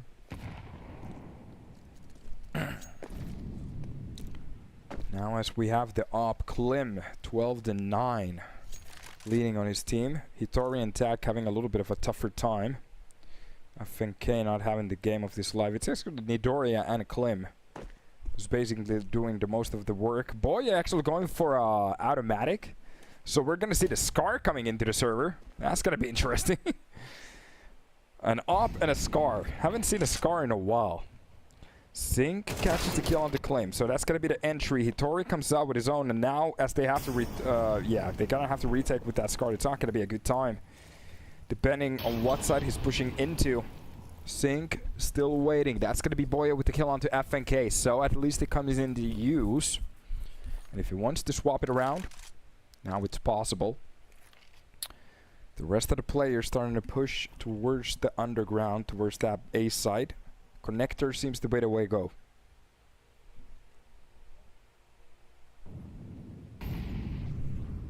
Molly towards the B apps just to make sure nobody's going to be pushing at the wrong possible timing. Sync is going to be posting towards that connector. The question is that the corner is a little bit off for him. Vigo has a very nice hold here, but Nidoria is actually ready for that angle. That op shot is going to be a miss. It's going to be another attempt. Nidoria wins the fight against Boye. So that is going to be the 5-7 taken away from him. Sorry, not the 5-7, the automatic. Scar. And a 3 versus 2. And this is what happens when AaB starts to play around. G2 Ares might actually win a round here. Of course, the retake is still happening. That's gotta be the flash. A full diffuse inside the smoke. Is there anybody to actually stop it? They're just gonna diffuse it. The 8th round goes for the side of AaB. And it feels like G2 Ares can do nothing about it.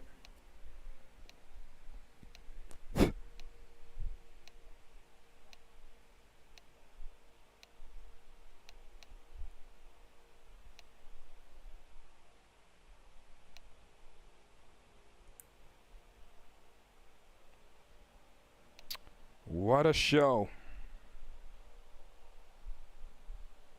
Absolute cinema.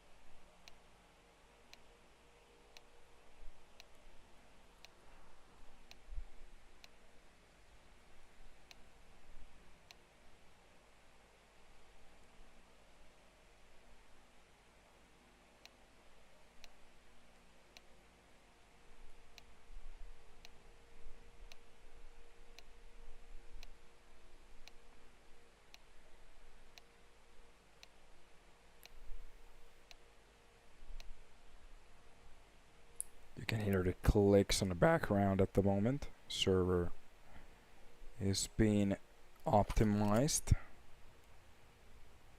Optimus Prime. Here we are. Switching the halves.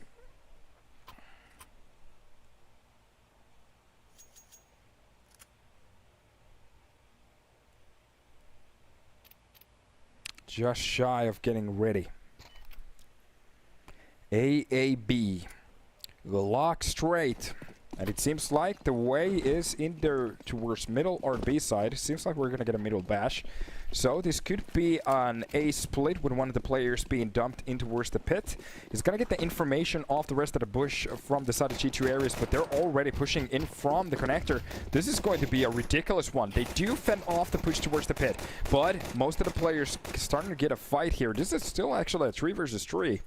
Losing a couple of players at the start. They do get the bomb down, and G2 areas. Some of these spots very awkward at the moment. As we have 2 players towards the pit. One has actually been dropped from the side. Nidoria does a very good job of catching that kill. Catches the second one too. And right now, Tack left in a 1 versus 1 towards the CT ramp. And it will be taken care of. G2 Ares, they take care of the site. Retake the bomb, no issues at all. And there it is.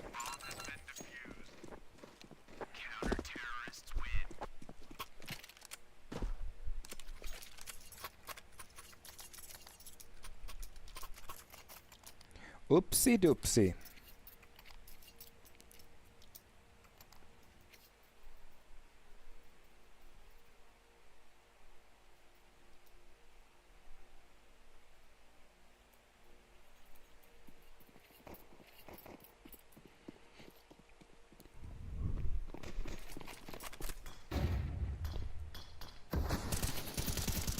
We fights from middle. With the M4 set bot in from G2 Ares with just one FAMAS on FNK. AaB decided to go for, especially with the bomb plant, they're gonna go for the force here. A couple of AKs, Deagles, and a Tech 9. Not the worst buy you can go for. As long as those AKs they get into those representing fights, we might actually see some couple of good kills here. Oh, he missed the window smoke. That's unfortunate. We are going to see the second smoke on top of the connector though. Even a burn for the window as the smoke missed. He's getting a little bit closer towards the connector. And that's going to be the jump for the site. AaB basically walking in front of the FAMAS here. Sync and Boye, both of them actually coming with respectable kills. So, Boye actually makes this a third one right here. That's going to be Sync with the Deagle. And is this the round? G2 Ares getting absolutely wrecked. On round number 14. Oh boy. Not something you want to see. Not enough money, and they seem to be actually going for the buy here. This is just getting a little bit crazy. Even AaB Esports joining us. How you doing? Let me leave a like and a follow. Now in the future I can see your games. Good job, boys. You have a nice little team here. Boye doing alright, that's good. Amazing. Deagles and 5-7s. Must be feeling good to going against the team this size. Vigo will be the one to lead the push from middle, getting a little bit closer towards the connector here. That's going to be the faded smoke, but new ones are going to be deployed. And QX spends the Molotov for a short. Now the question is, how are they going to be pushing into this one? FNK on the other side of that smoke, that might be a little bit of a problem. That's going to be the Molotovs. Meanwhile, the full push coming outside. They found the player. Vigo's going to win that fight, so A side basically open and the rest of the players start rotating. They have a player inside those apps. They have to be a little bit careful, especially if Nidoria finds that right timing. That's going to be a problem. A Molotov behind the smoke just to gain a bit more space. And right now, AaB, they have the side control, but they're still not ready for Nidoria. He actually catches one kill. That's going to be Hitori with the second one. Stesso left. His team left in a 1 versus 1. He has to go for the swap of that weapon. It's still actually doable. QX is still alive, and the smoke on top of the bomb. He could actually go for the defuse, but the problem it's gonna be 10 seconds. That's way too long. QX, the only thing he has to do is just find the target. He's taking way too long. Finally does it! And that is going to be the 10th round for AaB. G2 Ares touching the flames. The problem is they're way too cold. Boys been to England, and we got just got home. We got the second at Epiclan. Okay. That's actually a very nice spot to be at. Haven't heard the word Epic Land in a little while, by the way.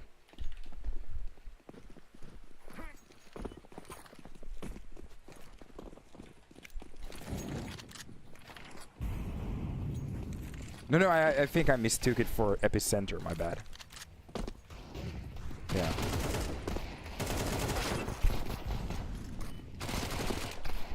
Nice little shots there from Nidoria.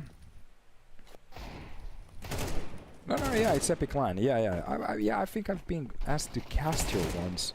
I just didn't accept. Or I couldn't. I don't remember what it was, but yeah, I remember the logo. Okay, that's kind of cool. That's actually very good. Stand around.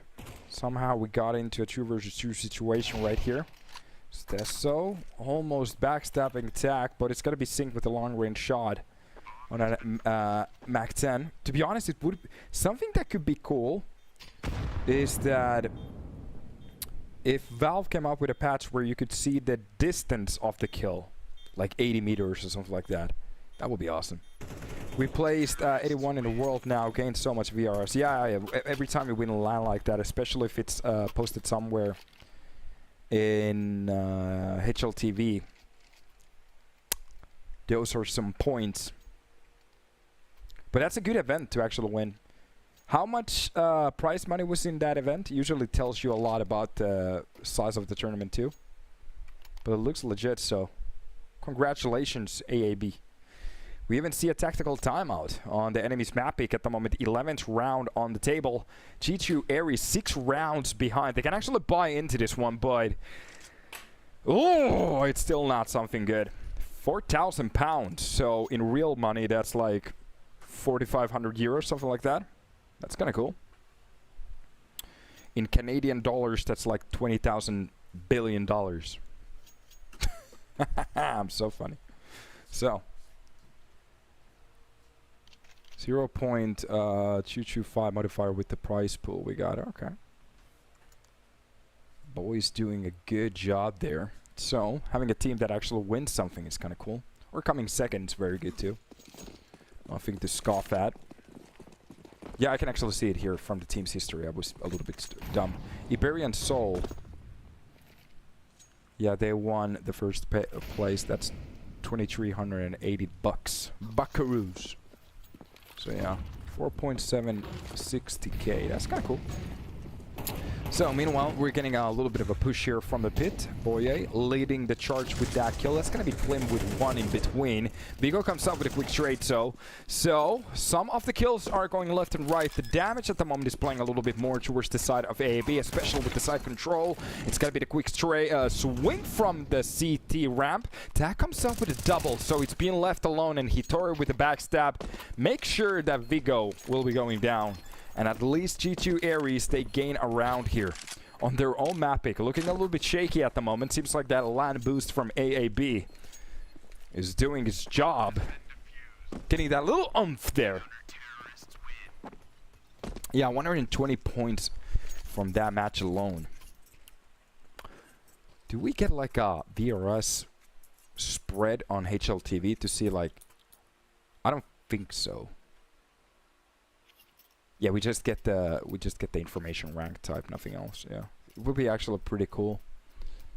And I'm not gonna talk about it too much, but it would be really cool to like see the full VRS ranks or the points underneath the one prize pool. But hey, that's life. Too much to ask. Early utility spent behind the boxes there. Half of the map is burning at this point and smoked off. Hitori looking for a way in. Jumping towards the middle. Not really finding anything. Meanwhile, that A-side execution working out to a T-Sync. Drops down Klim. There's still a lurker towards that B-side apps. Boye with that deagle just shots down Nidoria. There's so many trades coming in, but they are winning these fights. Hitori actually brings it back. It's a little bit of a sloppy spray. Comes out for a double, but he's very low in HP. And this is QX. If he nails this right now, that's going to be the map point right there for them on the enemy's map pick. And Hitori, he knows it. Bomb dropped in the cross. QX.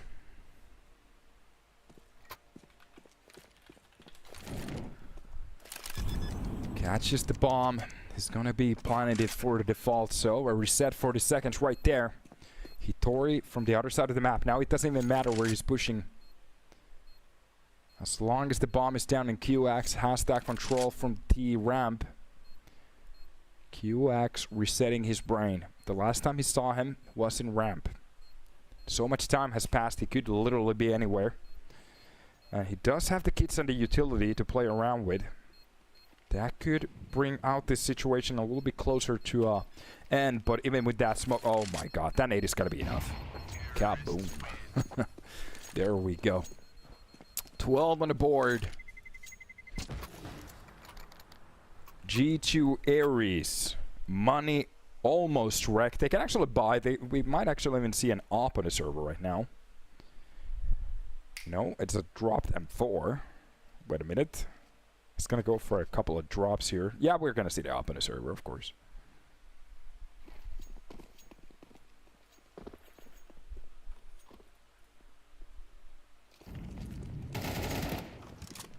Here we go.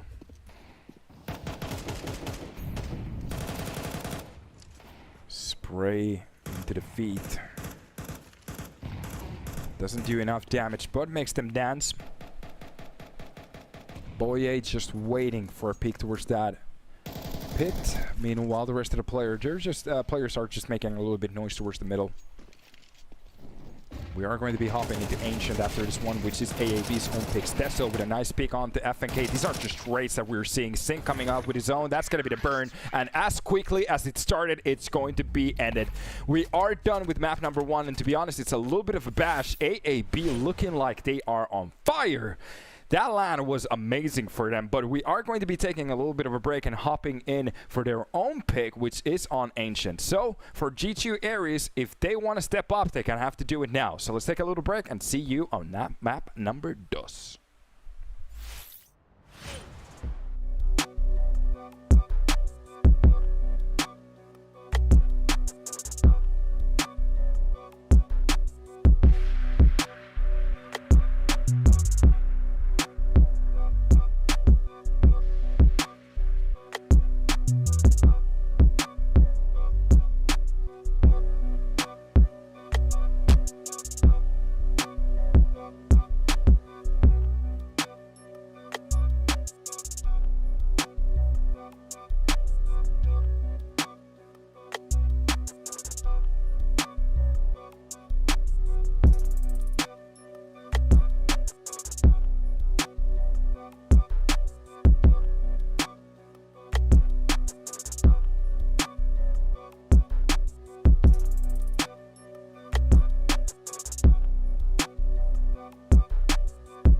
Yo guys, welcome back to the stream and welcome back to Ancient. This is the second time today we're gonna see this map, Inferno. If we get into it, it will be the third time because it seems like we're just going again, the maps again and again and again, the exact same one. So, but yeah, this is going to be AaB's own pick. They're starting on the T side. It's gonna be G2 Ares, folding and holding.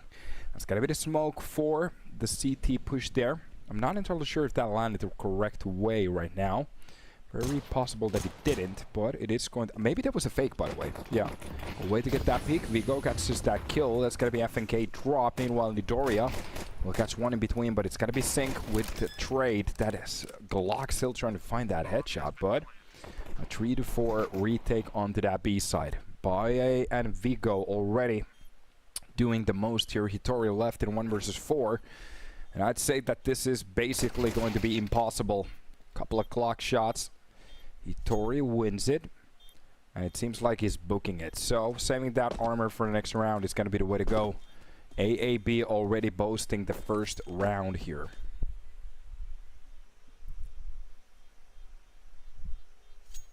Ooh, we're actually going to see a knife kill. Plop, plop. There it is, $1,000 bucks. 5.3k. Oh, that's ridiculous. Yeah. Counter-Strike is a funny game.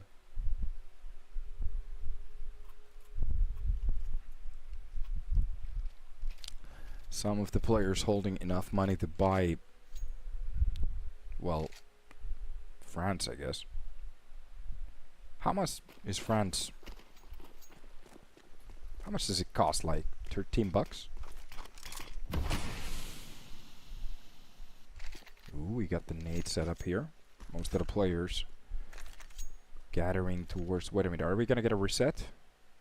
Is there a problem?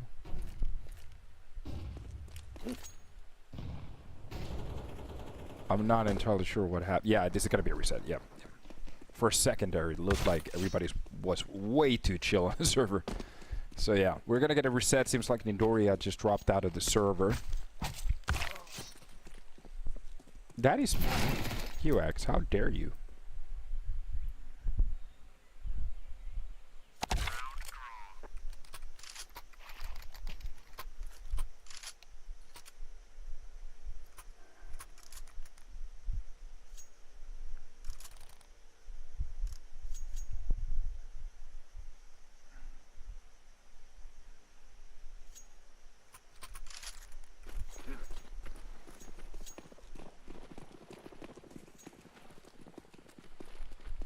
Here we go.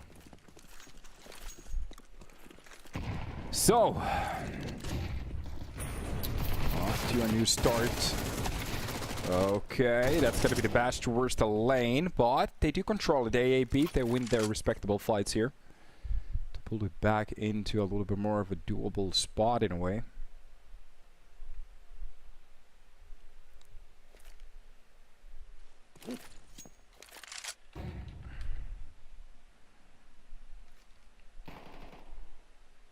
QX drops the likes of FNK.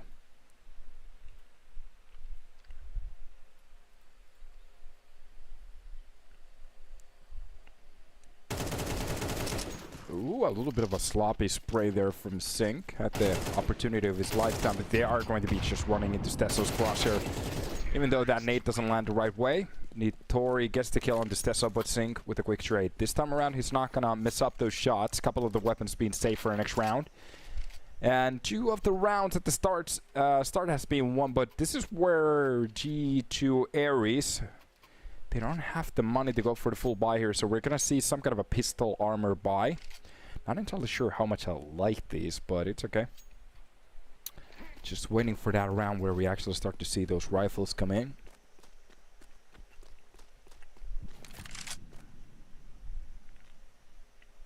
Anciento. Wags with the middle hold. Nice damage done through the plywood right there. Klim getting absolutely shocked from that spot, but of course this is going to be the cheaper round. Oh, I don't like this. With a single deagle shot, he can actually drop both of the players on that angle. We've seen it before, and that's going to be the full push. Vigo catches one. Hitori actually comes up with a double on that 5-7. Stesso getting on top of the side, just making a little bit noise to make them aware, sneaking back off. And that's going to be the... What's happening at the moment? We're seeing so many little mistakes here and there, but it doesn't matter. Stesso with QX. At the end of the day, they do win their respectable fights. And they're starting to push this to the right spot. There's a player towards the ruins here. If he surprises the players, this might be a bit of an awkward spot, but... Okay, this is exactly what I'm talking about. Sync actually gets down. That's going to be QX dropping 2. Stesso will be the only one left in a 1 versus 1. This is getting uncomfortably close at the moment. G2 Ares starting to look a little bit better, but Stesso getting into a little bit of a better spot. With that spray, he wins the fight, but they barely stay alive with a weapon here. So, G2 Ares, they at least make it expensive. But the rounds still fall for the side of AaB. In a way, they're okay with it.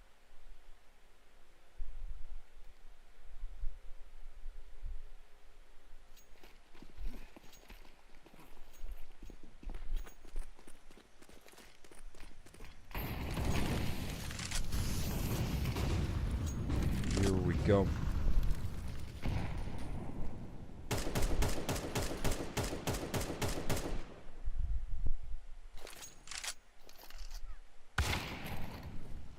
Nice shot from that AaB.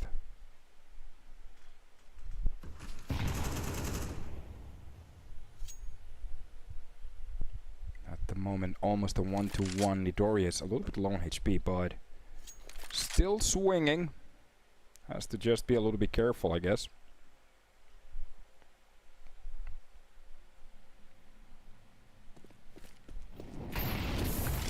That's got to be the Molotov towards Donut.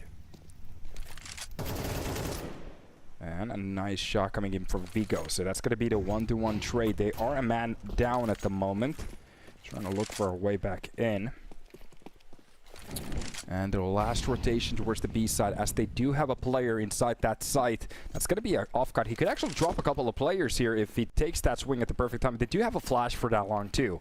They have no idea that there's going to be a player here. That's going to be the utility. The full dump. Stesso with Vigo. They do bring it back to 2 versus 2. Nidoria catches one in between.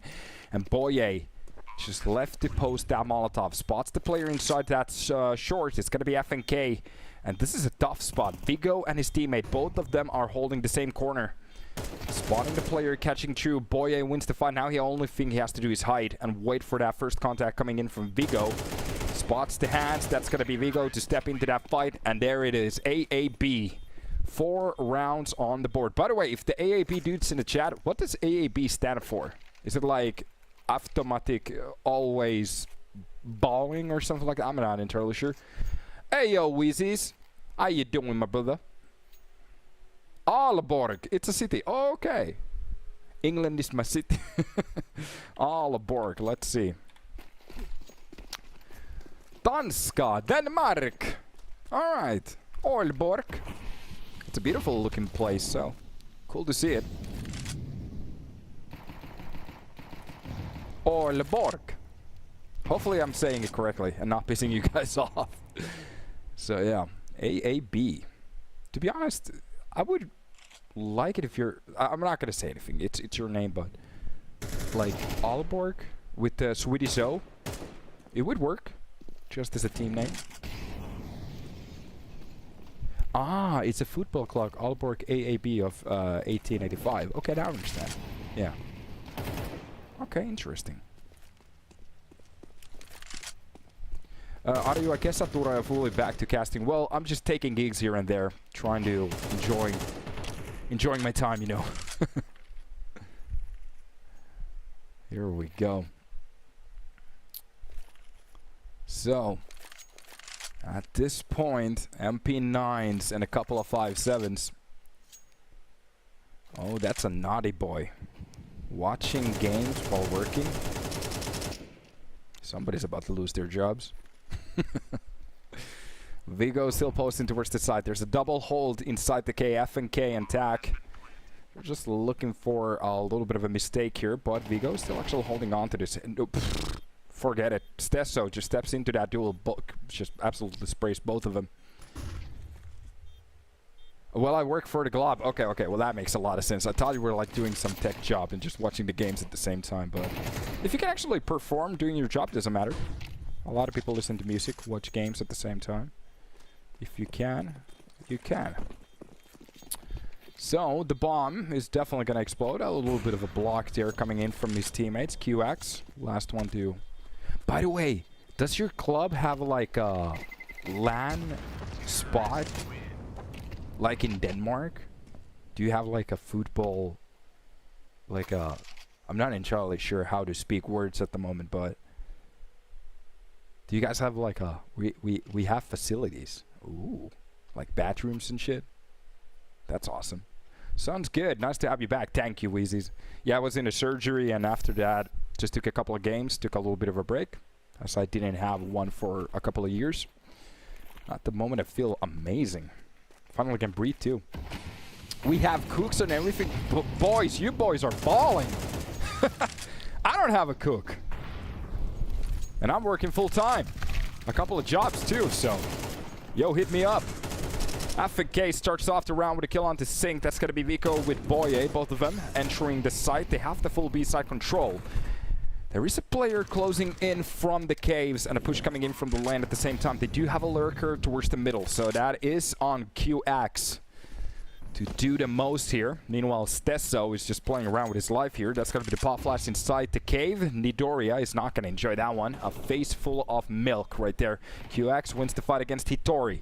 And right now, all of these fights, every single round, AaB, they're looking like they're definitely on point at the moment.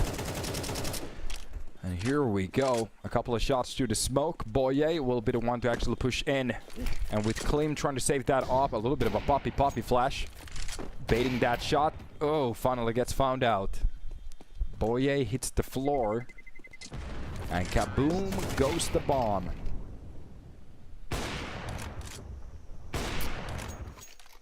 Oh boy. 6 rounds on the table. With a burning logo. It must be hot. By the way, is it hot in Denmark at the moment? It's like... We don't even have that beautiful of weather at the moment. It's very cloudy. And, you know, like rainy cloudy. But it's hot as hell at the moment. And very moist. Humid and warm. Yeah, exactly, yeah. Usually the worst combo. Here we go. Hello again, Donut. Welcome to the stream, Supeep. How you doing, brother? So, another buy from G2 Ares. At this point, they have been left in a little bit of a spot where they kind of have to perform. Boye just testing the corners. Actually, is ready for somebody to push. This time around, there's not a setup for the pit. That's gonna be the smoke to make sure that Donut is going to be having a bad time. And at the moment with this middle control, they can basically start off whatever push they want. That's gonna be a push through the middle. They actually don't have the information where the players are. And that is going to be a very sloppy duel at the moment. Stesso finds the kill on the Hitori. That's gonna be FNK in between. Tak comes out with one. I'm a little bit surprised he actually wins that fight, but he gets traded almost immediately. That off shot from Sync. Straight into the groins. Nidori loses the most healthy parts of his body. And Boye will be going for the plant here. That's going to be Klim on the other side of the map. In a 1 versus 1, he has to go for the retake here. Boye.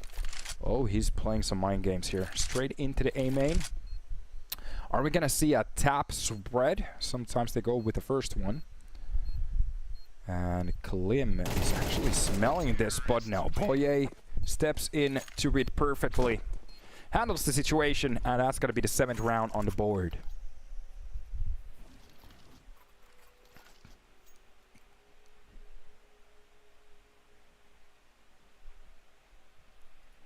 Oleborg. Takes 7 hours to arrive there by plane, so that's fun. 18 hours with a car. 19. Jesus Christ. So here we are. Meanwhile, 3D Max is just destroying Mibber, made in Brazil. Mibber. Boye ready for that pit push. Seems like a couple of the players are getting ready for the setup here. Attack. First one in line to go for the swing. Nice sprays. They are controlling this well. Boye comes out with a double here.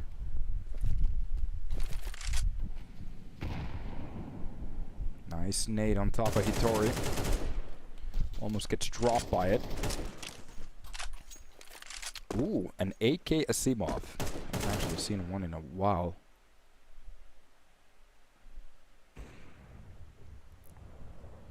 Sink with a shot to the face. Klim dropped. Right now, AaB, they look like they're just in a driving seat. It doesn't even look like G2 Aries, they have a answer to any of these pushes so far. So right now we definitely can see which team is in control. And so far, AaB, they're actually surprising me in a way too. I was ready for them to give them a challenge, but they're looking very clean on a map like Ancient. Maybe in the future, some teams, if they're taking any notes here, this could be a map to try to ban against them. Hop into Ancient, get ready to be changed. Hello? AK to drop one. Some very sharp shots coming in from QX at this point. And here we go. QX finds the last hill. 8 on the board.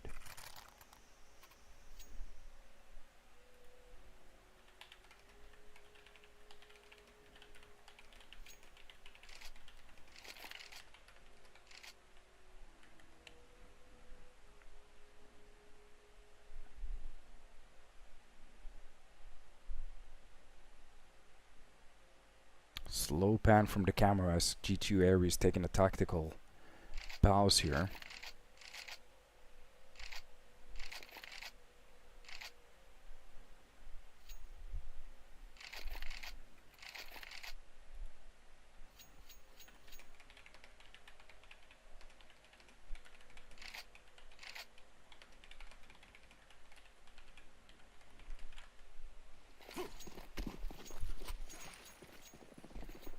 Start utility 150. This is going to be a close contact for a second, it seems like.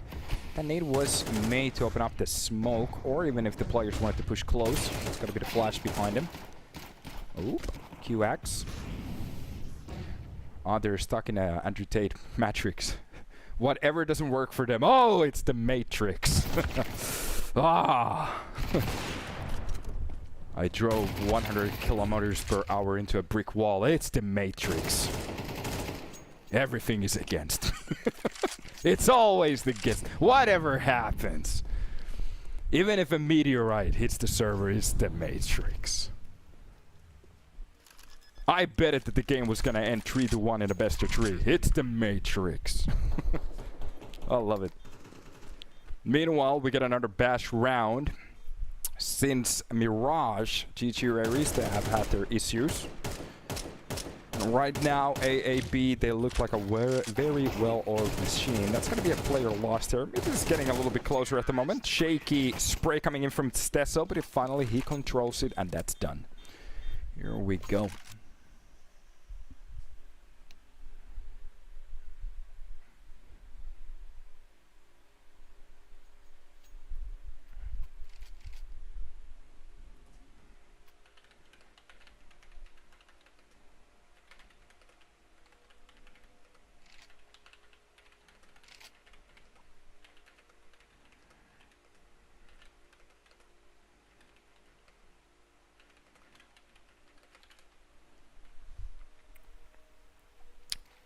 Another round and another try.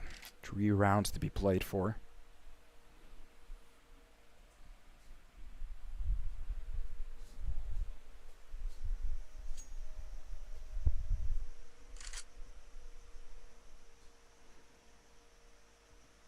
G2 Aries still not even close to posting a round so far.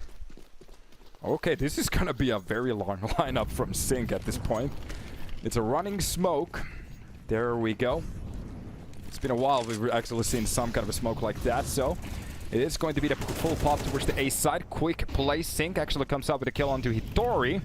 Opens up the site. Does a very good job of it. Couple of shots to the boxes.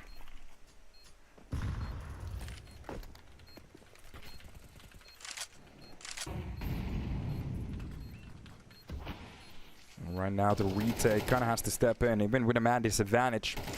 They really need these rounds if they want to battle for Ancient so far.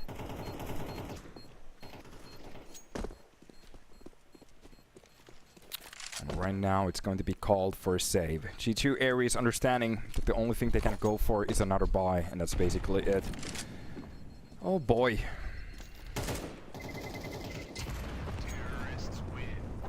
I was expecting a lot more from this team, especially with the numbers that they had so far. Tak actually does get a double there at the end, but at this point, it's a far cry from an attempt.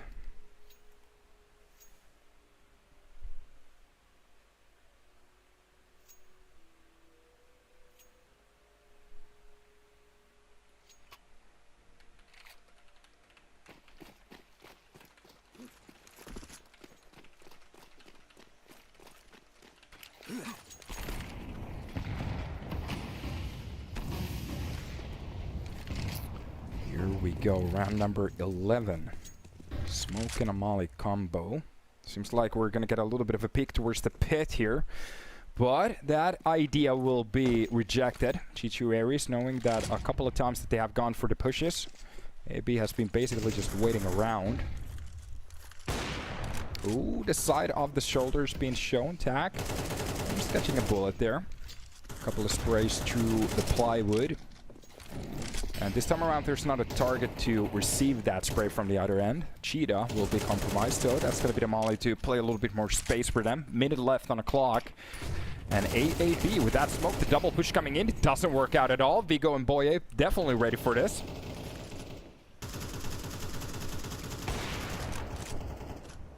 Nice catch from Sync. And that's the smoke for short. Kalim doesn't hit that shot, and at this point we are just seeing a downfall out of G2 Ares. Oh boys.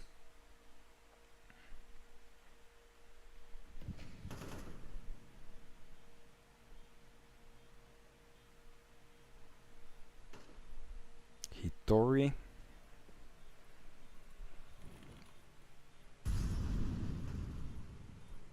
Getting out. I'm not even sure if the save of this weapon does anything anymore.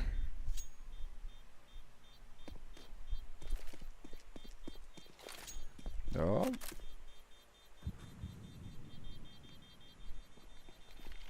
Sync. Ooh, for yeah. He is going to be found out. It's going to be the bomb. Here we go.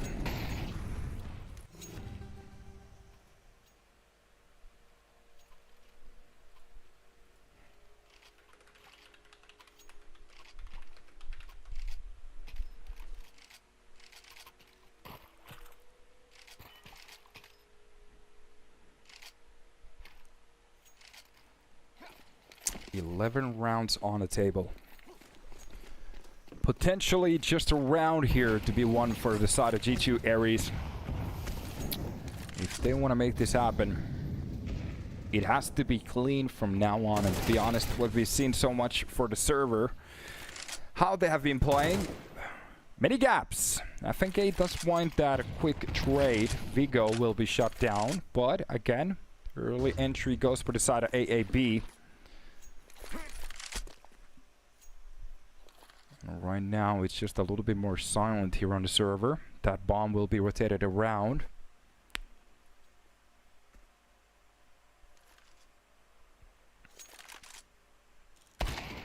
I think you just lose your bet right there, Tsupeeb. Lem catches couple with that op, so at least we're getting some op action, but it's a 2 versus 2 right now. A side has been compromised, the bomb will be rotated, and it seems like from the side of G2 Ares they have still no idea where the bomb is going to be planted. That smoke should tell the story. Finally, they're getting a little bit of a rotation here. But on most of these attempts, we haven't really seen much.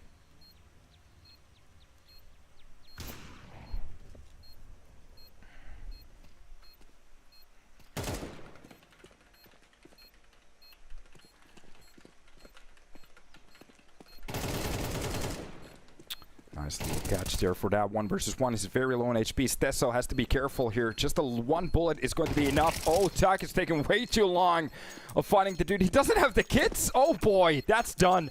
Even with the pickup, that will be a flawless health from the side of AaB. 12 on the board, 0 for the side of G2 Ares. And that's tough. A tough pill to swallow. But to be honest, that you have to be just very honest here. Even if you won that round, don't really understand what it really does at this point. Unless they have a ridiculous T side. We have seen crazier things, I guess. Yeah, Supib, you will get a refund that they will give you a Lamborghini on top of it. Definitely trust the people in the chat. Oh yeah. Unfortunately, understanding bet sides, you're just gonna lose your bet, so that's life.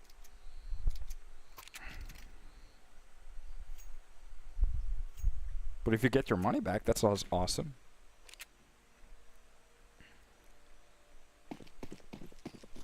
Here we go.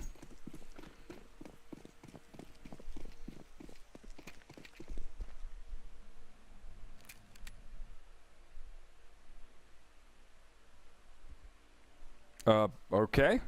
I'm not entirely sure what. We have had this issue many times though.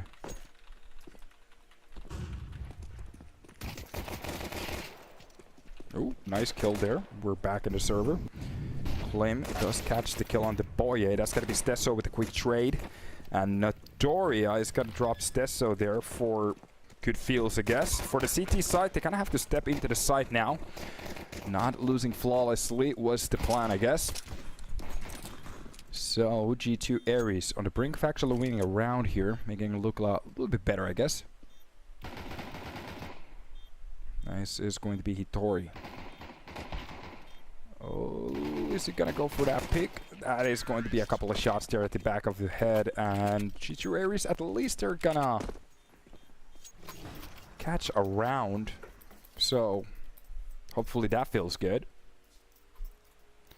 If G2 does a comeback on a perfect T side, I am going to buy 1 onion to everybody in the chat, so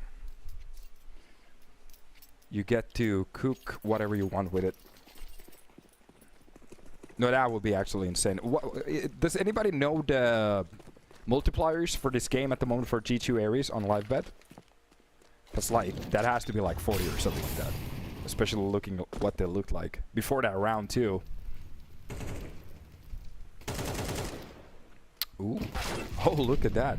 Oh my god! I'm not entirely sure what I'm getting hyped about. Even I got a little bit confused there. But yeah, it's gonna be QX left alone, but he will be taken care of too. Yeah, I will make my multiplayer and it will be 29x, yeah. I think if you like betted $1,000 and they came back.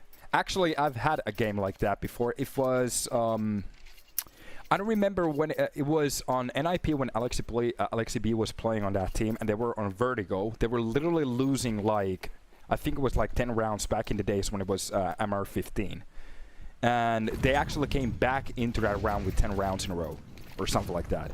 And the multiplier was ridiculous. I tried to bet on that game. I knew they were going to make that comeback, but unfortunately I couldn't. So it was something ridiculous. But meanwhile, on the server, Sync will be the one to actually find a kill on the Klein. Meanwhile, both of the players are going to be taking the respectable kills here. That's going to be the play to go around it. The AKs are swinging and spraying. Meanwhile, the M4 finds a kill inside that smoke. So it's a 2 versus 3 retake. Not the worst spot to be at, especially with G2 Ares HB. But with the bomb already ticking to 20 seconds and the other player is still on the wrong site, I don't think this is going to happen. So they could go. Yeah, they're just trying to fake the defeat. Yeah, this is going to be an after plan play. And Tak running away from the site. And kaboom goes the bomb.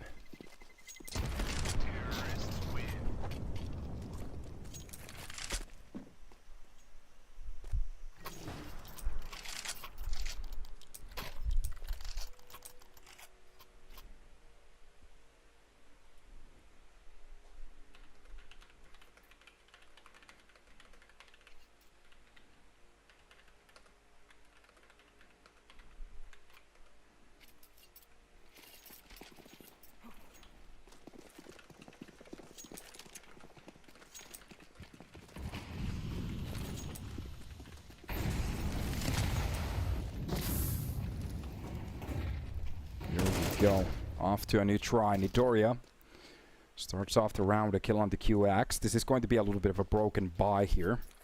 I want a refund for a 0.06 bet. I'm not even entirely sure what you were hoping to win with that one. Most of that money is just going to go directly into taxes. Nidoria catches the kill on the Boye. And that's going to be the second kill for him too. At the moment, we are actually seeing some very good entries. Maybe a little bit of a sloppy CT side here, but it's not that serious. 9 rounds of a lead still. After this one, it's going to be 8. But on 1 versus 2.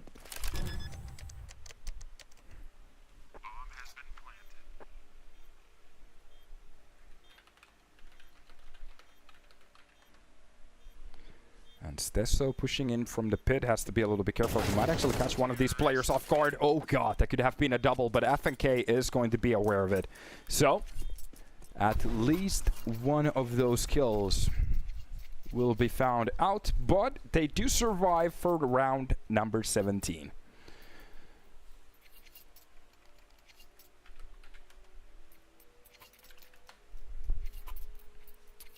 Four rounds on a board. 8 to bring it to an overtime. That's a hell of a job if they do it. Hell of a fuck up if AaB actually can win around here. Oh, it didn't land the right way. Nice catch there at the start. Boye gets ragdolled straight at the start. Must feel bad. Meanwhile, that's got to be the Molotov to push out Stesso. He's not going to enjoy it. He's just wondering what the hell is happening here. Right now, double hold towards the A main. Klim takes care of both of them. They were kind of screwed there anyways.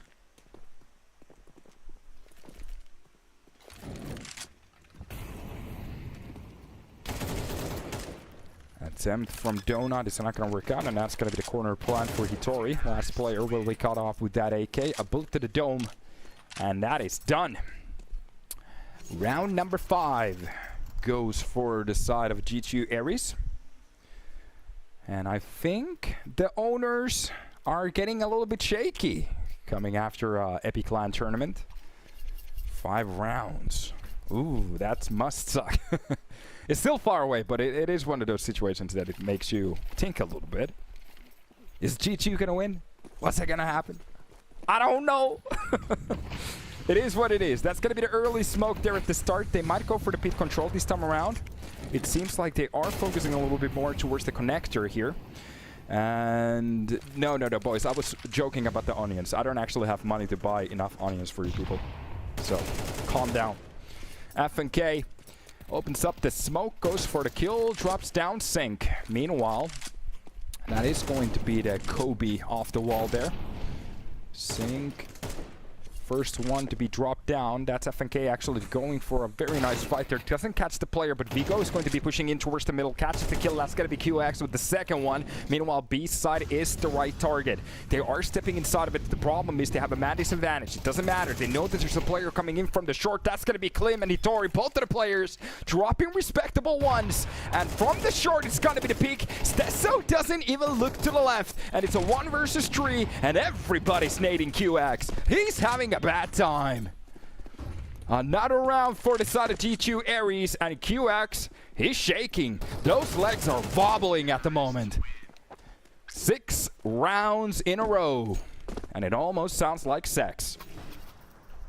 My neighbors hate me, by the way.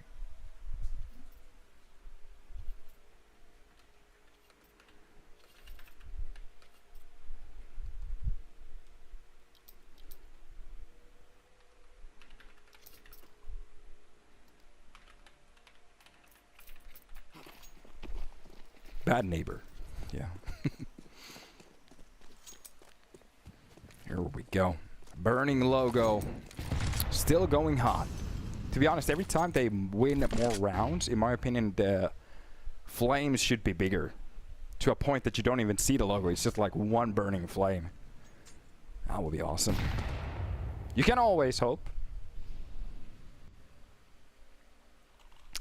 Bit of a silent round here. Looking at the buy coming in from AaB.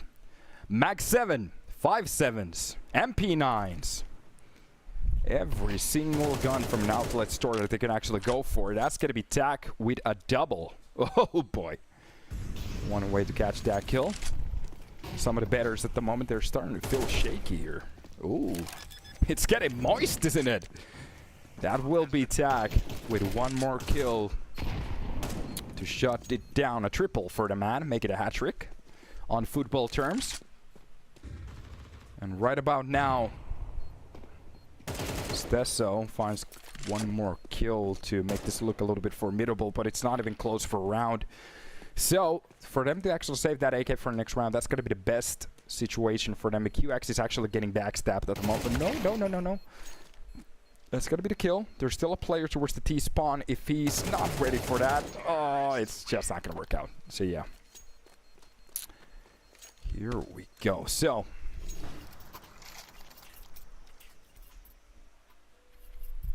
I don't stand nothing. That's a very nice statement.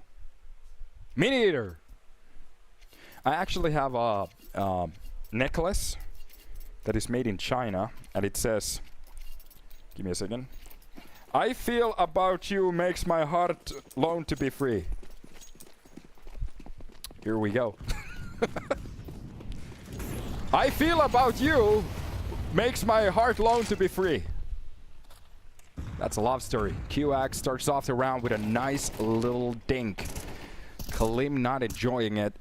Drop down straight at the start. Vigo coming with a second shot through the smoke. Oh, this is starting to look a little bit wobbly at the moment. I hope somebody didn't go for that bet for G2 for that comeback, because at the moment it seems like nobody's getting an onion. Hitori being just absolutely damaged throughout. 10 HP, 2 HP, almost done. Catches one kill, gets dropped. That is going to be TAC left in a one versus everybody. QX will be dropped through the plywood, but this is where it needs to be stopped, and that is going to be it. AaB, they take it home 2-0, 13-7 on their own map. It gets a little bit shaky there at the end. 7 rounds in a row for the side of G2 Ares, but at the end of the day, they couldn't hang on a server. That is it for today. 3 best of 3s, 2 of them actually reaching the 3rd map, and the last one is going to be, well, basically played in 2. So you can actually see the upper bracket at the moment. That's going to be AaB against Volt. That game will be played a little bit later on the tournament. So the winner of that will be going straight into the playoffs, and on the lower bracket it will be G2 Ares going against Masonic. So none of the teams disqualified yet, except the loser of the day, which was unfortunately FC, so that was Fisher Club.